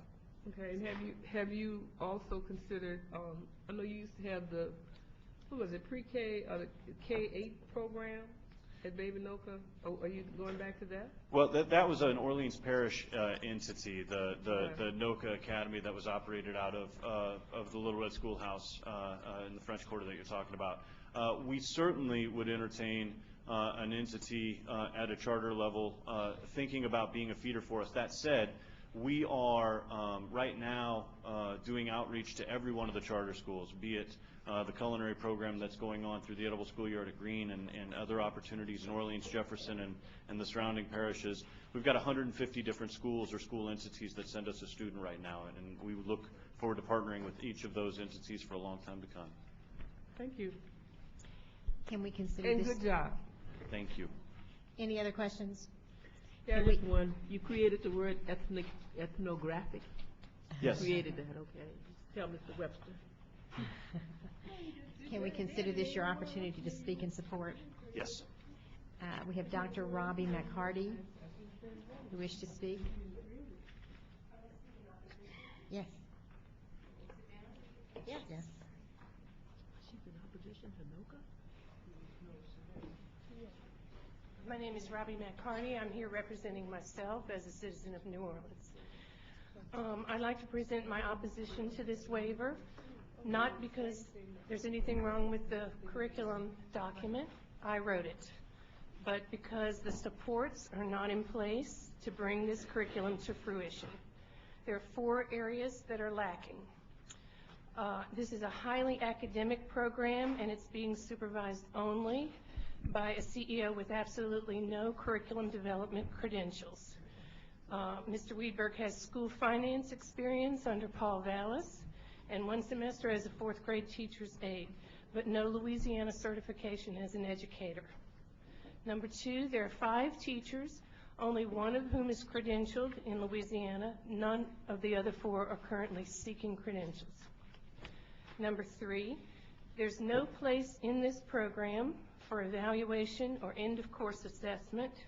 The courses will not fit into the established EOC testing protocol, and no alternative has been developed. Number 4, there's no plan for special education accommodations. There's no pupil progression plan. There's no one certified to develop IEPs. There's 1 teacher certified in academically gifted, but no other exceptionalities are able to be addressed. And finally, I believe this is a half-baked program with a half-developed administrative structure that will have a full-term negative impact on the academic futures of the students involved. It's a good idea, but it's not there yet. Thank you. Thank you, Dr. McCarty. We also have one person in support of the recommendation who does not wish to speak. Jennifer Guidry, thank you for that comment. Madam Chair? Yes. Does anybody wish to respond? I think I now have a cloud in my head. I'll speak to a couple of the points that were raised. Certainly, the curriculum standards. We've worked hard, and I want to thank Superintendent Tyler for her staff, Nancy Beaven and Scott Norton, who've been fantastic partners in helping to take what we've been working on. In some level, NOCA is a 38-year-old school. We've been a state entity for 11 years. In some level, it's been since the doors were open, we've been talking about coming into this. In practical terms, it's been over the last decade, and certainly since the storm, that we've come to a place where we realize that even though as an entity, NOCA sends 98% of its students to college, conservatory, and university, there are gaps in the educational opportunities afforded to some of our students based on what they're getting from the sending schools, meaning we have had a history of students that were able to access gifted and talented scholarships to colleges in the arts, but because of their academic backgrounds, their test scores, their preparation in going to the place where they were applying to colleges, they weren't able to get into the places that their arts would have allowed them to go. We also feel like under that idea of an ability to train in the arts, we looked at how we teach. The representative brings up the idea of the ethnographic study. We looked at ourselves. We brought in national experts to study how NOCA does its training, how it does its teaching, the elements of critique and support that we use from a pedagogical standpoint and a student support standpoint. And then we hired a group of people from around this country and a couple international people to help us look at each of the design areas for the academic subjects. We had experts in science from the Exploratorium in San Francisco, in math from UT Austin and University of Melbourne. In social studies, we have a gentleman who's put together an advisory committee and a doctorate from upstate New York. In each of the subject areas, we've brought together a group of people to act as a consortium lead on that curriculum work. As its establishing design principle, we put the GLEs and the Common Core standards in. In terms of EOC, it was one of the design principles before bringing it to this group that we discussed with the Department of Education, and actually had some negotiation and discussion about where does the EOC make sense in each of these subject areas. I think we've been very logical in terms of placing them so that students will be in a place to succeed on the NOCA level while also being in concert with their peers across the spectrum, across the state of Louisiana. This is something that we have spent time. We've gone and raised private resources in excess of $500,000 to expend on this work. We don't come here lightly. And when we went to a place where we talked about, on the NOCA level, the desire to put a half-day curriculum together because of the high level and delivery of supports we have given students on the art side, we thought it did a disservice to them to buy a stack of textbooks and hire a group of teachers to teach in a manner that they could be getting somewhere else. We wanted to rethink and reinvent how we would deliver the curriculum on the academic side so it mirrored and engaged students in the same way we've been doing for 38 years on the arts side. To the assessment piece, we have certainly taken very seriously not just the idea of assessment of students as they're progressing, but this is a new program. And this is something that has not been done before. So we need to be doing rigorous program assessment. We need to be looking at what we're doing and versioning what we're doing and thinking about that longitudinally going forward. So we have engaged a group of national experts again to come in and help us with the assessment so that we know that it's beyond reproach and that we know what we're doing for the student side and for the program side is the right piece. Certainly, today's efforts of bringing this to you is the last step in us being able to start that work of codifying what we're assessing. We wanted to make sure that this body had come together and approved what we're talking about going down a path of doing. Special ed, IEPs, these are important elements. The way you get into NOCA is through the arts. We have an arts audition that is blind to what you're bringing to the table academically. And if you belong at that school because of your ability in dance or in culinary or in theater design or in jazz, then you belong there on the academic studio side. We have students from a range of schools. They've come to us from the highest performing private schools in Jefferson, Orleans, and St. Tammany Parish. We also have students coming to us from RSD charter schools. I'm proud of that. And it's something that we are putting student supports in place for every student. That is a difficult task and something that we take very seriously and working hard on. If we are not in compliance today, we will be in short order. We are in our first year as a school, so we are putting in all of the reports to Department of Education on the student information system side to get back full reports so we know we are doing right by each of the students. We were told 60 to 90 days in we would have all that information and be able to move forward on that, and we're on that plan. We're on that timeline. We've met everything that we set out in the design phase, and I'm proud of the work that's going on.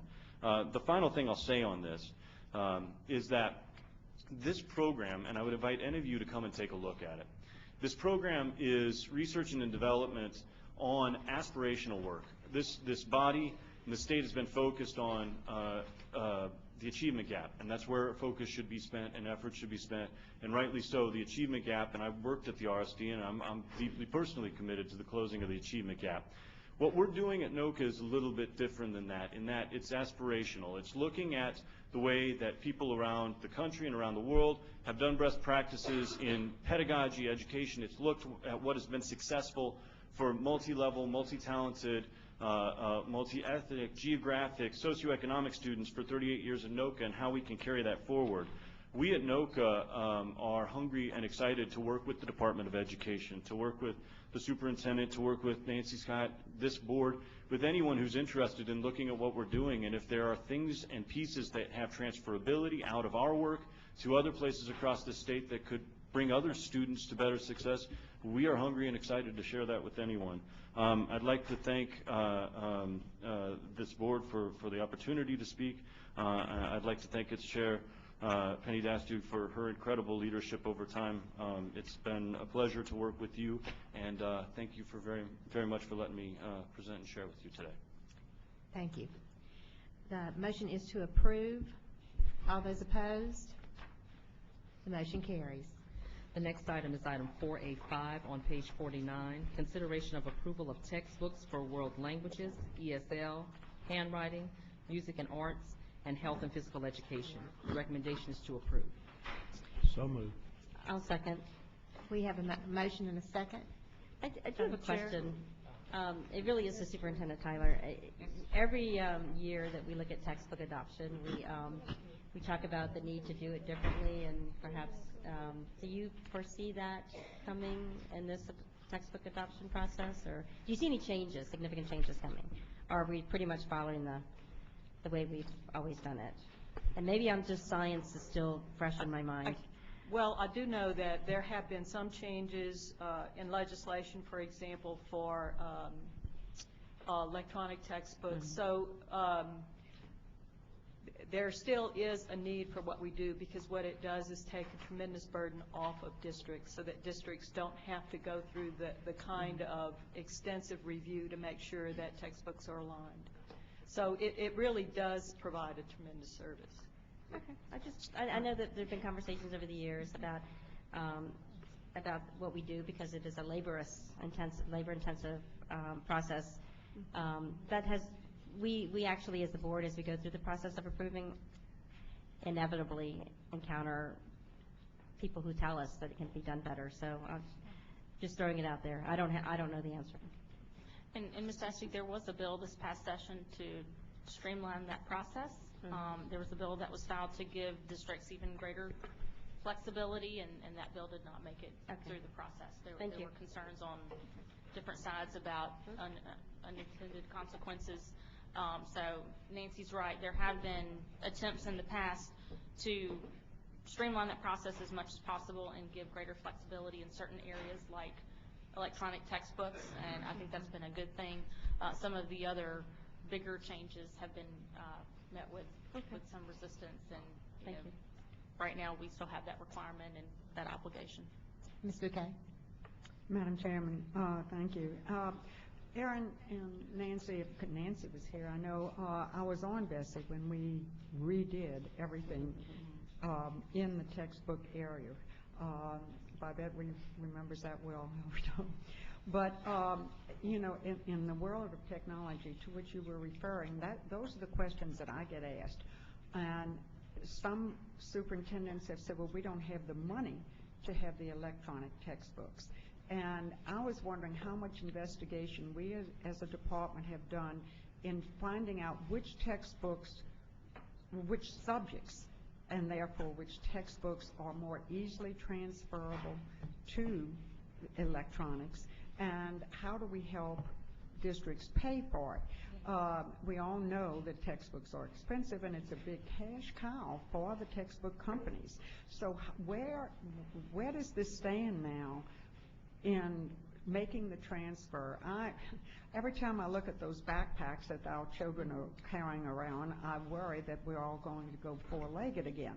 I mean, it is ridiculous how we have this. So being able to get things online, I think, would be a good move. But I haven't really heard or seen much about it. Ms. Bouquet, we have been working on that for a number of years, and our staff has. We have consistently for several years encouraged textbook companies to provide electronic textbooks. And I know I've heard from my staff recently that especially recently, one of the problems, and I imagine this is what you're hearing from your districts, is that when textbook companies have electronic versions, they require that the purchaser also buy a hard copy, which makes it doubly expensive. Exactly. And there's really no point if they have say a laptop or something to purchase a paper book as well.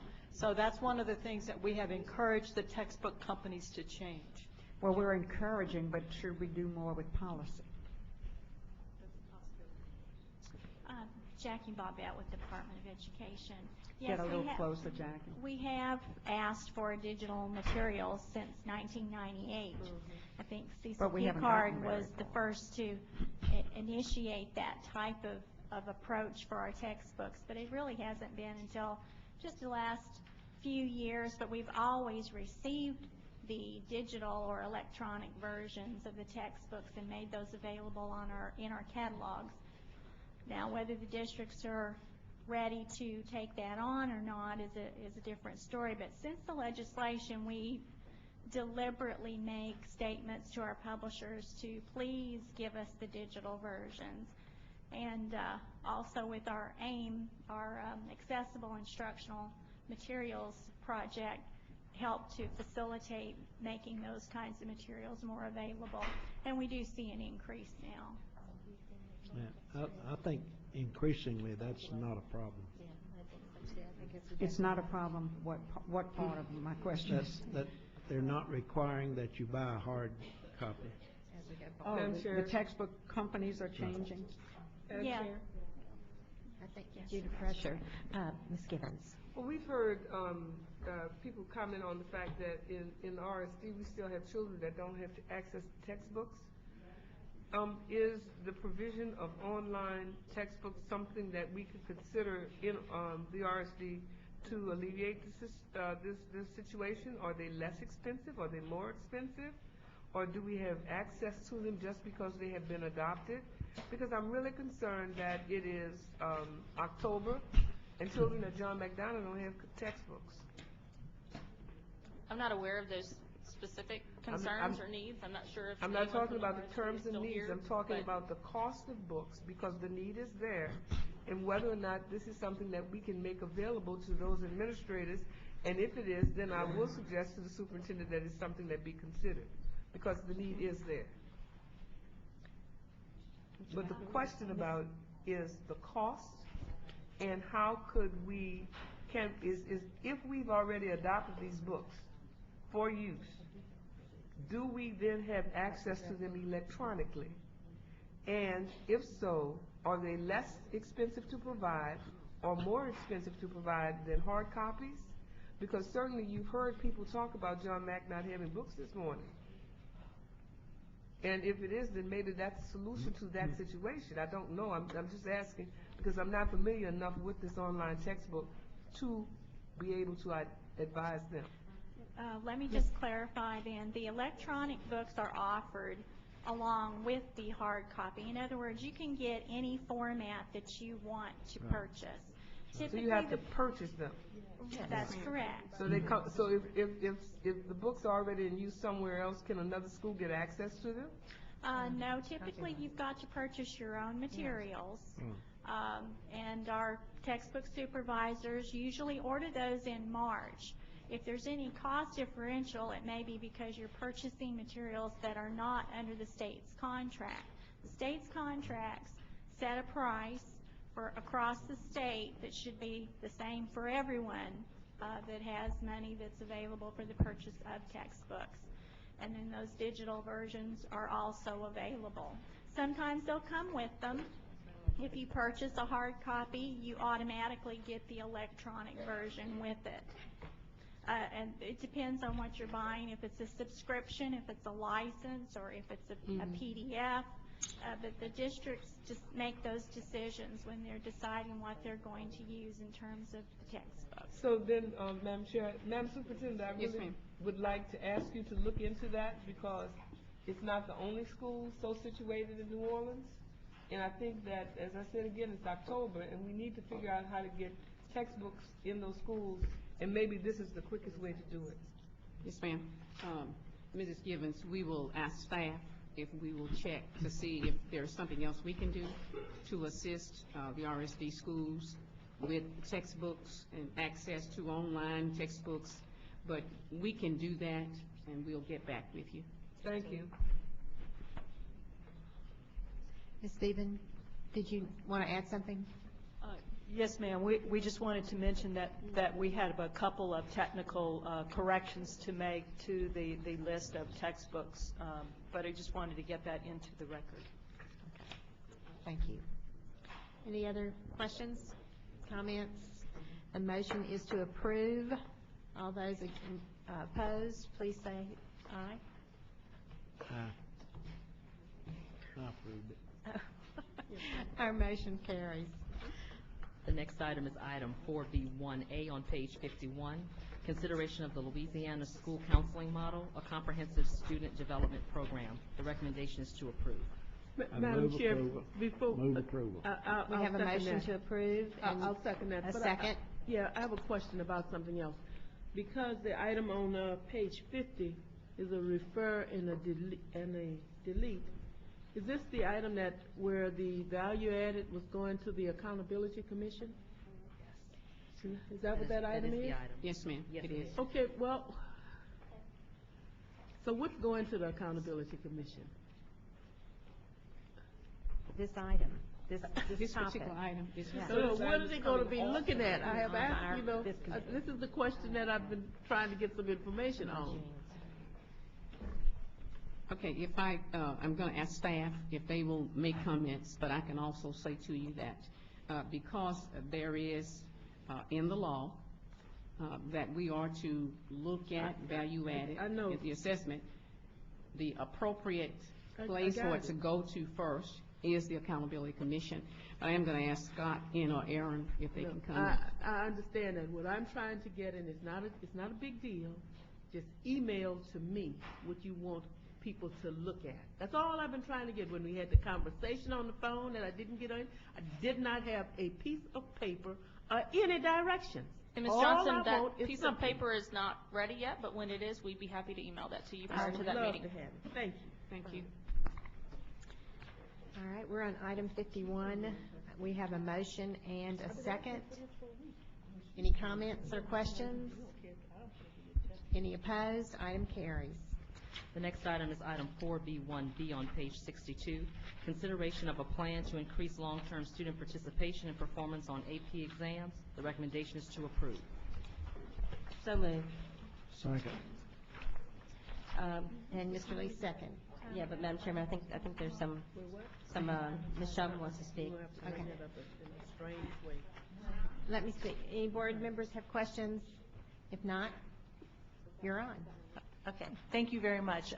What we would like to do is ask potentially that this be deferred.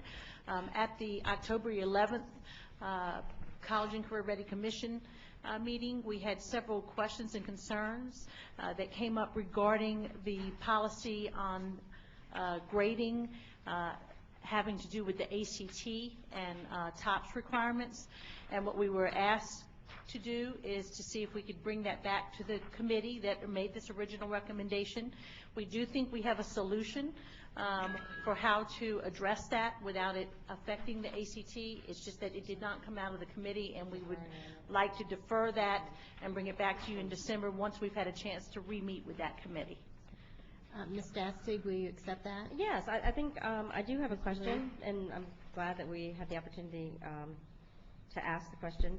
On the 5-year AP plan, and you know this has been something I've been interested in for a long time, on page 2 of the plan, could you talk to me a little bit about what the intent is on the level 1 funding of the MFP language? I'm going to actually ask Ken Bradford to speak to that because he's the one that's done the major research on where this committee went. Okay, and I just wanted to see how that would dovetail into the work that we do on the MFP. Okay, Mr. Ashley, again, Ken Bradford, Office of College and Career Readiness. I was part of chairing, pulling together the task force and reviewing, and one of the recommendations that came out of PSAC and the stakeholders, AP stakeholders, was that there be something in the MFP similar to like there is for vocational education right now, and that would be that for school districts that have students participating in advanced placement courses, that there be some sort of MFP incentive for them in the MFP formula.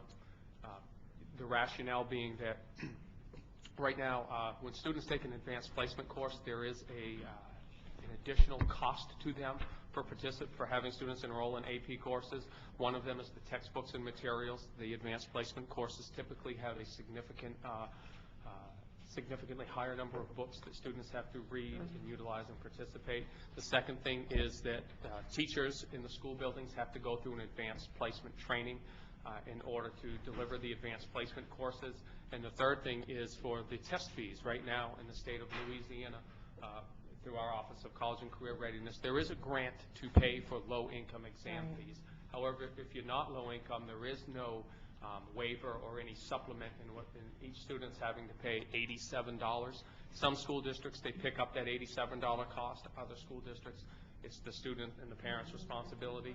So what came out of PSAC was they were asking, look, could there be something in the MFP formula so that if we have students enroll in AP, it's helping us to offset some of those additional costs for teacher training, textbooks, and student test fees. I mean, I think I certainly understand where that comes from. I would be interested in knowing what that recommendation would be as far as what that number would be, that weight.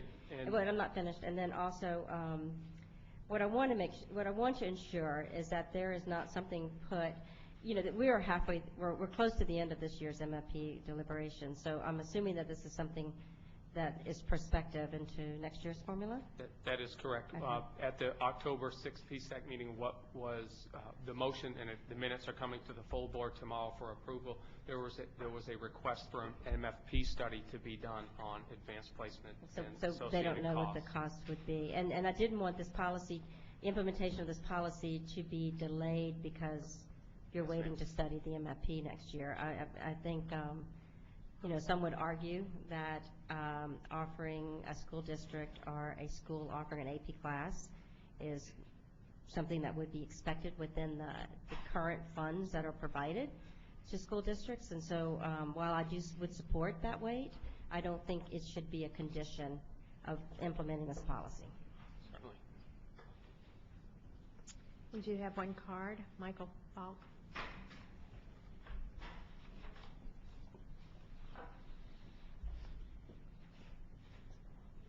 Since the MFP is my problem, And yes. I was the one that brought it up, and we had a lot of discussion in the committee, the task force.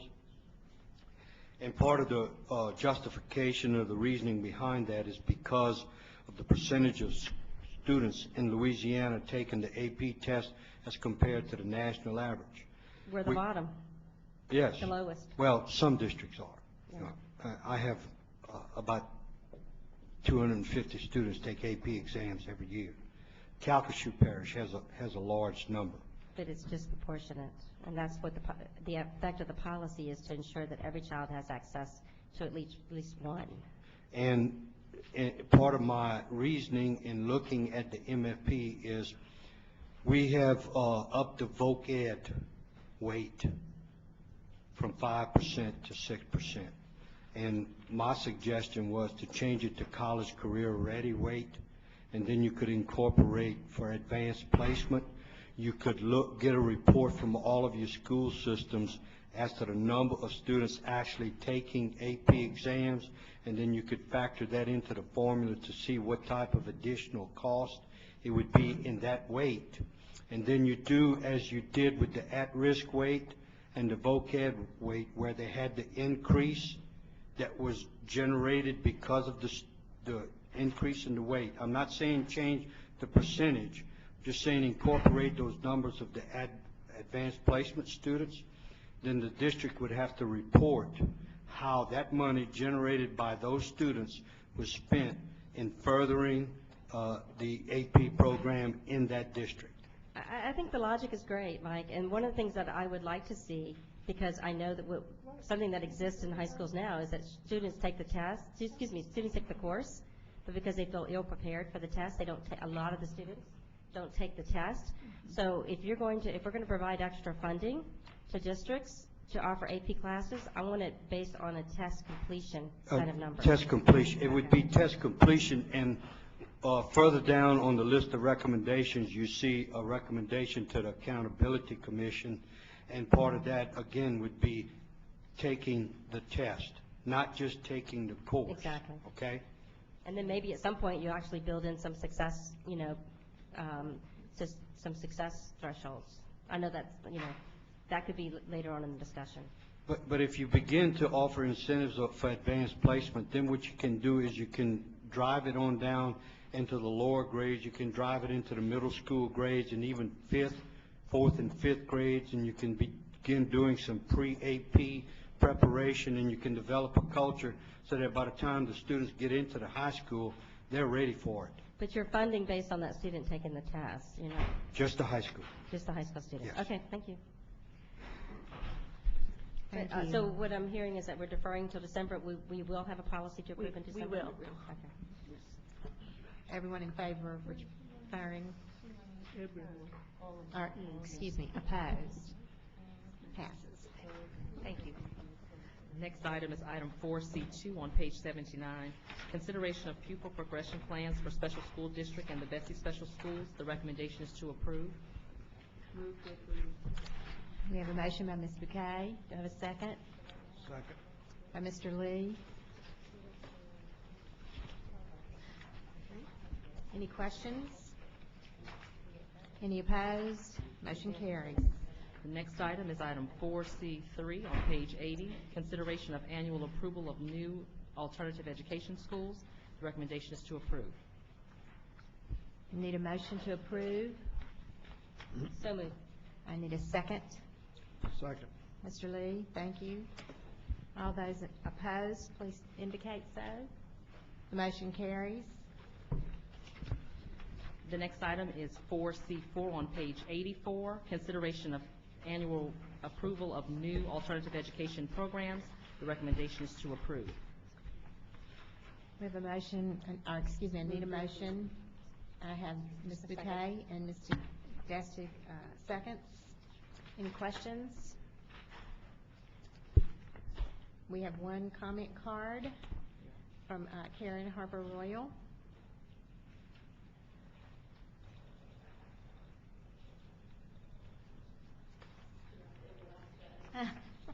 Well, he made this one work. Yeah. I'll let okay. Oh, actually, this one is working. Thank you. I do support the need that we do have alternative schools, and I have some concerns, and actually, I wanted some clarification. This was about new alternative schools, and one of the questions I had was, I know that BESE approves standards for alternative schools. I want to know if that included charter alternative schools, because I know that recently there was a request for applications for charter alternative schools. And also in New Orleans, some of us are under the impression that we do have charter alternative schools, but I didn't see them on the list of new alternative schools in the backup packet. I'm speaking specifically of the, and I'm saying schools, but I understand it's programs. Okay, I'm using it interchangeably. But I'm speaking specifically of the Renew. They call it accelerated school, but when I remember reading their application, their charter application, last year, I thought it was for a charter alternative school. And then I'm also speaking specifically of the NET, which was on your earlier committee agenda, asking for a delay in implementation. However, the First Line Charter Schools is doing some type of a pilot with them in the Clark building, so it's sort of like an alternative program, and I know that the parents whose children are in that program think it's an alternative program, and so I wanted to find out if these are new, would they be considered under the same standards as alternative schools that, as you are talking about on this agenda, and let's see. And again, if they are, I just want to take you back to understanding that a lot of the characteristics of the children described in here are the same things we say we are creating charter schools for. So are we creating alternative schools, or are we creating charter schools? Thank you. Thank you. Ms. Bendeley? Yes, the policy does apply to charter alternative schools. One that Ms. Harper Royal identified, the NET, was one that you considered this morning. So it has not opened up as a school yet, but when it does, it will be subject to the policy, and it should be reflected on this list in the year in which it opens. The other one, it's the Renew, they call it Renew Accelerated School. Isn't it's that the one, operating on the ground floor of John McDonough High School. The one at John Mack, and also the one that's at Abrams. And it's at Schwartz. And at Schwartz. They're in 3 locations, and they're called alternative schools, but they're not on this list, and that was concerning.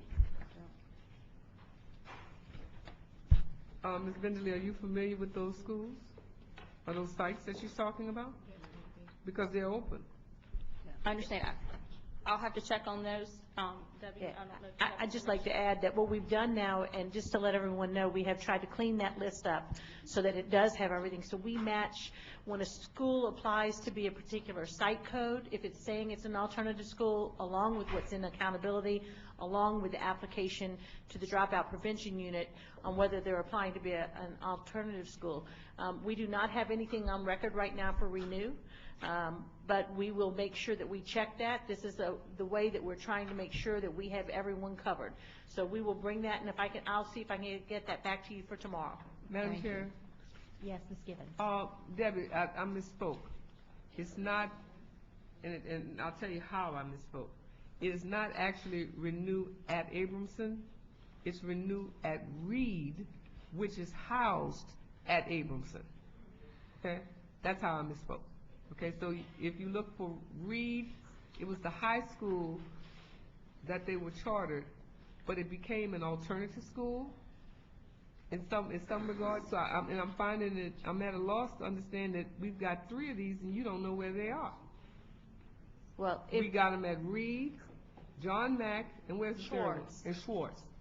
And it's renew. Let us check on those, and we'll coordinate with the RSD and report back to you. Thank you. I just have one question. Ms. Johnson? In my parish, the Iberville Optional Center is a program. So is it also a school? Are programs also schools? They're classified as one or the other. So that's how come you have a list that came before you with ones that are programs and ones that are schools. Okay, So it should that I'm be real clear, only the schools get the school performance score. That's correct. Right, they get a score for that school itself. The other areas, the score goes back to the sending school. That's what I wanted to hear. All right. Thank you. Thank you.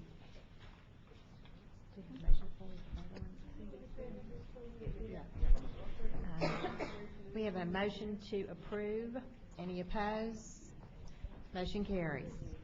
The next item is item 4D1 on page 89, consideration of report on the activities of the High School Redesign Commission. The recommendation is to receive and approve. So moved. Second. We have any questions? We have one card. Christy Cormier.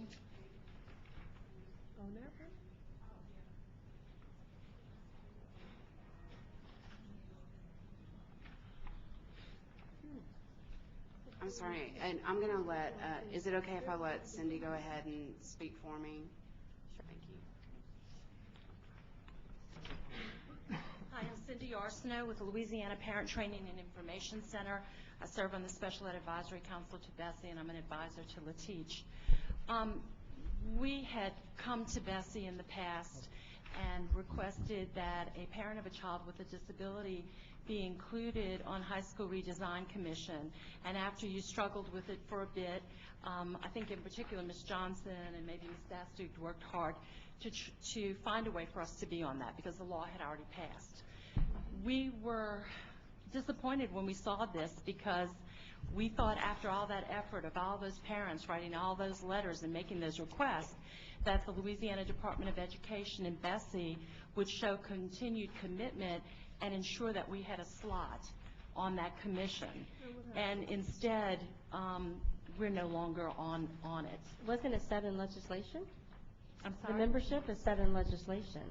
Yeah, I'm agreeing that it's a piece of legislation, but what I'm saying is it would have been nice if we had been notified so that we could have requested of a legislator that at least we could have made the request that a parent of a child with a disability be included on the commission. We didn't know, and in the past, I also thought it would have been great if, because BESE had heard from so many people, so many parents about it, that it would have been great when you all heard about it, if you'd have said, you know, we want to make sure that this happens because we know this group's going to write letters again. Madam Chairman. Did we know? Yes, Ms. Madam Chairman, Dastig. yeah, I mean, I support you on everything you do, but I don't know how you can come and with something that's set in legislation. I know you're an advocate in the legislature, and I know that, you know, I don't know how you can say that the board should have taken care of this. I'm sorry if I used the wrong language. I'm a little bewildered by that. I mean, if it had been brought to my attention, I certainly, and I know this board would have endorsed Well, endorsed what I'm that saying amendment. is that when it was brought before you around High School Redesign Commission, if they're changing the name and changing some things about it, I guess, if I had known, I would have gone to whoever and said whatever. I don't know how I missed it, but I did. But I guess that when I saw it on the agenda, I thought, wow, I would have thought somebody at the Department of Ed or somebody here who had been involved with us in this past effort might have noticed and at least maybe given us a heads up. So, yeah, I would have if had I known. Madam Chair. Ms. Johnson. Did we know? Ms. Johnson. I guess I'm so different from everybody else. I think we made an error. I'm a really big girl. I'll ask the legislature to amend it and to add the parent of a special ed kid. I don't see where that's a big deal. Now, whether they will do it, I don't know. Right. But I will definitely ask them, because we did go through a lot to put that particular spot on, and I think it's relevant. We just finished talking about Lot 2 and Lot 1. Yes. So I think it is a very relevant something, and I cannot see, and I know you can bring your people out in force. Yes. I cannot see where they could turn you down if you're over there and we make that request. And Madam Chair, Well, thank you. Yes, may Ms. I Gibbons. suggest it may have just been an oversight? Because I'm sitting here going, I didn't know. Yeah, I'm But I thinking it certainly might- would have made sure that the parent with a disability is on there, just like I make sure that a person with a disability is on it. So I'll go with her. Thank Because you. I'm a big girl too, and if we messed up, I'm gonna fix it. I wish I had seen it earlier because And I think would you have would have asked let all us about know. it. and So found I out. don't take offense with that. If it's wrong, we'll fix it. Madam Chairman, and Mr. I Garvey think and- Ms. Buquet, Ms. Johnson, Ms. Mr. Ms. Garvey. Johnson and Ms. Gibbons have the right approach, and I think they're right, have the right approach. I'd like to suggest that in all of these categories in college and career readiness, there are some opportunities to appoint a parent and Right. an adult with special Thank needs. you. And so we could probably work Right. like we have in the past, to make sure that you get representation now, and I think you've heard that this board would support any amendment to the legislation that would give you representation. So I think Ms. Johnson and Ms. Gibbons are absolutely right on this tone. Yeah, I apologize. Mr. for not Garvey. having worded properly. Mr. Garvey has the floor. Mr. Ms. Garvey. Johnson, if we should make a motion directing the department to seek that I think legislation. so, because I don't think, you see what So I moved. thought we were trying to do, and I'll second that, the High School Redesign Commission, which name has been changed, had, 40-some members on it, and we were having quorum issues. So that's why I take responsibility for not looking at this and giving it the serious consideration that we should have to make sure it was staffed correctly. So, I can admit when we made something wrong, because I'm getting ready to make somebody else admit it in another meeting. We have a motion on the floor. Would you please read the motion that's on the floor? I would like for the motion to be restated, please. Would you restate your motion, Ms. Johnson? The motion, Mr. Garvey made the No, motion. I'm sorry, it was Mr. Garvey. Direct the department to seek legislation adding special education advocate to that committee. We'll do it. And we have a second. All those in, any opposed? Motion carries. Now we have another motion on the floor to receive and approve this report. I'll move to receive and approve. Second. Any opposed? Motion carries. The next item is item 4E1 on page 96, consideration of revisions to Bulletin 118, statewide assessment standards and practices related to test security. So The moved. recommendation is to approve as notice of intent. We have a motion. Do we have a second? Second. Thank you, Mr. Garvey. Any questions? Comments? Any opposed? Motion carries. Next item is item 4E4 on page 101, consideration of revisions to Bulletin 741, Louisiana Handbook for School Administrators, to revise Chapter 27, Adult Education Programs. The recommendation is to approve as a notice of intent. So moved. So moved. Have a motion by Mr. Lee, second by Mrs. Johnson. Any opposed? Motion carries. The next item is item 4E5 on page 106, consideration of revisions to Bulletin 119, Louisiana School Transportation Specifications and Procedures, to revise Section 303, Section 307, Section 501, Section 1901, Section 2501, and Section 2507. The recommendation is to approve as a notice of intent. So moved. Second. Second. Have a motion is second. Any opposition? Motion carries. Item 4E6 on page 113, consideration of revisions to Bulletin 1706, regulations for implementation of the Children with Exceptionalities Act relative to the use of seclusion and physical restraint in response to the behavior of students with exceptionalities as mandated in Act 328 of the 2011 regular session of the Louisiana Legislature. The recommendation is to approve as a notice of intent. So moved. Do I have a second? We have any comments or questions? We have 3 cards. Christy Cormier? No, no, no comments. Sean Fleming? They have No no comment. comments. None of them. Okay. Sorry. Any opposition? Motion carries. The next item is item 4E7 on page 119, consideration of revisions to Bulletin 741, Louisiana Handbook for School Administrators, Section 1103, compulsory attendance. The recommendation is to approve as a notice of intent. Do I have a motion? So moved. Mr. Lee, do I have a second? Second. Ms. Buckay? Questions? All those opposed? Motion carries. The next item is item 4E8 on page 121, consideration of revisions to Bulletin 741, Louisiana Handbook for School Administrators, Section 2907, connections process. The recommendation is to approve as a notice of intent. Do we have a motion? So moved. Mr. Lee, second by Mrs. Buckay. Any questions? Any opposition? Motion carries. The next item is item 4E9 on page 123, consideration of revisions to Bulletin 741, Louisiana Handbook for School Administrators, and non-public Bulletin 741, Louisiana Handbook for Non-Public School Administrators, related to graduation requirements. Mr. The Bennett? recommendation is to approve as a notice of intent. Second. We have a I motion. have a question on that. We can add Biology 1 as a substitute for an AP course? Are we adding it as a substitute for an AP Biology course? What that is for all of the AP courses, we have identified corresponding courses that we have Louisiana course codes for, so that students can take AP courses, and those AP courses can count for graduation requirements.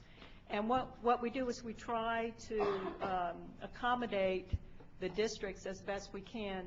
For chemistry, for AP chemistry and AP biology, most schools will teach that as a chemistry 2 or a biology 2 course. But we've gotten calls from some schools, particularly non-public schools, that will use the AP biology as a biology 1 course or the chemistry as a chemistry 1 course.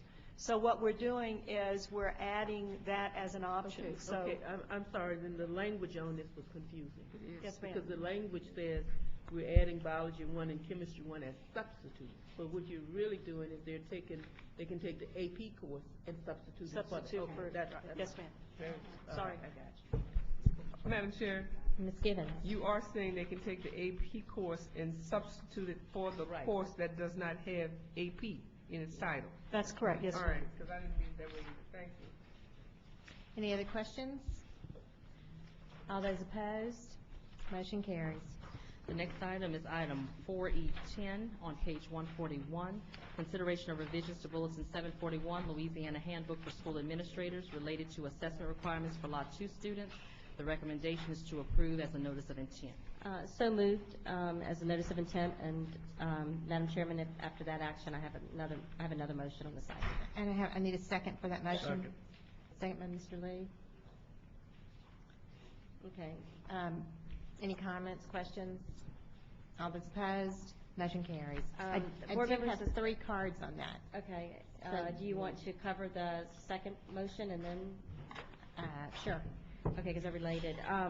Part of the policy that we're looking at today allows, and I think you probably better explained by Nancy than me, but what I've been asked to do is present a motion that would basically give this year basically, let me just read it to you, and then Nancy can explain it. That's probably the best way to do this. That I'd like to make a motion that for the 2011-2012 school year only, the assessment requirements for Lot 2 students, so that the end-of-course exams shall count for 5% of final grades, rather than the currently mandated 15 to 30%. This allows a waiver this year for what you're you just approved in policy for next year. Because in this, who this helps is students who are on a block schedule. This allows them to be able to have the same benefit that students next semester would have. You have that written down somewhere? Yes, ma'am. Can I see a copy? Sure. I'm not following, you know. I know, I tried. Maybe Ms. Beebe can be better. Try me. I'll start, and Nancy can help me. Oh, sorry. It's got to. Either way. Basically, And then give it to, she'll bail me out. Basically, there's an EOC test coming up very soon, and if you go through the normal NOI process, it won't take effect soon enough. So a waiver will get those students who have the EOC this December under this policy. You went to Harvard, so maybe you got it. Did we get a second to your motion? The second motion? Mr. I Lee? made the motion. Ms. Buquet seconded it.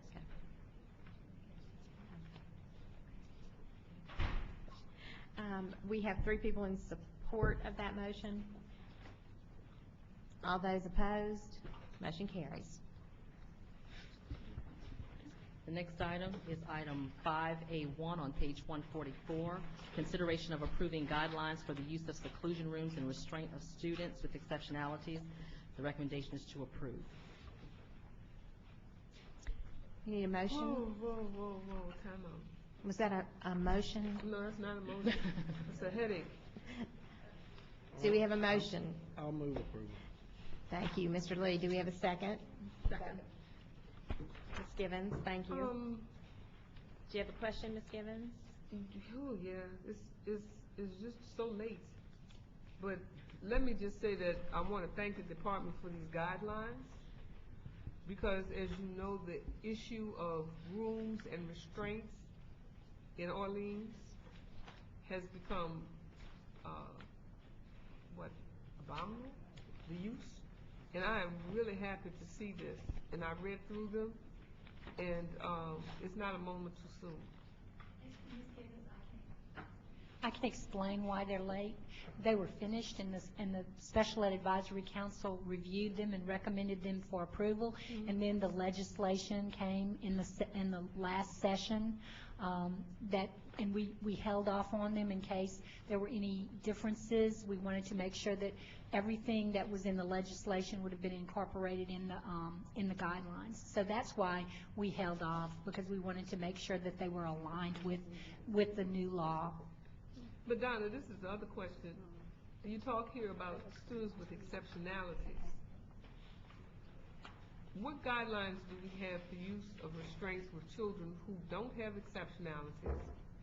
And are there guidelines that talk about age-appropriate restraints for children without exceptionalities?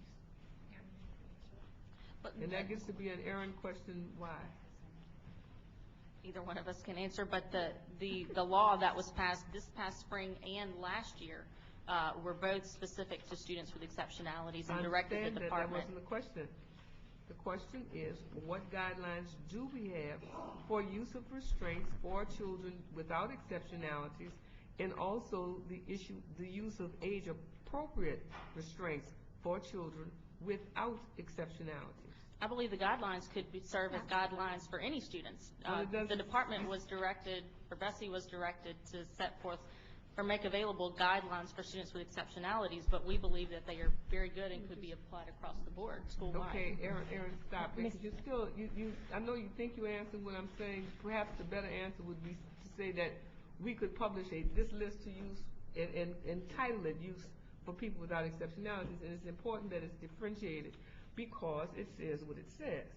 And we have problems right now with people handcuffing small children to chairs, which is why I'm asking, what do we have as guidelines? And maybe we need to also publish a list of guidelines for children without exceptionalities, because apparently we have some adults that don't know what's appropriate to use with children that don't have exceptionalities. So maybe that should be my question. Acting Superintendent Tyler would like to respond. I just want to respond and say that I don't know if we have any guidelines for children that are not disabled, or children who are not special needs students, but we can certainly research to find out if there are.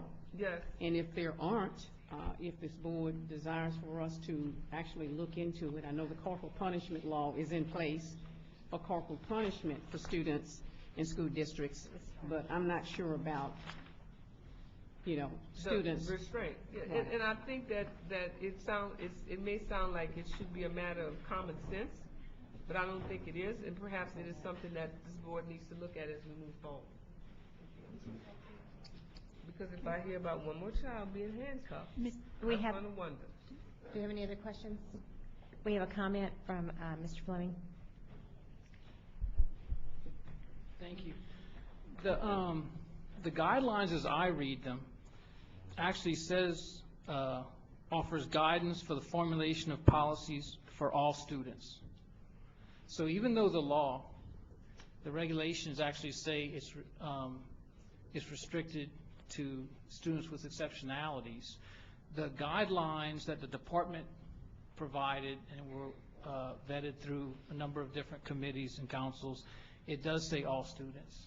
If you look If at they page could be 145, applicable, but what I'm suggesting very is top. that we need to have something done specifically, and maybe this is the beginning of that discussion. Right, I'm sorry. I read it, I understand what it says. Okay, I mean, so. Well, I think that's a very good observation, and I think that it does open an area for discussion. This, however, is what it is mandated by the law, and what we're trying to move forward with today. I have a card for Ms. Cormier, Ms. Arsenault. Oh.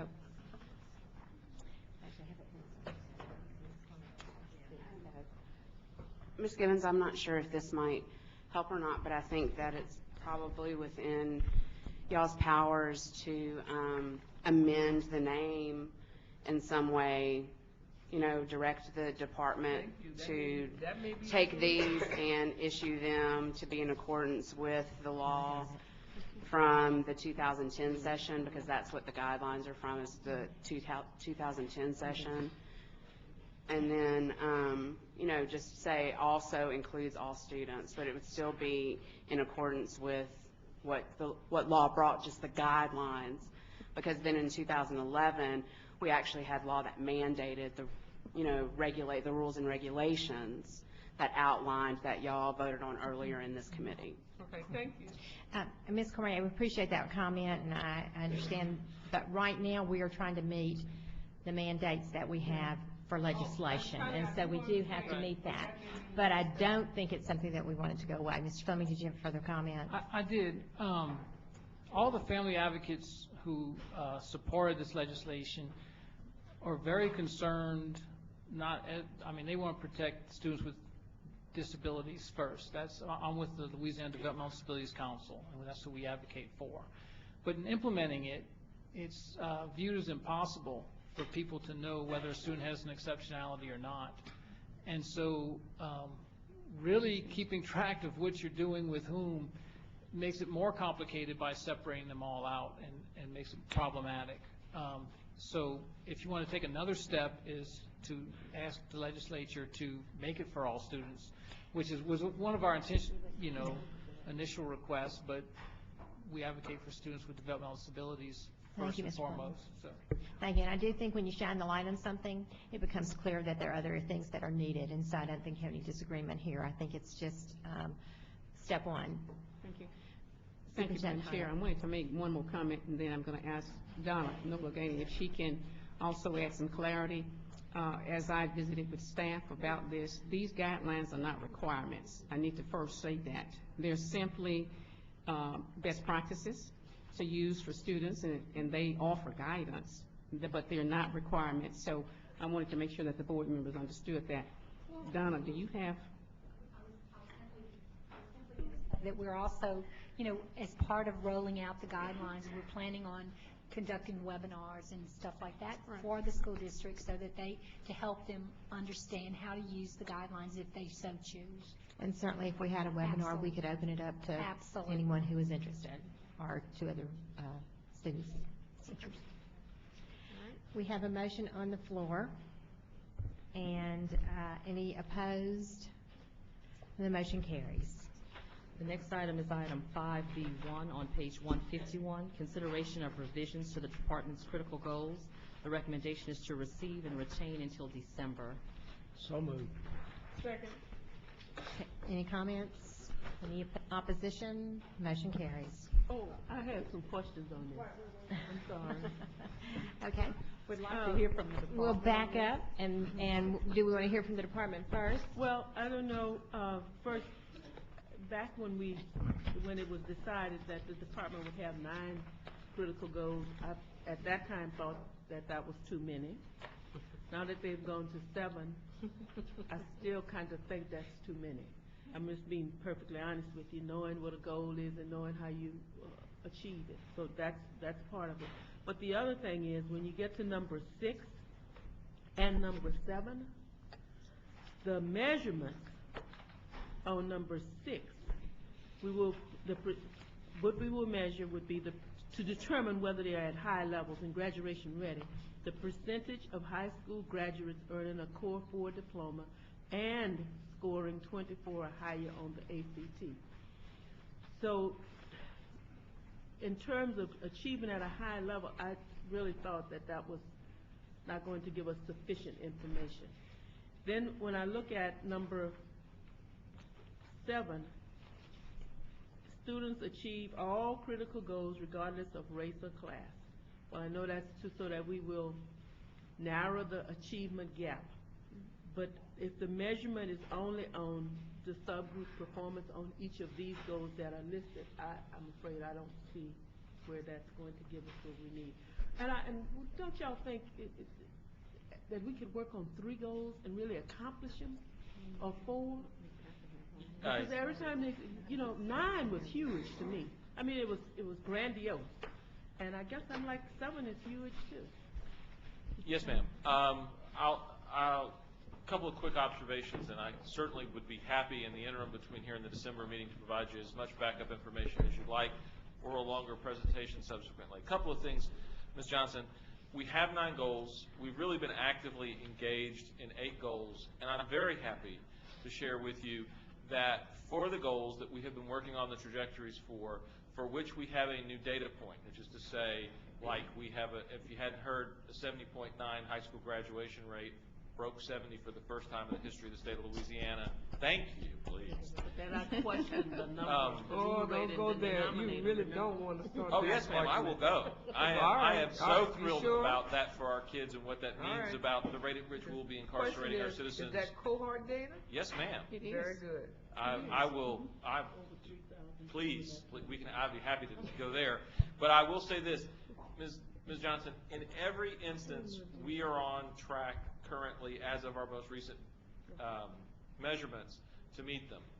So while I would say in a simple world, having a goal, just one goal, would be fabulous, our work toward these 7 reflects a developmental course to succeed with our kids. So it starts with kindergarten ready, it gets them through elementary on time and on level, it gets them to the 9th grade on time, on level, it gets them out the high school door, it gets them into post-secondary or with a work-based certificate.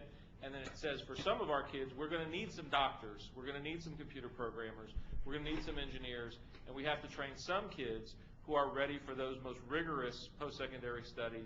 And so they'll have a Core 4 diploma and they'll have an ACT of 24, which represents about the 75th percentile in the nation, that they could get into a good engineering school, a good law school, after, of course, a good undergraduate experience, a good pre-med program. And yes, ma'am, if we narrow it, and I'm certainly, if that's the will of the board, I don't consider these the department's goals, I consider these BESE's goals. If it's y'all's will that there's too many, then we can certainly have less. I would say that we worked awfully hard to look at our historic trajectories, to look at our strategic plans, to set near and long-term goals that represent success over the developmental course of a child. Because I know that you and I are completely aligned. We want to raise them from babies to great life success. And these are big markers along that way to get from here to there. And if you pull one out, so do we give up on kindergarten readiness? Well, that doesn't seem quite right. We're not going to give up on high school grad rate. So it's which of these steps in the developmental trajectory for our young people would we say, well, we're going to stop attending to that one for now? Madam Chair. Yes, Acting Superintendent wants to speak first. Thank you so much, Madam Chair. And I, too, would like to echo what Dr. Newell has said.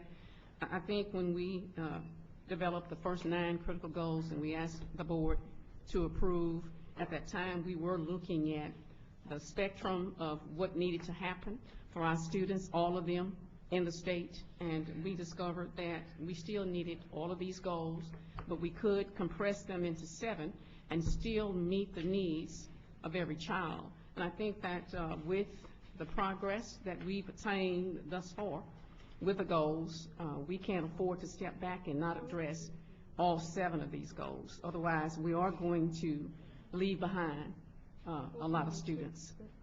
Thank you, Ms. Tyler. Ms. Givens? Well, having heard both of you, let me just say that as I read 4, 5, and 6, which all talk about how students graduate, that is like 4A, 4B, and 4C, which would bring us to 4 goals, 5 goals. See, you know, if you look at it, you're talking about students graduating on time, college and career ready, and ready for rigorous post-secondary study. That makes Ms. Johnson happy. I want you to leave happy. No, you don't care? You don't want to leave happy? Thank you, Ms. She don't want to Givens. leave happy. But I seriously though, 4, 5, and 6 all refer to how students graduate. That's a goal. Yes, And ma'am. I think it might help us get a better handle on focus. But since Ms. Johnson doesn't want to leave happy. Thank you, Ms. Givens. We have one last thing on this, then I am going to leave it alone. If we back in another committee, we talked about the possibility of applying for the waivers from through NCLB, and one of the things that most states are looking at is getting from under this AYP stuff. Thank you, Ms. Johnson. We have a motion on the floor. Any other questions? All those opposed? Motion carries. Madam Chair, this concludes the agenda. The Administration and Finance Committee will start immediately. We're adjourned.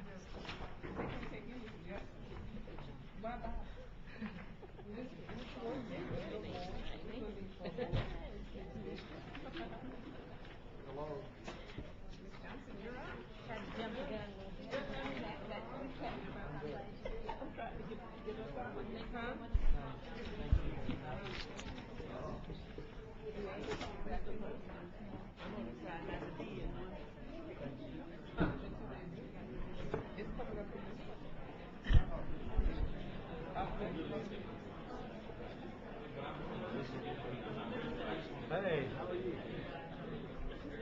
No, I really appreciate it. It's been grateful. I'm going to say something to you a little bit when it comes up. Makes you rather than not say something.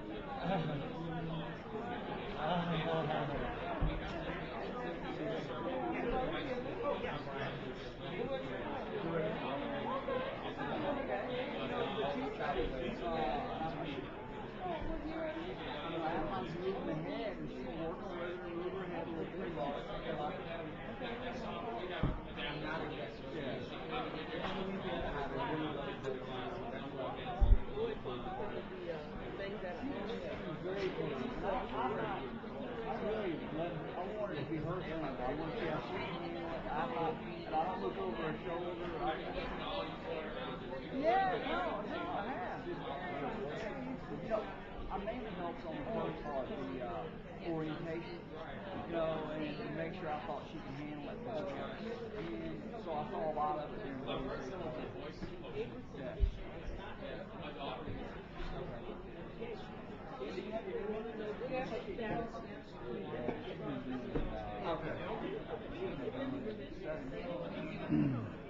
So her weekly grammar part actually probably needs to catch up with her conversational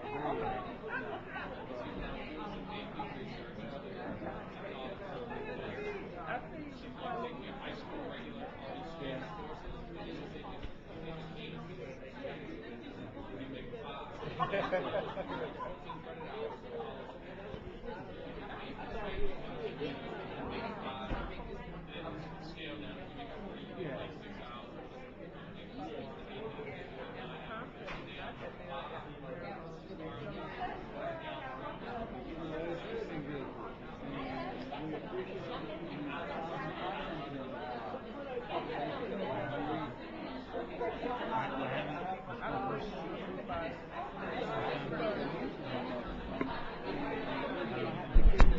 Get Denise.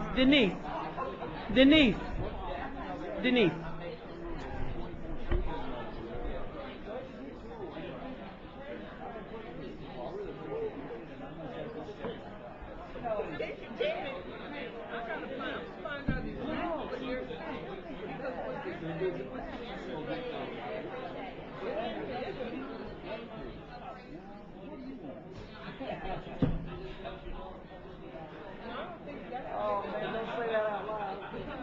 God, don't say that. That's my thing, I'm going back and look to make sure what I'm saying is right. All right, good.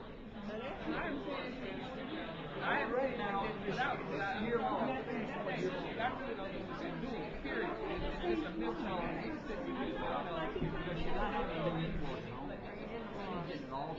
I got it so beautiful. She does so much. We don't want to keep it. When you can, bring it in tomorrow.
The Administration and Finance Committee is now called to order.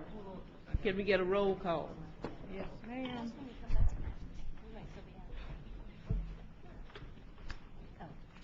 Okay, Mr. Bayard. Mr. Bayard's absent. Mr. Bennett. Here. Mr. Bennett present. Ms. Bradford. Here. Ms. Bradford present. Ms. Bouquet. Ms. Bouquet present.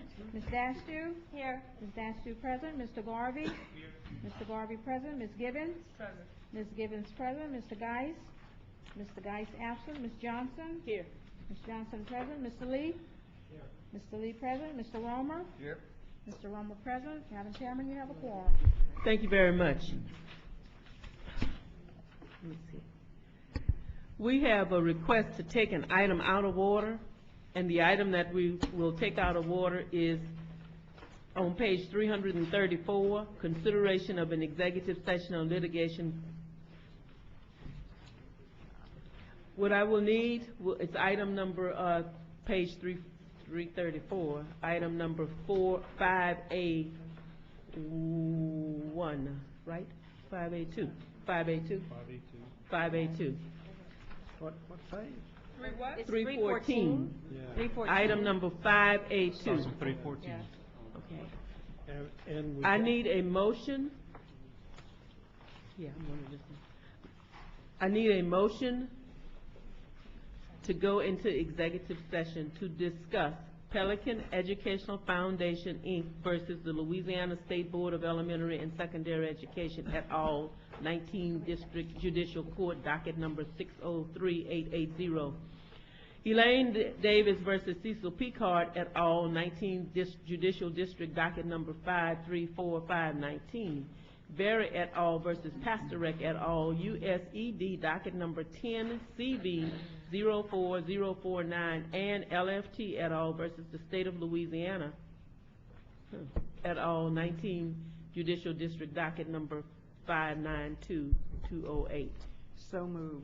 I have a motion Second. and a second. We need a roll call to go into. We need 2/3 of you to vote positively. Why are we taking it out of order? The attorneys from the Attorney General's office asked that we take it out of order. Why? Yeah, why? You all have something else that has to be taken care of? That's why. They have something else that has to be taken care of. So do we all. Yeah, don't we all? And they work here. Okay, we need a roll call. Mr. Bennett? Yes. Bennett votes yes. Ms. Bradford? Ms. Bradford votes yes. Ms. Bouquet? Yes. Ms. Bouquet votes yes. Ms. Dastu? Yes. Ms. Dastu votes yes. Mr. Garvey? Yes. Mr. Garvey votes yes. Ms. Gibbons? I guess so. Ms. Gibbons votes yes. Mr. Lee? Reluctantly, yes. Mr. Lee votes yes. Mr. Romer? Ms. Johnson. Mr. Romer votes yes. What? We're coming back. Yes. Ms. Johnson? Ms. Johnson votes yes. You know, Motion when passed. when the day gets long, No, ma'am. the 11 of us become very different. There are people here. I understand that, and we're coming back out here to take care of the rest of the business, and I will allow, if I have to stay here until tomorrow to get through this agenda. The board will not take any votes while we're in executive session. If there are any votes that need to be cast, they will be cast in public. I'm going to make the request that we're in executive session no more than 20 minutes, because I have looked at the items that are on here, and we should be able to have whatever discussion very shortly. Thank you. And we cannot go back and consider any prior items, is that correct?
stay here until I get 7 people out here. Yes, sir. I need you to sign this. I checked it out.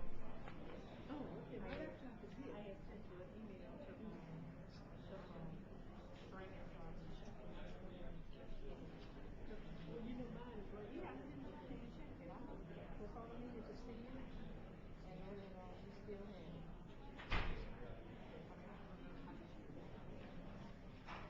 It's like I've done that before.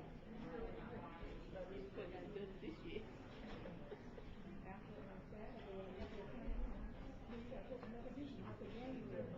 December.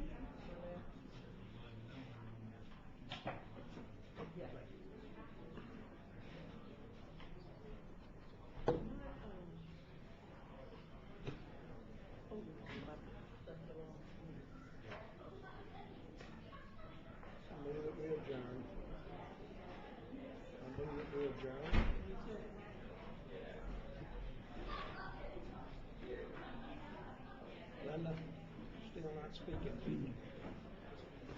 What? Are you running? Is it looking okay?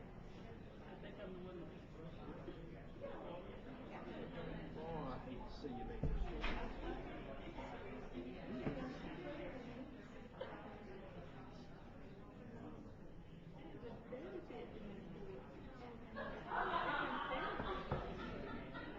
I tell you, you leave, I'm out of it.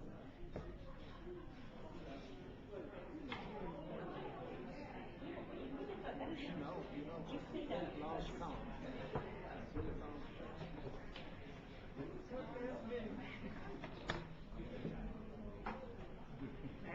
Looks like I did have one.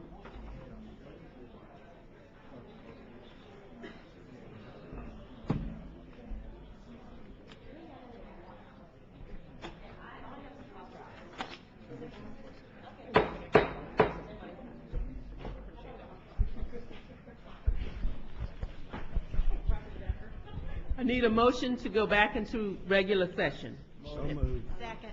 I have a motion and a second. I need a roll call. Get my papers again. Mr. Bayard? Mr. Bayard's absent. Mr. Bennett? Yes. Mr. Bennett, yes. Ms. Bradford? Yes. Ms. Bradford, yes. Ms. Bouquet? She's not in here yet. Ms. Bouquet is absent. Ms. Dastiu? Here. Ms. Dastiu, yes.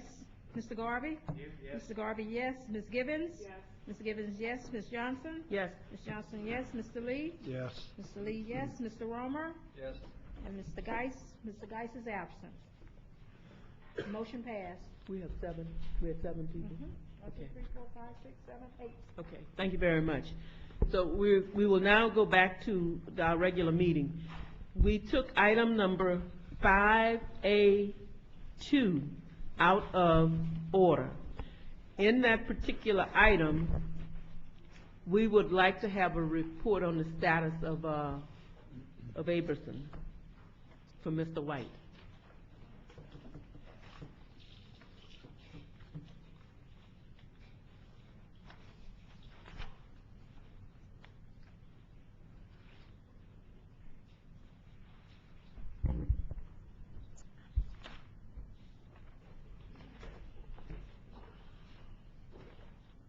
Good afternoon, Madam Chairman.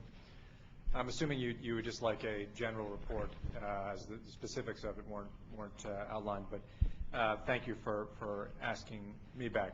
Our team has been with Abramson before the meeting in Orleans, as well as virtually every day since, working with the school. I thought I would just give you an update as to what has happened since the time at which the charter was revoked, and talk a little bit and then answer questions that I can.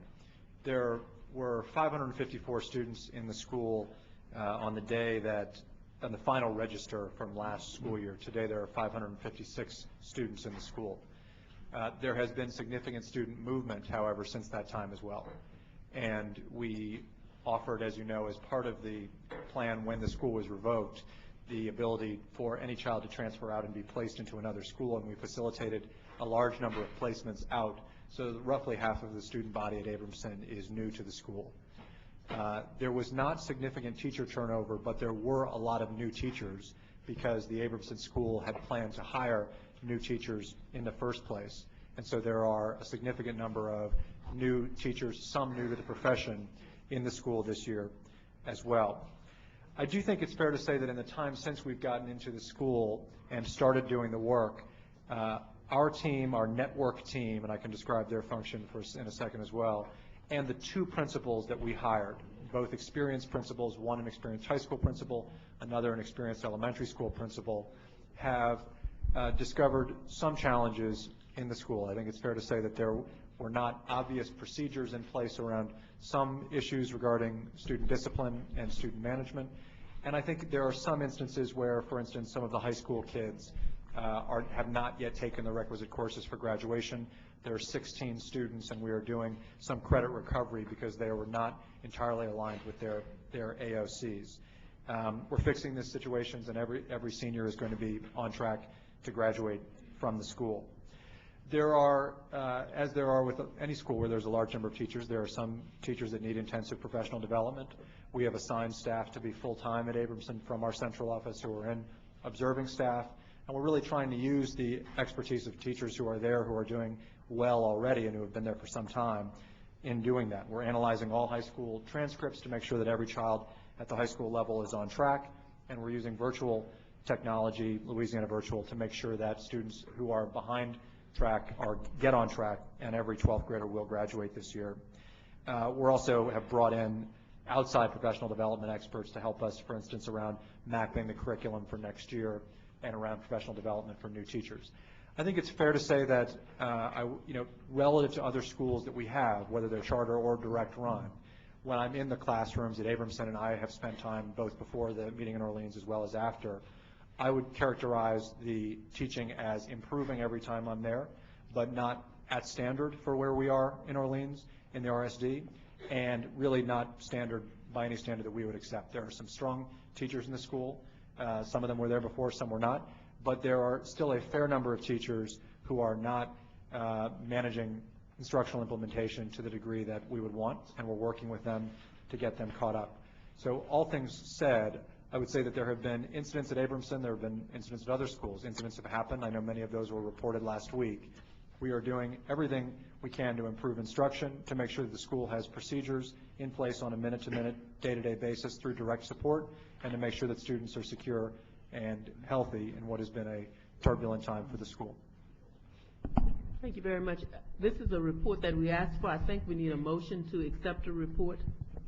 So moved. Second. Is there any opposition to the motion? We don't have no cards or anything here. We don't have any cards from anybody. We don't have any cards. Okay. Thank you very much. Thank you.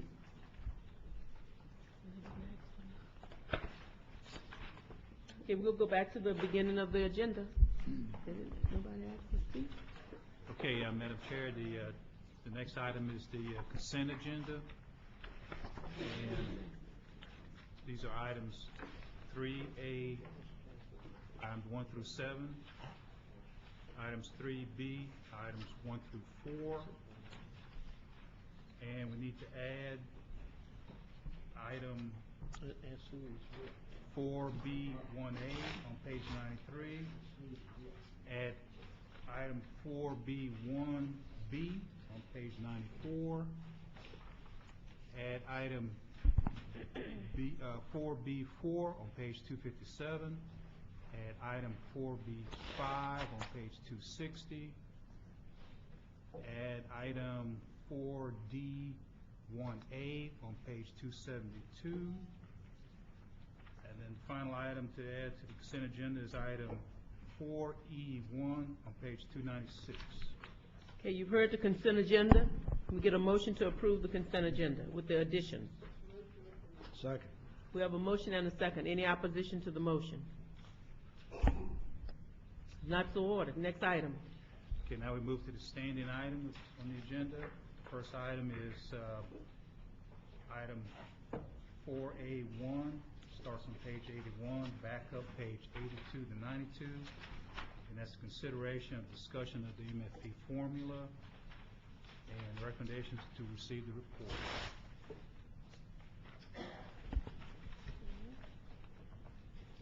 Madam Chairman? Yes. I'll make a motion to receive, but I would like to hear from Ms. Zeno. We have a motion Second. and a second to receive the report. Ms. Ciano. Good afternoon. There are a couple of items we wanted to present this afternoon with regards to the MFP study agenda. The first one is on page 82. One of the things that the MFP study agenda had laid out for us to examine was a possibility of redefining the data that the at-risk weight is based on. This had a dual purpose because there is a USDA program that somewhere in the future might provide districts with some flexibility about collecting applications, and so we did want to revisit the sources of data that we currently use for at-risk to see if there was any ability to change that or relinquish some of the burden on the districts with regards to the collection of that information. We examined a couple of different areas, one of which we looked at. We currently use the free and reduced price lunch. We include students that are English language proficient as well in our population. And so this time we ventured into whether or not there was any information on neglected and delinquent students and whether that might be something that you might want to consider adding to the count. Unfortunately, there's not enough data on that right now available. We do understand that in the future there may be a data collection with the Department of Children and Family Services that would generate some information, but unfortunately we're not able to collect any information on that right now. In addition, we looked at the ability to capture the population of students, primarily those outside of what we call direct cert. We have the ability right now to match the student information system data that we have within the department against the Children and Family Services information for families that are eligible for services, like, the food stamp or any other service, social service to help the families. There is a population of about 40%, though, of the students that we can't capture any other way except through the applications, the free and reduced price lunch applications. So at this point, we do feel we have the best source of information to capture all the students who need to be counted in that at-risk weight. And we just wanted to verify that for you and make sure that, that we had done the work necessary to substantiate that. Do you have any questions about that one? Questions, board members? I had a question. Yes, ma'am. My question had to do with on page 83. The department is unable to capture the remaining 40%, which is what you just talked about. But does that mean that if there were 100 kids out there who are at risk, we only have 60 of them who are filling out applications? No, ma'am. What that means is that 60% of those can be captured through that direct certification, a direct match between two computer files. The other 40% don't show up in that computer match, and we are dependent upon the applications to get that information at this time. Thank you. Any questions or concerns, board members? Madam Chair? I agree with what Ms. Sino just said. It gets difficult to try to really define some of these at-risk factors, and these mentioned are not necessarily the only ones. There could be others, and probably there are others. So it looks to me like we're probably better off just to leave it alone. Okay. Any other board members? Madam Chairman? Yes, ma'am. Just from a matter of process, Ms. Sino, we will look at these recommendations, and then there'll be a roll-up. Are you asking the board to take positions or just to receive this? No, we just usually ask you to receive this information. It is later on in the process where you actually vote on the issues, that you might want to consider changing in the formula. Okay. So we're just in the research stage right now. Thank you. Do you have a motion, or do you? Yes, we have a motion and a second to receive the information. There's no opposition. Next item. Next item is item. Oh, wait. Well, there's other issues. If there's no other questions, I'm fine with proceeding to the next item. Okay. I didn't know if you wanted to address anything else in that particular item or not. No. Okay. Okay, next item is item 4B2, consideration of federal, state grants and allocations to LEAs, Type 2 charters, approved non-public schools, and community-based organizations, competitive and other, and that starts on page 95. Backup is from pages 96 to 116, and the recommendation is to approve.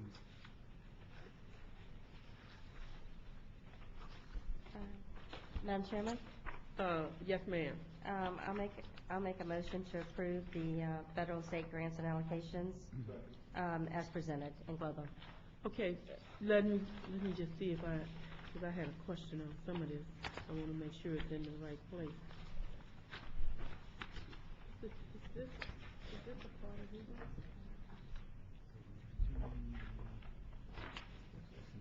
Okay, thank you. We have a motion. Do we have a second? And a second.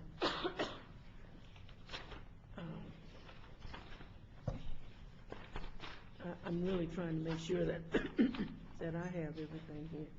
Okay. We have a motion and a second. Any opposition to the motion? If not, so ordered. The next item? Next item is item 4B3, contracts and leases. Starts on page 117. Backup is from 118 to page 256, and the recommendation is to approve. Madam Chairman? Yes, ma'am. I'd like to make a motion that we approve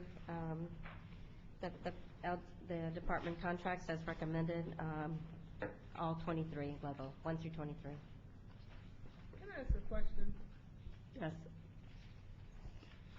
Back to this again on page 18. Is this just a repeat of something we've already done, or is this another contract? Item number 1 for Teach for America.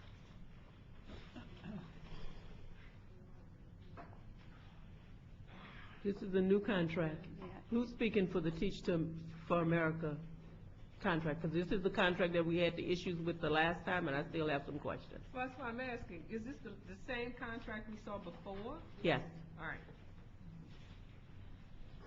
We did not approve it before. We deferred on it. Yes, this, Andrew Vaughan with the Department of Education, this is the same contract. At last BESE meeting, a decision on this contract was deferred. The board asked for a report on the Teach for America contract, and the department provided the report and was sure to answer all of the questions that were asked during the last meeting. And we would be happy to answer any additional questions you have right now. And I have with me Michael Tipton with Teach for America. Thank you. Board members, any questions? I have some questions. I have some questions. Yes, Ms. Gibbons. We've received several emails from Rain about the contents of the report, and I believe you outlined 5 or 6 questions that board members, probably Ms. Johnson and I had asked about that report. And my last response was that I don't remember seeing answers to questions 4 and 5. One had to do with the with the education estimating conference's observation that we were going to lose 700 teaching jobs in Louisiana. And so we were asking, how were we justifying 550 additional teachers if we have 700 teachers who are about to lose their jobs? And I don't ever remember seeing that answer. I wasn't too crazy about answers 1, 2, and 3 because when I asked the numbers, I don't want to see percentages. I really wanted to know hard numbers. And when you tell me 60% of what? Of the total number, what's the total number? I don't know. My problem is that, and I think we said it before, that I thought in December we let a contract for $900,000. And here we are again with another $900,000. And it all says 550 teachers are to be trained in place. And as I remember reading the numbers in the report, do you have, I don't know where you have 550 people in place at any one time, but probably you do, and it is just hard to tell the way the report was written. So I was really disappointed because I've been asking for this report for 2 years, and I still don't have anything that really makes sense. And I'm asking the department to tell me what they do. This is not a question for Teach for America. This is an internal issue. I'm asking you to tell me why we're spending $900,000 in a state that's about to have surplus teachers, and he can't answer that. I can answer that. Wait a minute, I'm not finished. So, where was the report supposed to be presented today, Ms. Johnson? Or did you think that it was sufficient to just send me an email with the report in it? Because it was a public question, and I think it deserves a public period of comment. Because there may be members in the audience that want to hear what you told us about Teach for America. And I really get upset when you try to sidestep the public debate, because these are public monies. And I don't like having it discussed in email if you think that's going to keep me from asking the question publicly. Go ahead. So first of all then, the question about the Educator Estimating Conference and the numbers there, I am familiar with the predictions and the numbers that the Educator Estimating Conference came up with, but I explained in the report that those numbers are actually false numbers. Well, false because they don't take into account certain things, such as those numbers are based on the numbers of completers of teacher preparation programs, but they don't take into account the teachers that actually then go into public school. So there may be 5,000 teachers that complete teacher preparation programs in Louisiana, but not all 5,000 of those teachers then go into teach in public schools. As I remember the report, he said 700 teachers were going to lose their jobs, that there were going to be there were going to be 700 teachers who were going to be laid off. Hence the question, if we're having layoffs, why are we looking for 500 new teachers? That was the question. Okay. But then, based on other data that the department has, we do know that there are areas of high need across the state for teachers. Just in this last year, my section actually worked to place 250 teachers in over 600 vacancies. We were made aware of over 600 vacancies statewide, so we do know that there are areas of the state that absolutely have high need for teachers, and we're working in partnership with Teach for America to provide teachers to fill those vacancies. So we do know that there are areas of the state that have very high need for teachers. I think the numbers that we got from the Educator Estimating Conference are not as accurate as we'd like them to be, and we're working with that group to try and get more accurate numbers. Put that in the answer. I thought I did. That may be the answer, but I mean, yeah. if you keep going around and around in circles with me about the answer, it just gets to be really aggravating. Because if that may be the answer, but when I don't see it in something I keep asking you to give me, then I'm cross. Yes, ma'am. Madam Chairman? I'd like to just make a couple of comments. I have the Education Estimating Conference report here, and Ms. Gibbons, I can't find anywhere where it says that 700 teachers are being laid off. There were gentlemen at this table at our last meeting that gave that report. And I'd also like to note that in the latest non-standard certification numbers that come from the department, that we have over 2,000 teachers right now in Louisiana classrooms who are on non-standard certificates. So I think there's evidence that there is still a need. Then maybe I should have asked you Ma'am, may I please, I listened while you spoke. May I please finish my comments? And then I'd also like to just comment that I'm sure Mr. Lee could probably respond to this, that it is actually a healthy, very good thing when you have a robust applicant pool.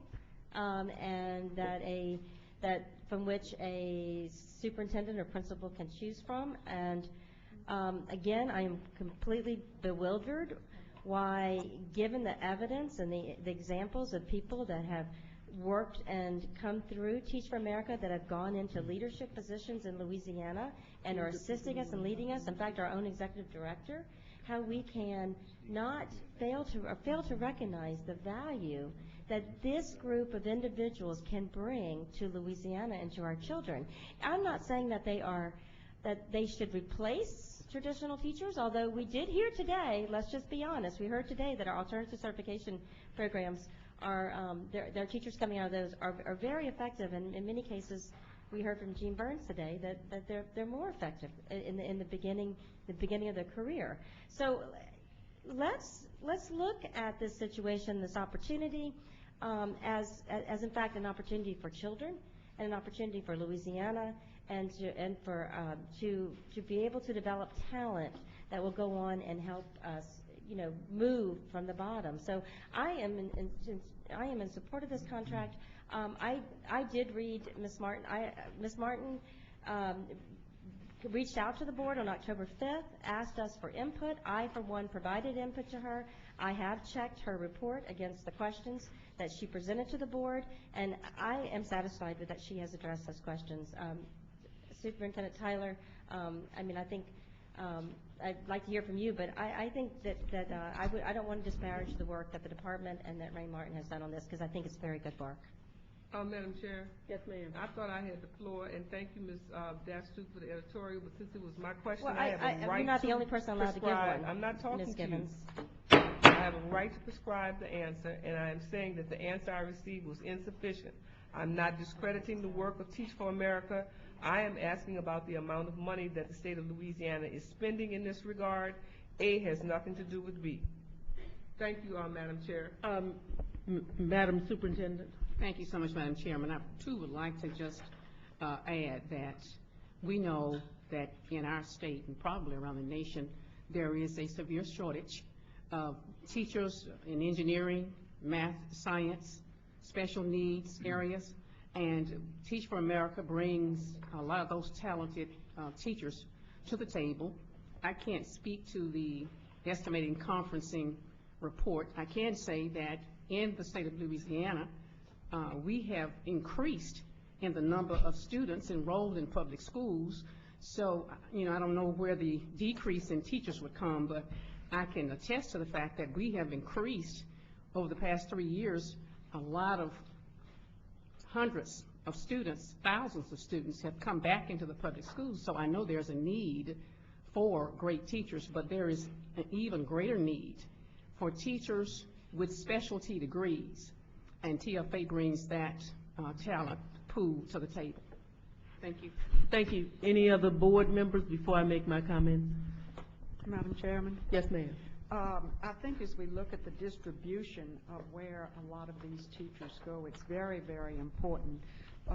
We know how many times we've had come before this board for dialogue, superintendents and board members from Madison and from St. Helena, and how often they have told us that it was very difficult to find effective teachers who would move into their areas. So when I see an agency that is able to place people there who have a reputation for being effective first and second year teachers, I'm very happy to see that we can put them in places like East Carroll and Madison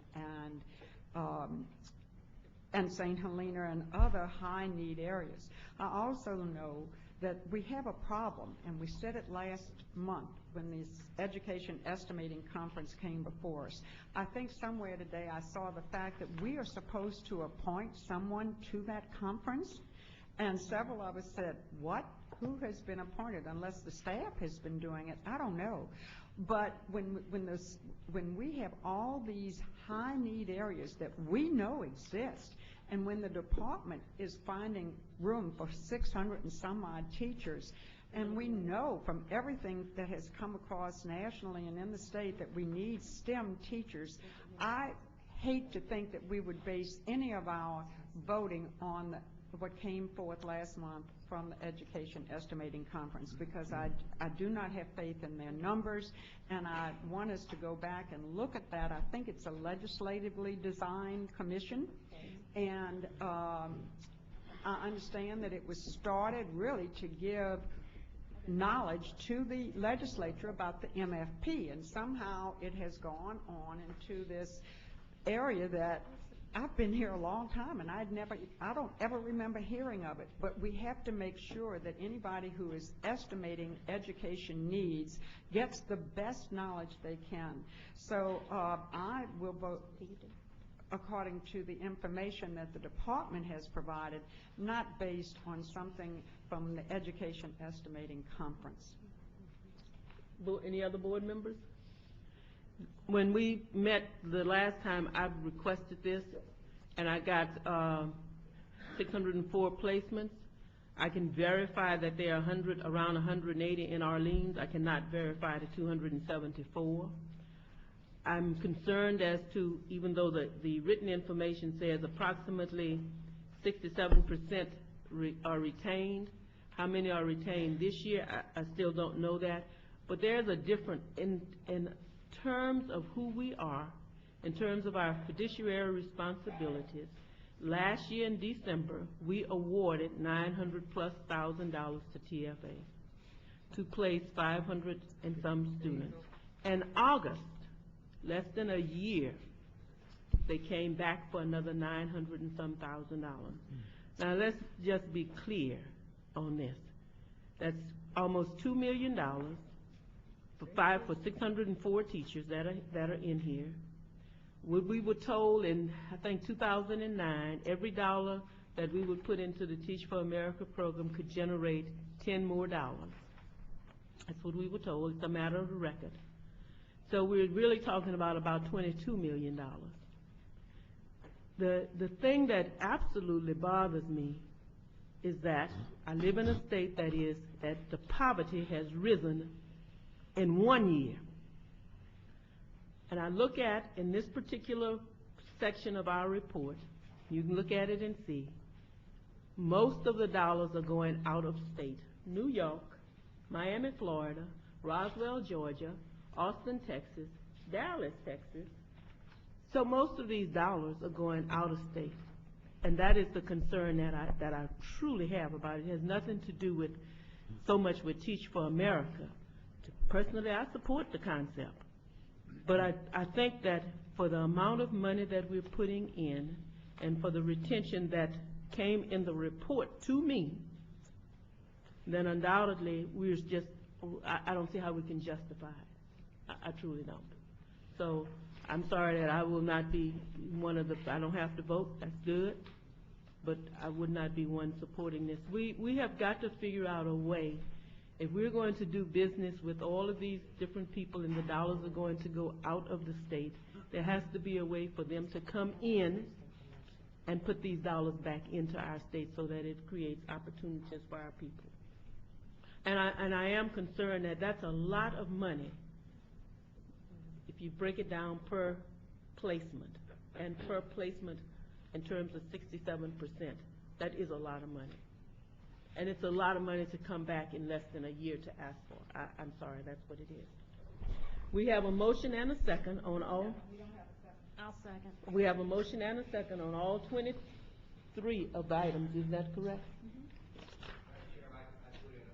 Oh, I'm sorry. We have Lloyd. It's not the RSD contract. We're not on the RSD contract. This is what I want to speak on. I'm sorry, I misnumbered it. Okay. And I apologize if I gave you the wrong number. Oh, okay. Lloyd, you can come to the table.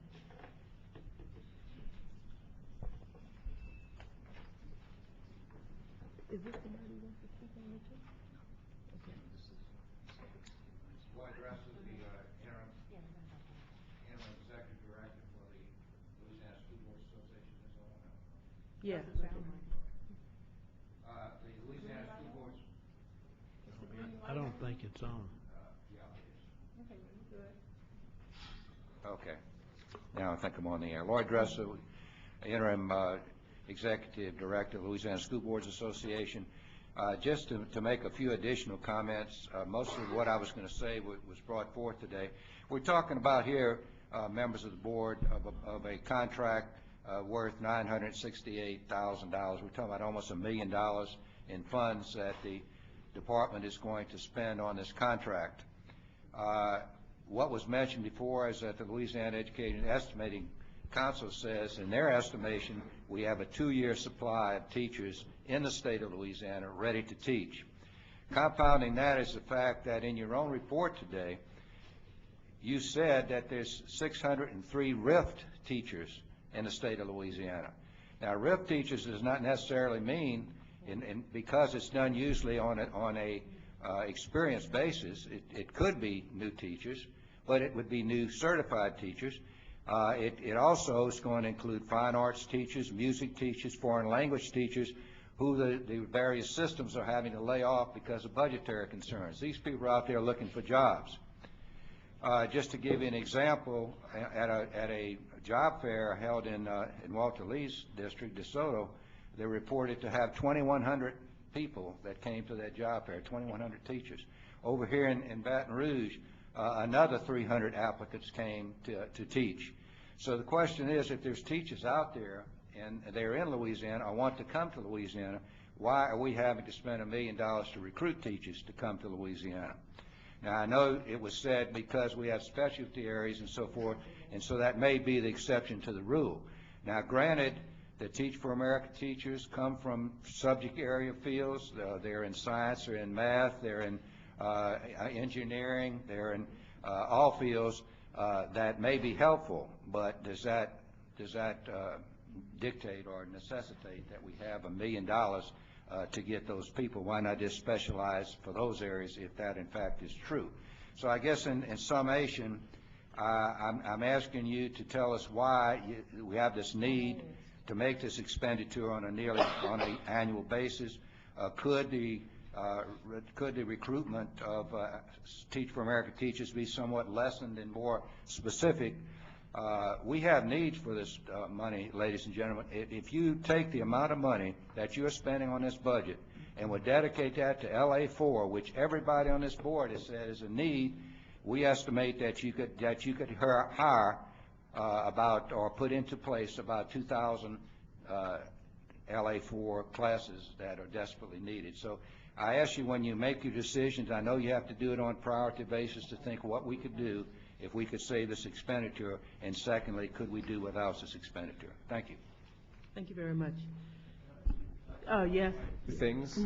I just wanted to be sure that the board did understand a couple of things, that 50% of this almost $1 million comes from a line item in the governor's budget. It's not all from the State Department of Education. So $500,000 of this contract amount comes from the governor's office.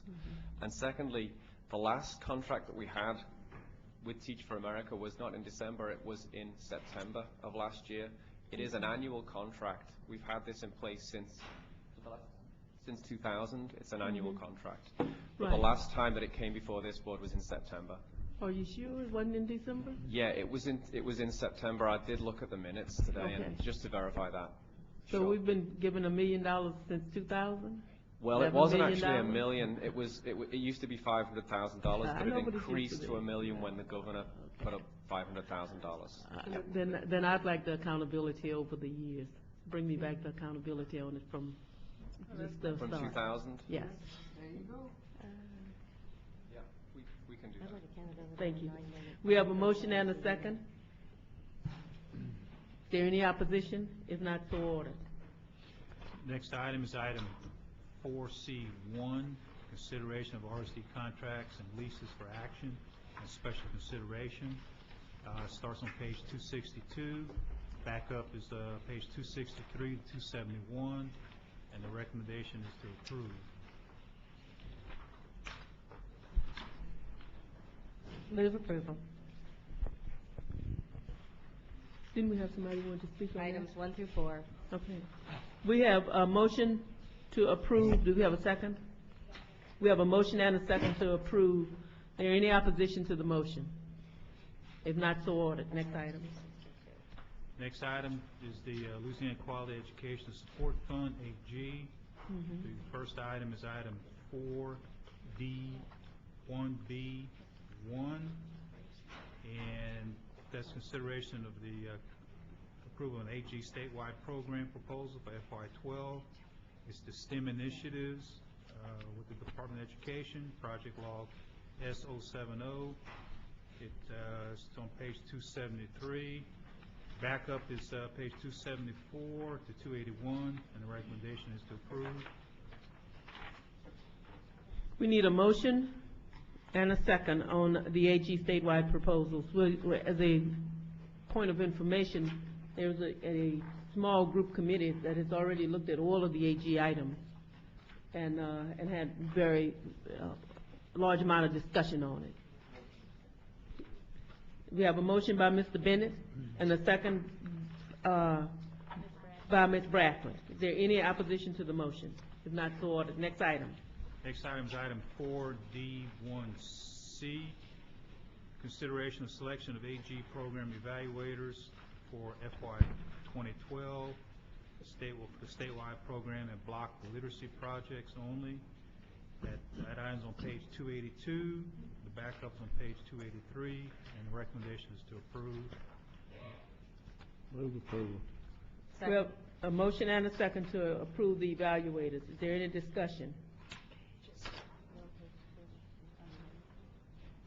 If not, so ordered. Next item. Next item is item 4D1D, consideration and recommendations from the AG Advisory Council for funding priorities for FY 2013. And this is on at page 284, back up on page 285 to 289, and the recommendation is to receive. Move to receive. We have a motion to receive. Do we have a second? Second. A motion and a second. Any opposition to the motion? If not, so ordered. Madam Chair. Yes, ma'am. Kim Trippo, BESE staff. The chair for the advisory council is Ms. Pam Barton, and she's from Washita Parish School District. And at this time, she just wanted to provide a small overview of the recommendations for funding priorities that came out of the council meeting. Yes, ma'am. Identify yourself for the record. I'm Pam Barton, Washita Parish School System. And I'm here representing the AG Advisory Council, which met on Tuesday, September the 27th of 2011. The council discussed recommendations for the use of the funding year 2012-2013 AG funds. As a result of the council's decisions, the following recommendations are offered to BESE for consideration in the allocation of the AG funds for funding year 2012-2013. And all of the recommendations are based on the estimated $24.5 million budget. The council recommends that BESE allocate 48.1% of the available funds for block grant funding method with two proposed focus areas. The first focus area is one that we've always had, pre-kindergarten programs for at-risk 4-year-olds. And the rationale for that is that the council recommends maintaining the pre-kindergarten programs for at-risk 4-year-olds focus area. Funding for pre-kindergarten, regardless of the source, should not be eliminated until such time as the MFP funds a 4-year-old program. And our next focus area was proven, it does have some changes from last year, proven instructional strategies in English language arts, math, social studies, science, and technology. The council recommends using proven instructional strategies in English language arts, math, social studies, and technology as a second focus area for the block grants. This focus area also allows for greater flexibility in serving the kids that need extra help to raise their academic performance. And I believe the difference in that focus area from last year was that it was basically for remediation. But this allows a greater flexibility and can be used for not just those that need remediation, but those that need enrichment.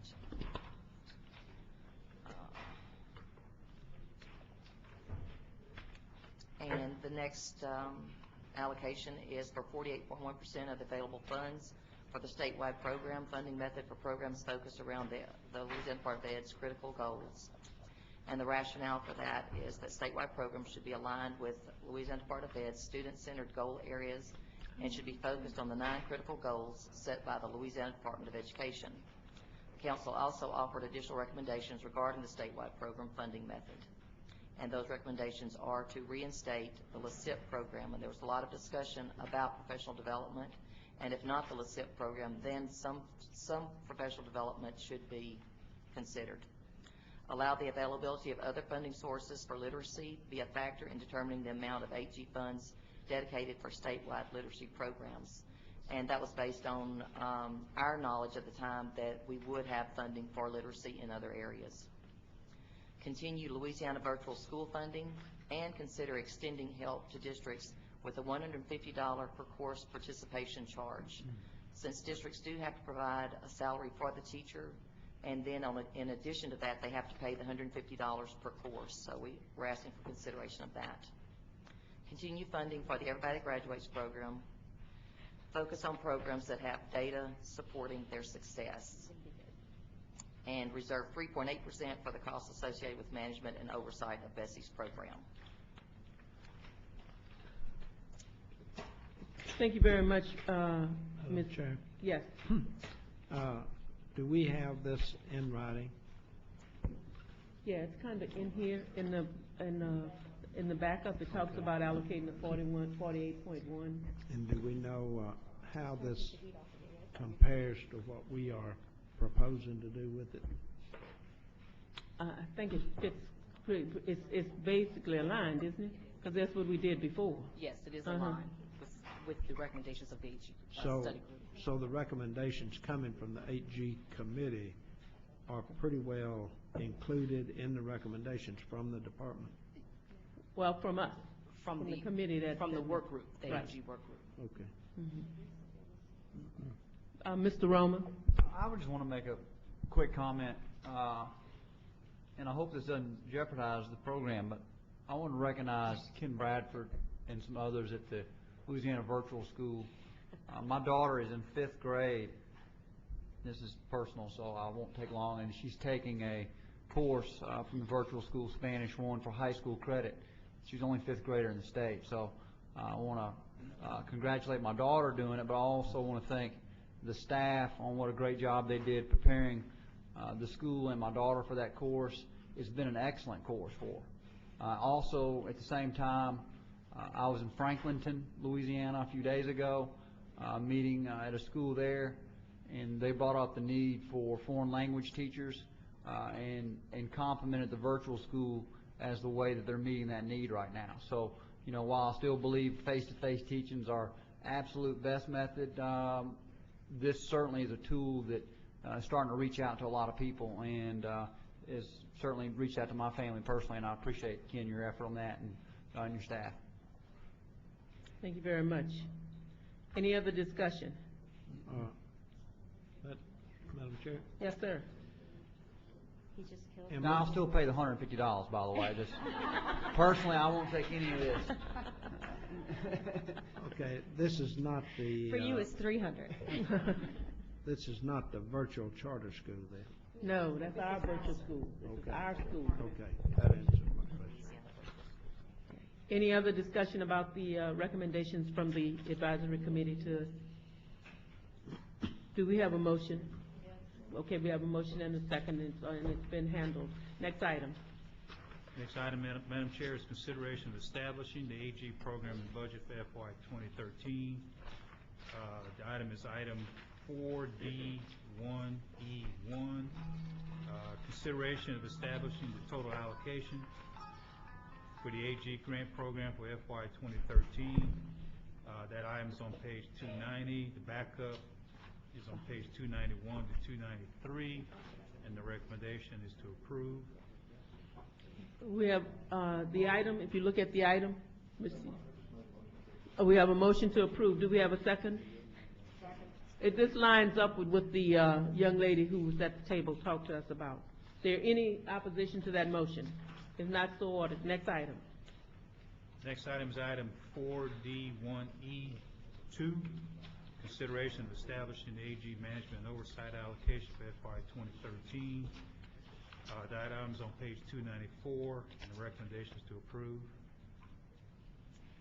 So moved.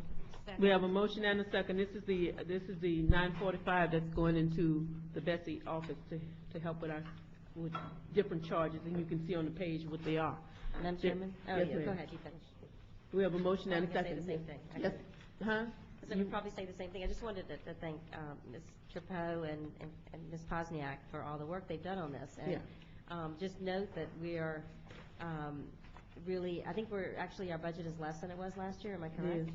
And that allows more money to be invested directly into the schools, and that was something brought forth by the BESE staff. So I just wanted to thank him for that. Thank you. Okay, we have a motion and a second. Any additional comments? If not, so ordered. Mr. Lee. On page 292, it shows the block allocation 45.7%, and I thought I heard the recommendation from the 8G committee that it be 48 point something. That's for fiscal year 11-12. We're building the budget for 12-13. So the amount that you heard, the 48.1%, is for 12-13.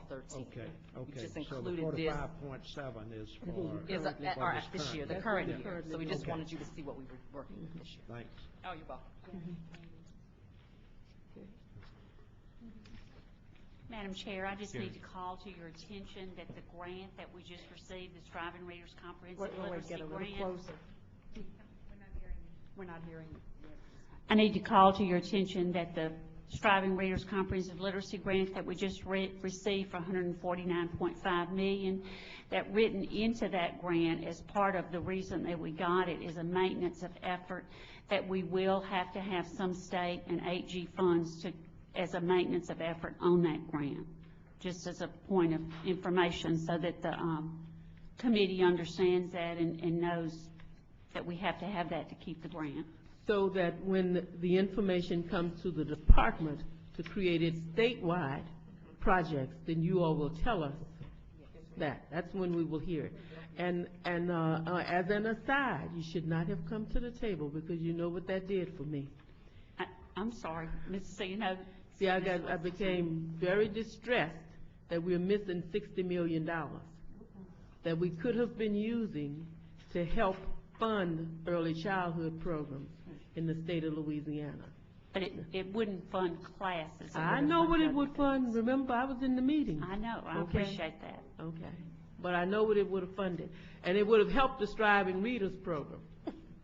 Ms. Johnson, I didn't understand. You said 60 million? 60 million, yes, sir. Yes, That- yes, I'm upset about it. Well, wait, I need to understand what you're saying. We were writing for a grant for $60 million that's not going to be submitted, so we aren't going to get the $60 million. Why is That's it what not going to be Yeah, submitted? Well, don't ask me.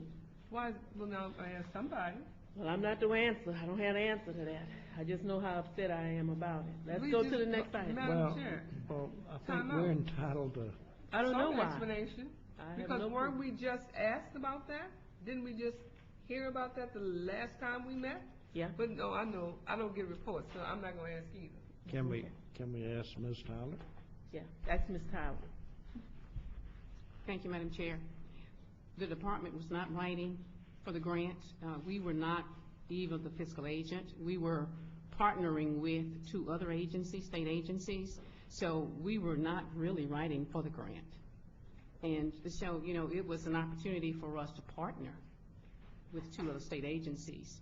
And so, you know, the decision, if there one has been made, I'm not sure one has been made. I just know that we're partnering with two other state agencies. I don't understand that. The grant's not being written at all? Is it because the two other agencies, the two unnamed agencies are not interested in writing? I don't have that information, Mr. Lee and Ms. Gibbons. What could I we love ha- opening up cans of worms. I know I did, intentionally. Could we have written for it ourselves? No, sir. No, it was not an opportunity for the department. The opportunity that we had to write for a grant, we did, and we were awarded the grant. Which Now, one? there was no guarantee even, let me just say this, there was no guarantee that we were going to even get any of that money. It was very, very competitive across the nation, but we were not writing for that grant because we did not have that opportunity as a department. We wrote for the grant that we had the opportunity to write to, and we did, and we were very blessed. We were one of 6 states, as you know, that did receive the Striving Readers Comprehensive Literacy Grant, but that was not one that we could write for. Was this federal funding? Yes. And when it's federal funding, there are restrictions on who can write for it? Was that the Department of Family Services project? There were 2 other departments. I don't know which one was eligible to write the grant itself, but we were partnering with, or are partnering with, the DFCS, Department of Family and Children's Services, That's what it was. and with DHH, Department of Health and Hospitals. Exactly. But we could not write for it Not because we for the- already had our own grant? No, sir, I'm not saying that. I'm just saying that we were not eligible to write for it as a department. But wasn't that presented to us and the time was tight and, Yes, just last month. Shall we move on? No. Yes, we have to. I like this one. No, let's move on. That's enough of that. We've created enough havoc. We'll create a little bit more before it's over. Continue. Next item is item 4F1. Consideration and recommendations for improving the effectiveness of board advisory councils and revisions to Louisiana Administrative Code, Title 28, Part 1, BESE Code. Section 503 advisory councils, and both in 1706 regulations for implementation of the Children with Exceptionalities Act. And that item is on page 297. Backup starts on page 298 through page 307. And the recommendation is to approve as a notice of intent. And Madam Chair, there are some comments. Yes, I think we probably need to get a motion. We do have some comment, 3 people who want to speak to this item. We need a motion to approve this as an NOI. So moved. We have a motion. Do we have a second? Second. We have a motion and a second. Ms. Posnick, you want to Yes. address it? Yes, and I actually have a few people here today to actually speak to these things because this affects a number of BESE councils. So this actually came to the board and was brought to the board by the department in August, and the board at that time asked that this item be deferred and that I partner with the department on taking a look at opportunities to better leverage our councils. And so I did that. I reached out and worked with each of the chairs of the BESE advisory councils and received their feedback.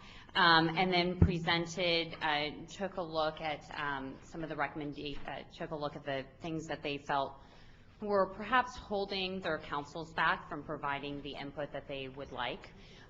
Went back, did revisions, and then presented those proposed revisions at each of their council meetings at the beginning of this month, and those are the revisions that are before you today and outlined in the executive recommendation. I would also like to add that I'm before you today asking for approval of this as a notice of intent. In addition to that, I am also seeking a motion from the board to appoint the State Special Education Advisory Panel as its advisory body for special education policy. And that is listed in the executive recommendation as well. So I just want to be clear that there are 2 motions that I'm asking the board to approve today. Madam Chairman? Yes, ma'am. Okay. Ms. Dester? Ms. I want to Bradford? that we have the, we accept this Special Education Advisory Panel as our advisory board for policy that affects special education and direct the LDE to convene the Special Education Advisory Panel by the end of the calendar year. I'm sorry, I didn't understand what she said. Okay. There's a letter that was passed out, Right. board members. This one. Yeah, at the beginning of the meeting, and those 2 things, that connects this motion. What she's asking is that this advisory council be, that we approve it and that they meet by the end of the year. But my question is, don't we have a special ed advisory council? Yes, ma'am. I'm the chair. I'm Cindy Arsenault, the chair of the Special Ed Advisory Council as it exists. I actually had been requesting for a while, discussing with the department and others, that the way that the Special Ed Advisory Council is currently configured, we are responding to requests from you that we give you feedback on a particular item. But the way the Individuals with Disabilities Education Act explains a state advisory panel, we should be doing more than that. And so the information, Ms. Posniak looked at the information from IDEA and found a way. We worked together, discussed this, and she found a way to sort of embed some of what you need from us so that we will be responding to things that you request of us, but that we be allowed to do more than that, have a little bit more control over our agenda, be able to address some of the things that you may not. For instance, let me be clear. The State Advisory Panel under IDEA is to bring to you some things, you and the Department of Ed, some things that you might not be aware of. Right now, the way the Special Ed Advisory Council is set up, we're not really able to do that. There have been plenty of meetings that we've had where we had to stop the meeting, go off the record to discuss other issues of concern around students with disabilities that we couldn't officially do according to the way the Special Ed Advisory Council is currently set up. Okay, thank you very much. Board members, any questions? Mr. Lee? I don't understand some of these recommendations. And with PSAC, I don't see anything wrong with the way it's been functioning. And I think that's the way the members of that committee feel. In the recommendation here, it says expand the membership. It says to include representatives of charter school networks. Now, I don't know how you define that. And it says the superintendent of the recovery school district. That would be a permanent member. No, nobody else is a permanent member. And we have 3 appointees to this board that can appoint anybody they want to. So it looks to me like there's ample opportunity to make sure that RSD and charter schools are covered. I just don't understand why this kind of recommendation, I don't know whose recommendation it is, don't know, I guess it's Catherine's, I don't know who else. The motions made by the Superintendent's Advisory Council are on page 306. Now, it was my understanding that the Superintendent's Advisory Council recommended that it continue as it is.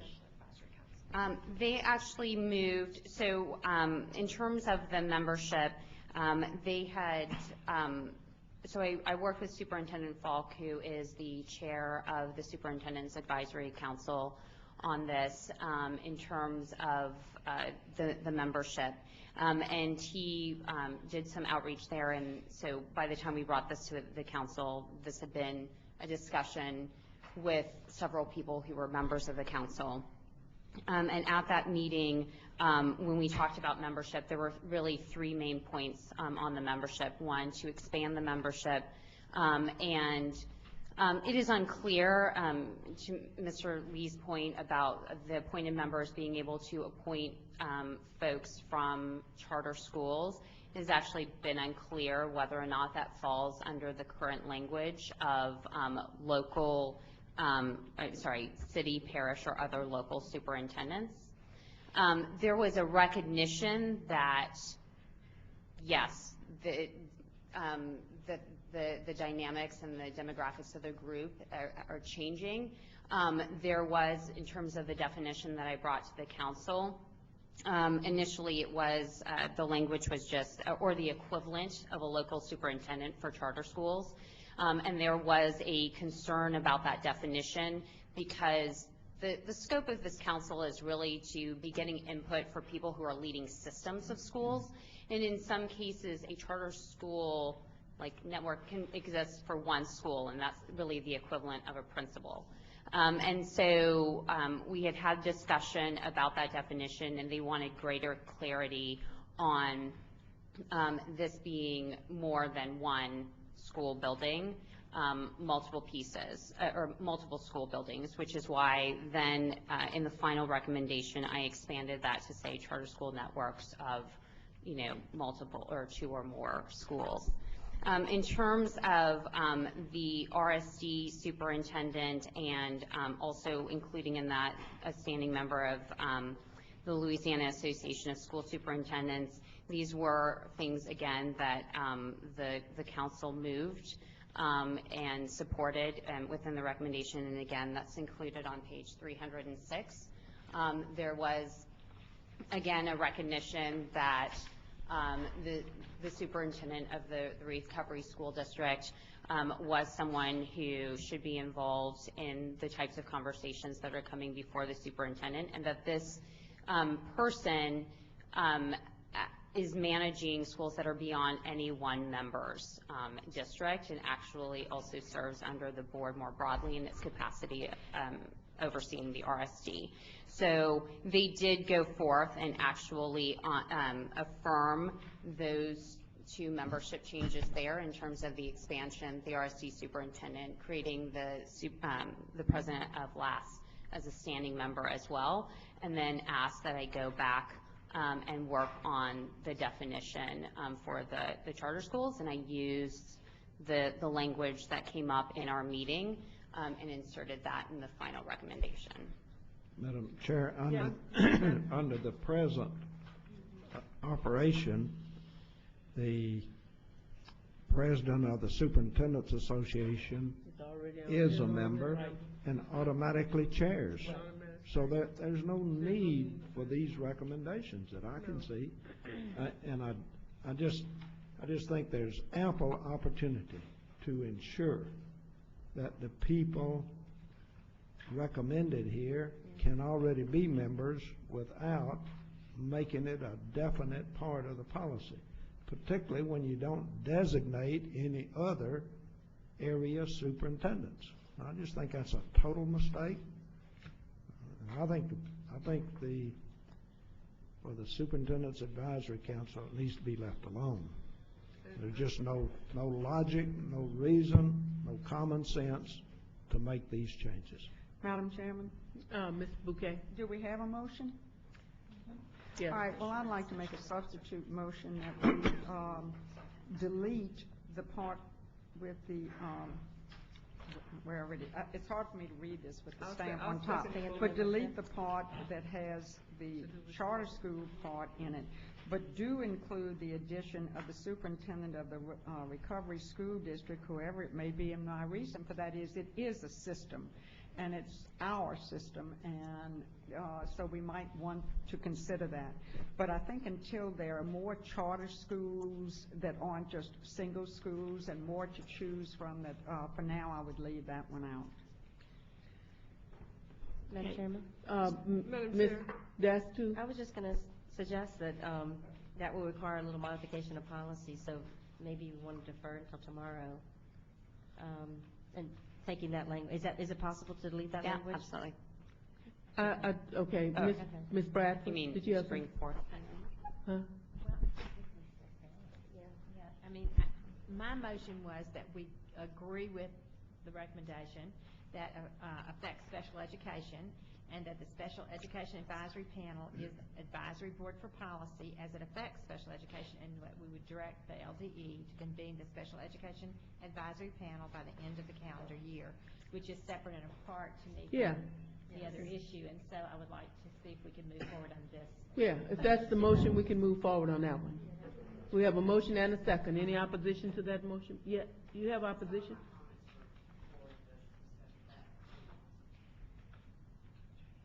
For or against what we're doing? To the special ed? Oh, my God, okay. There's dissension in the ranks.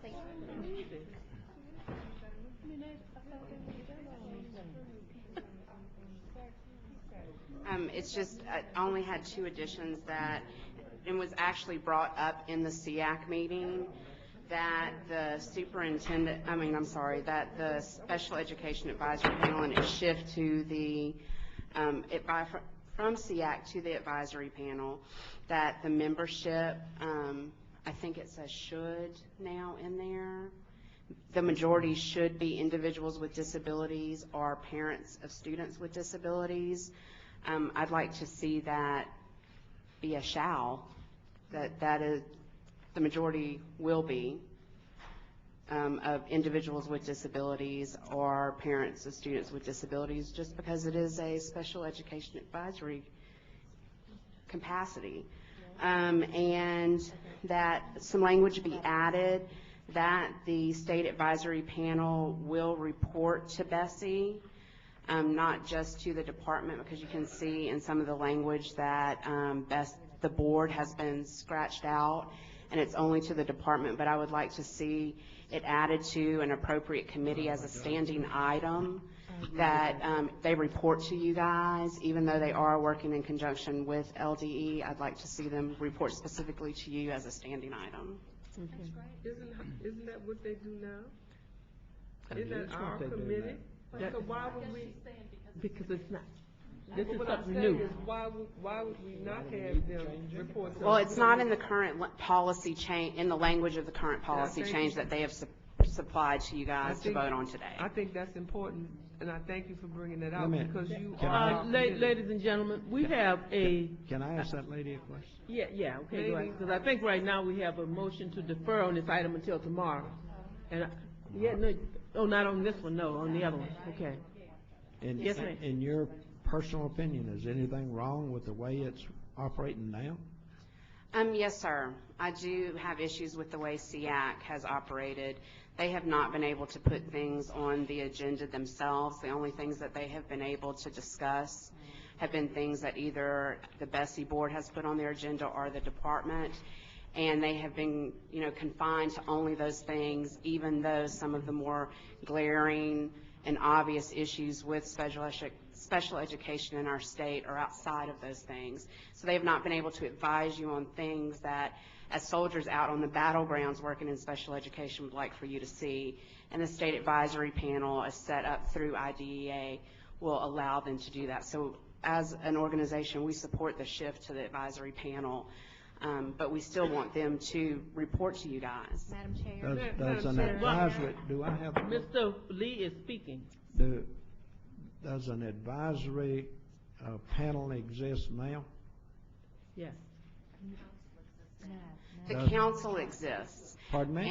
And the Special Education Advisory Council is what exists right now, and the state. No, there's not, in addition to the one that BESE refers items to, is there another panel, special ed? Currently, the. Could that be handled through the Supervisors Association? Currently, the Special Education Advisory Council that BESE has also serves as the state advisory panel. And the way that I've tried to describe this for the... But does it need to?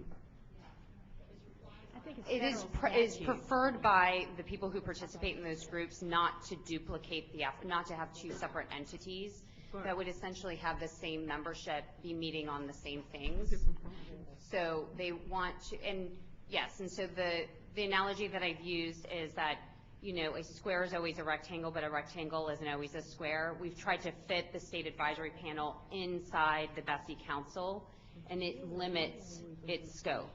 And so it's better if the council is fit into the state advisory panel, where the panel is still advising BESE on policy, but it is also attending to the other functions that are outlined by IDEA. Madam Chair? Yes, sir. I'd like to amend the present motion to say that, whatever we're going to call it, would report to BESE. The amendment to the motion is that the Special Education Advisory Panel will report to BESE. Because when these committees were all set up, it was with the intent for those councils to receive items referred by BESE and then give us feedback on those items. That was the purpose. That's why they were set up to start with. That's it, Mr. Thank you. Okay, are we on the PSAC? We have a motion and a second with their amendment on it. Is there any opposition to As it? it regards to special education? As it's special ed. In regards to reporting to BESE. Right. Not in regards to having the majority of members come from. Come from where? If I could, I would be more than happy to bring this back, because I actually think we could add a motion where we would create a standing item for this group to report to BESE. So if that would be Ms. Bowsy, I think easier. we have a meeting of the minds. I think we Okay. do. Let's go ahead and move on something. Okay. One of the, let me make a comment here. When you have an advisory group and you have an elected board, we need to be very clear that they do not become policy-setting advisory groups. Now, I understand what we're trying to do here, but what I have heard is that there are things that may be important to this group that the board has not set to them.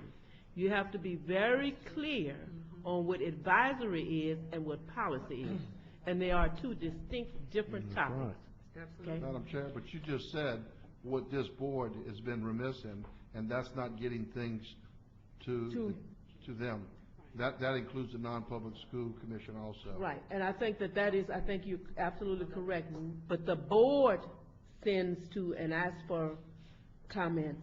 And I really think that an advisory group then might say to you or to there are some issues that you all need to, as a board, look at and send back to us. You cannot confuse these issues, because, I've served on advisory groups where we took a lot of leadway, and we became who the policy group was. I can tell you this, because it can't happen. But what we're doing right now, I believe, is we're going to refer this item and let you all kind of work on the language. And can we have both? I thought we were going to vote on it, Madam Chair. Just call the question. I call for question. This one is to be voted Hold on, the chair needs to be clear on what we're doing. Before she calls for the question, she can't rule on that. We have a motion and a second on the floor, don't we? For the CSAC, for the special ed. No. With the amendment. For special ed. For special ed, yeah. And with the amendment that it would report back to BESE. Is there any opposition to that motion? No. The other part of this is that we had the PSAC. It's no longer the PSAC. Well, whatever it's called, the PSAC. And the PSAC is what I think we wanted you all to go back and take another look at. That's not what you... Madam Chairman, that's Chair. not what Ms. Buquet's motion was. What's your motion? It was separate from this, I thought. Yeah, but it was to Yeah, approve but the that's recommendation. PSAC. That's a CSAC there. That's special ed. That's, Charter school portion, out of the recommendation. That's all you want to do, is to take Right. the charter? Oh, well, see, Leave in the chairman of the. no, So okay. can you acknowledge that motion? I'll acknowledge that motion, yes. I'm going to be against that one. Madam Chair? We have a motion to take out the charter school portion of this. Is there a second to that motion? Second. Okay. Is there any opposition to the motion? Wait a minute, hold on. now, let now me that's make not sure. approving the motion. is That's it? approving, Yeah, it that's is. approving, Yes, that's If we, taking the language as refers to charter schools Out. out of That's the all. composition of SAC. Right. And approving everything Meaning else. Superintendent's Advisory Right. Committee. and does that mean approving the However- rest of it? Yes. That's what her motion does. And does that mean then that if we take the language out, we approve the idea of adding the Recovery School District Superintendent as a permanent member of Right. this committee? That's right. Well then, Madam Chair, I can't vote for that because no other superintendent is a permanent member Well, of this committee. we'll get a roll call on No, it. wait, Madam Chair. Mr. Lee? I want to amend the motion Mr. Lee, amend the motion. to eliminate the, Yes. the superintendent of the Recovery School District. Okay, I'll second that. we have an amendment, it's Ms. Bouquet's motion. We have an amendment to the motion to eliminate the RSD superintendent. And my reasoning again, there's ample opportunity to ensure that that superintendent is always a member. Just like it has been practiced totally, that the superintendent from Orleans, that person is not designated, but they're always a member. Because the board members at large can appoint whoever they want to. And I just don't see any need to start designating individuals. When you do that, it just completely disrupts the whole intent of this committee. Ms. Bouquet? Thank you. I just know everybody's ready somebody to else vote on speaking. this, and I just wanted to say that my motion is based on the fact that there was confusion, and people were not sure that they could do that because they're not a public school system, they're ours. RSD belongs to us, and that was the reason for my motion, and I stand by that. It's a different animal that we've never had before. I would also just want to emphasize the fact that the Superintendent's Advisory Council was in support of that, and that is shown on page 306. Right, and I thought I was going with the superintendent, so. Madam Chair. Mr. Bennett? Oh, Ms. Gibbons? Madam Chair, in the past, whenever we have done something that required anything to do with this council, with superintendent, state superintendents, we have asked that they come, especially when it's not clear. We've got a state superintendent sitting here, and I don't see him jumping up and down saying that this is what the superintendents wanted. And that's Mr. Lee. Are you on that council? No. Oh. Well, I really would like to hear a superintendent come in here and explain that to me. And let me say this. It may be that the superintendent of the RSD is our superintendent, but this council is supposed to be reflective of fairness and equity without regard to whether or not this person is our superintendent. And to have a permanent fixture on that committee, in my mind, destroys that kind of balance. Absolutely. The other thing is that the state superintendents are all employees of governmental agencies, as the Recovery School District superintendent is not. It's a whole different construct with a whole different set of concerns represented at the table. And I'm afraid that once you start putting a person on that board because he represents us, then you destroy the sanctity of that council and that committee. Thank you. Any other discussion, Ms. Bradford? I thought BESE was a governmental agency. Governmental agency, yes, but not in the same regard, at the same level as Chairman, parish. I think, call the question. Yeah, I just wanted to put on the record that LaTeach is not in support of the changes proposed to the Superintendent's Council. We actually recommend that it be limited. If you keep in the charter school equivalent, we would like for it to be limited to 3 members. And also, I think y'all were given a letter from the Louisiana Developmental Disabilities Council with their position on that also. So I'd just like for that to be on the record. Okay, we have a motion, and I may have to have it read, but I think I understand what it is. We have a motion that eliminates the charter school and keeps in it the superintendent for the Recovery School District. We have a motion. No, that's not accurate. That is accurate. That's her motion. Well, but there was an amendment to I'm that. getting ready to get to the wasn't amendment. accepted. She didn't accept the amendment. Who didn't? Ms. Bouquet, that's her motion. No, but Ms. Gibbons made a motion and I seconded it. What's her motion?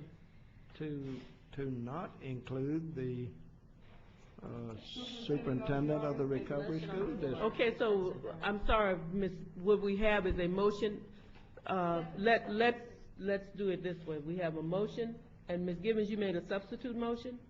I thought I did. Okay, just tell me what your substitute motion is. My substitute motion is just as Mr. Lee said, is to remove the inclusion of the superintendent of the RSD.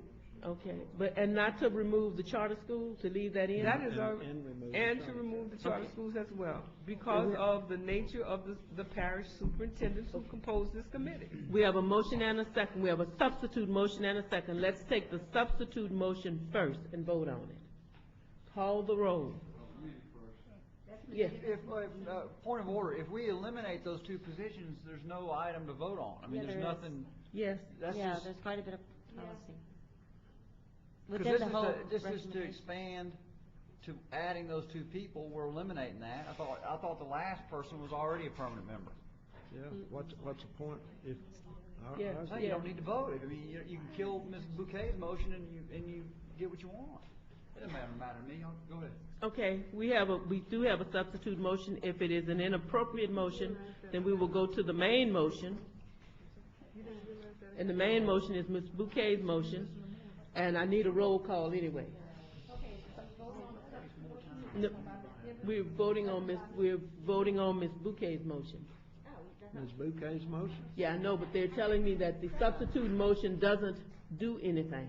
Oh, wait, I disagree with that.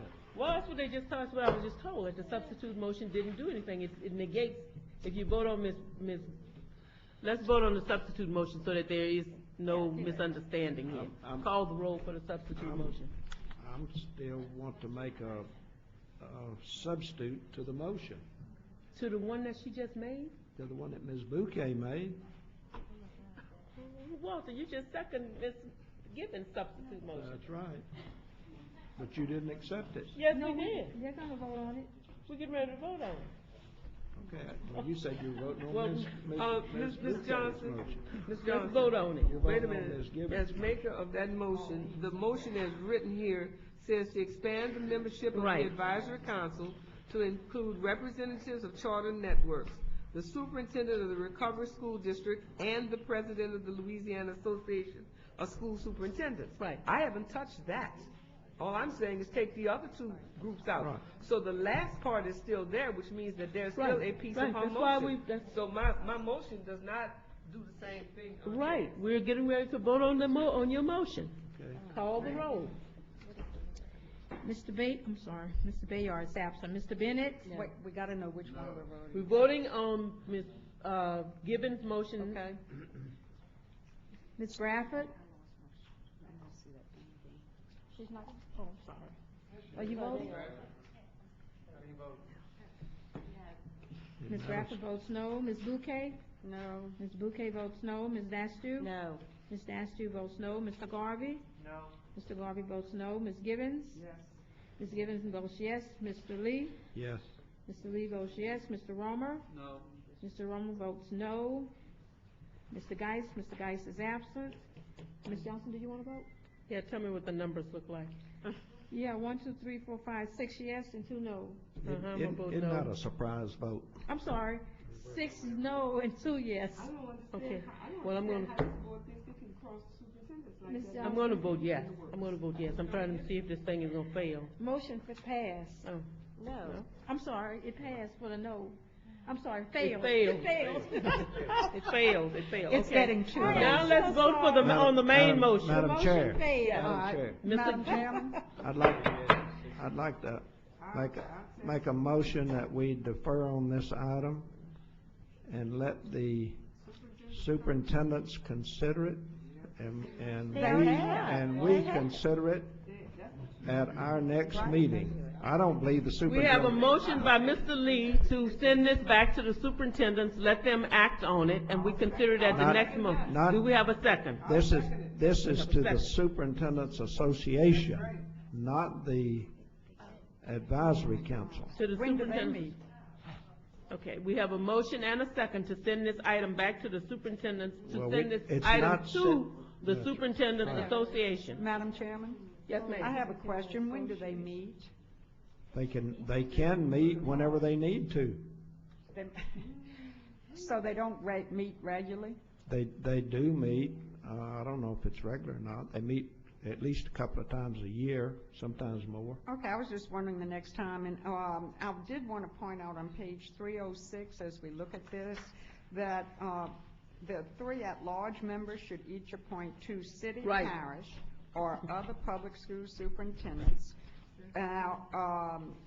From BESE, or the equivalent to a local superintendent for charter schools from BESE districts 3 through 8. You took that out. So that part would come out? That was your motion. You took that out. She's talking about, she's questioning Well- why are you limited to districts 3 through 8? She took out the charter school language, but not the 3 through 8. That is currently, that currently exists, and I think it was to ensure geographic diversity and to prevent clustering in And- the New Orleans area where there's already 2 BESE districts. Let me say something on this issue. Well, I do think we need to vote on it, but I can distinctly remember when one of the at-large members gave me the right to appoint a second superintendent. So, I know we're having all this big discussion here. I really don't understand the reason, because almost anybody on this panel who is elected can say, would you allow me to appoint the RSD superintendent? It is not a big deal. That's exactly right. But if we've got to go through all this, that's fine with me. I don't have nothing else to do but listen to this. So we have a motion. You got a motion to defer. We have a motion to defer and a second. And you're referring to the Superintendent Association? Yes. Yes. Okay. Is there any opposition to that motion? Okay, well then let's get a roll call on that. Let's get a roll call. No, this is on the motion to defer it to the superintendent's, refer it to the superintendent's, association. We need a roll call. Please call the roll, dear. Mr. Bayard is absent. Mr. Bennett? Mr. Bennett votes no. Ms. Bradford? No. Ms. Bradford votes no. Ms. Bouquet? No. Ms. Bouquet votes no. Ms. Dastiu? No. Mrs. Dastiu votes no. Mr. Garvey? No. Mr. Garvey votes no. Ms. Gibbons? Yes. Ms. Gibbons votes yes. Mr. Lee? Yes. Mr. Lee votes yes. Mr. Romer? Yes. Mr. Romer votes yes. Mr. Geis? Mr. Geis is absent. Ms. Johnson, do you want to vote? Yeah, I'll vote yes. Yes, you have 1, 2, 3, 4, 5 no, 4 yes, motion failed. Okay. I just wanted to say that we did meet with Superintendent Falk, who is the president of LAST, and he spoke with the majority of the superintendents, and they did approve this, and they were avidly for having the RSD superintendent because they thought that he could bring a unique perspective that nobody else could bring. And they were in favor of that. I'm on the end down here, so. Okay, well, that motion has failed. Now we will go to the original motion, which is the one Ms. Bouquet made.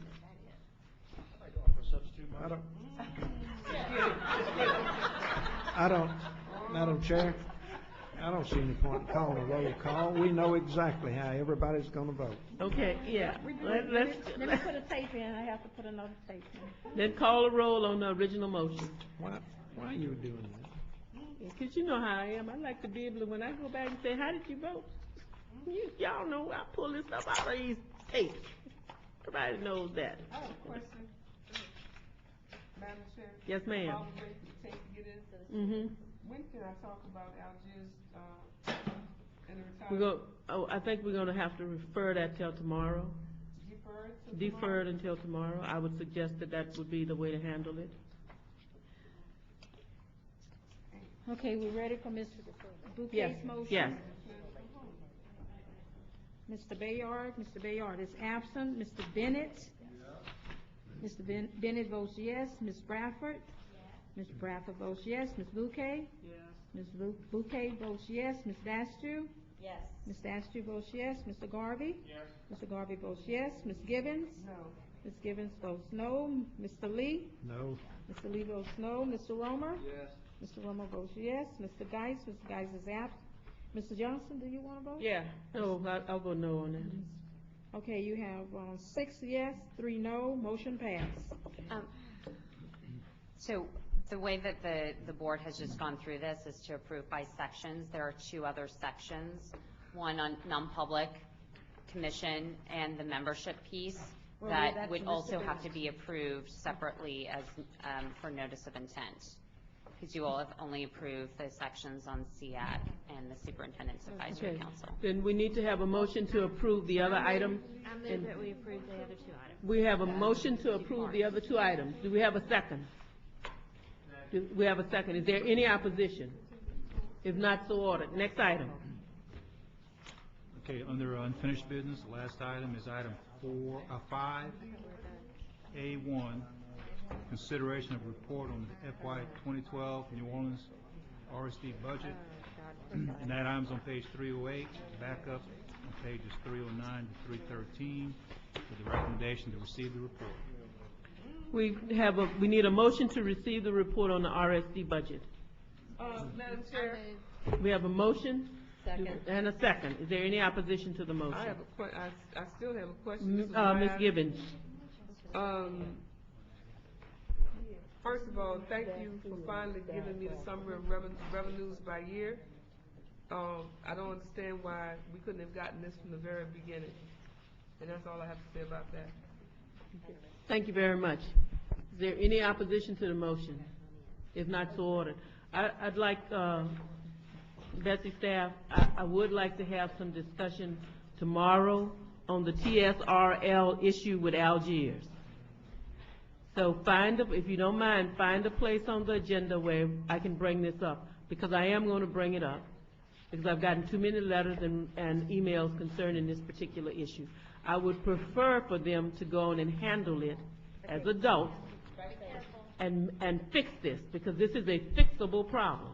They have 4 schools that are not in TSRL, and so surely they could recommend, if you want to stay in it, that maybe we can do some swapping. But I do think something needs to be done. If they can fix it before it comes here, I think that would be the best thing. It would be in the best interest. Madam Chair, the Algiers Charter Board is meeting in about 30 minutes. So there may be a fix in the making, but I will certainly bring back the reports from that board after they have met. We need a motion to adjourn unless you want to stay here. Thank you. Why y'all make my committee so hard? I was recommending. That is ridiculous. I can't handle this. When they get crazy like that. Did you go home? Perseverance is a great trait. I don't think so. I think, and I just add down too, that's big. Did they even discuss that?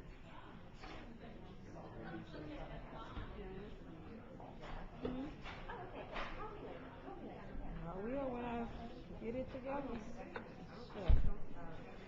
Oh, no. Headaches.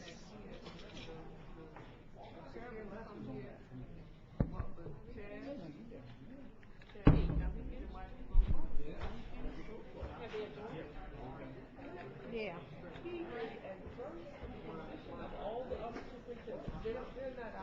How you doing, Matt?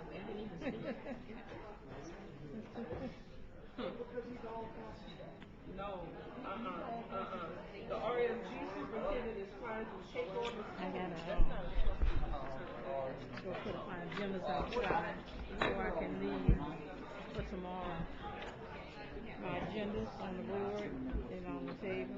All right, sounds good. All right, thanks.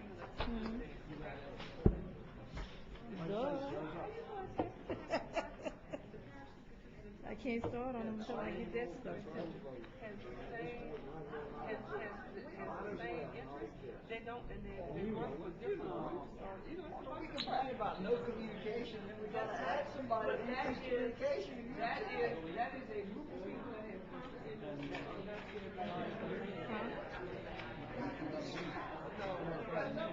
Yeah, I gotta go back and listen to stuff. Everything wasn't clear.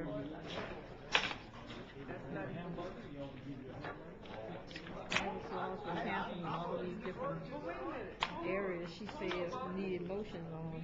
She really lost me on that. Really. Don't worry, I'm gonna get her to get it together. We'll get it.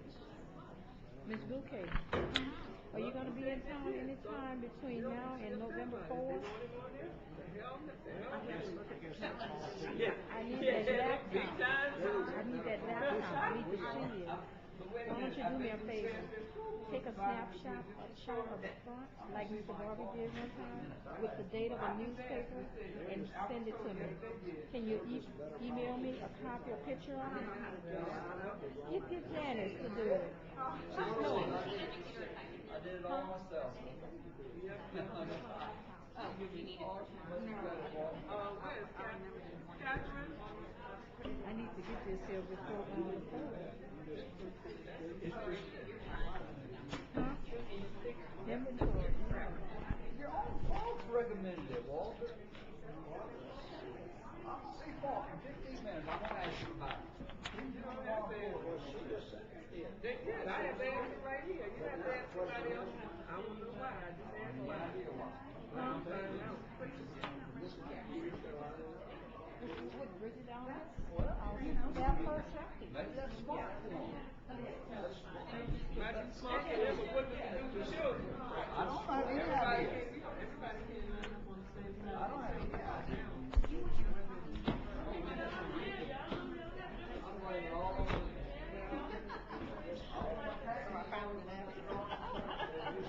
Well, I have them in brown too, so I Right. one meeting is this, and that meeting, so I can kind of keep it. Yeah, just point it out. Yeah. There we go.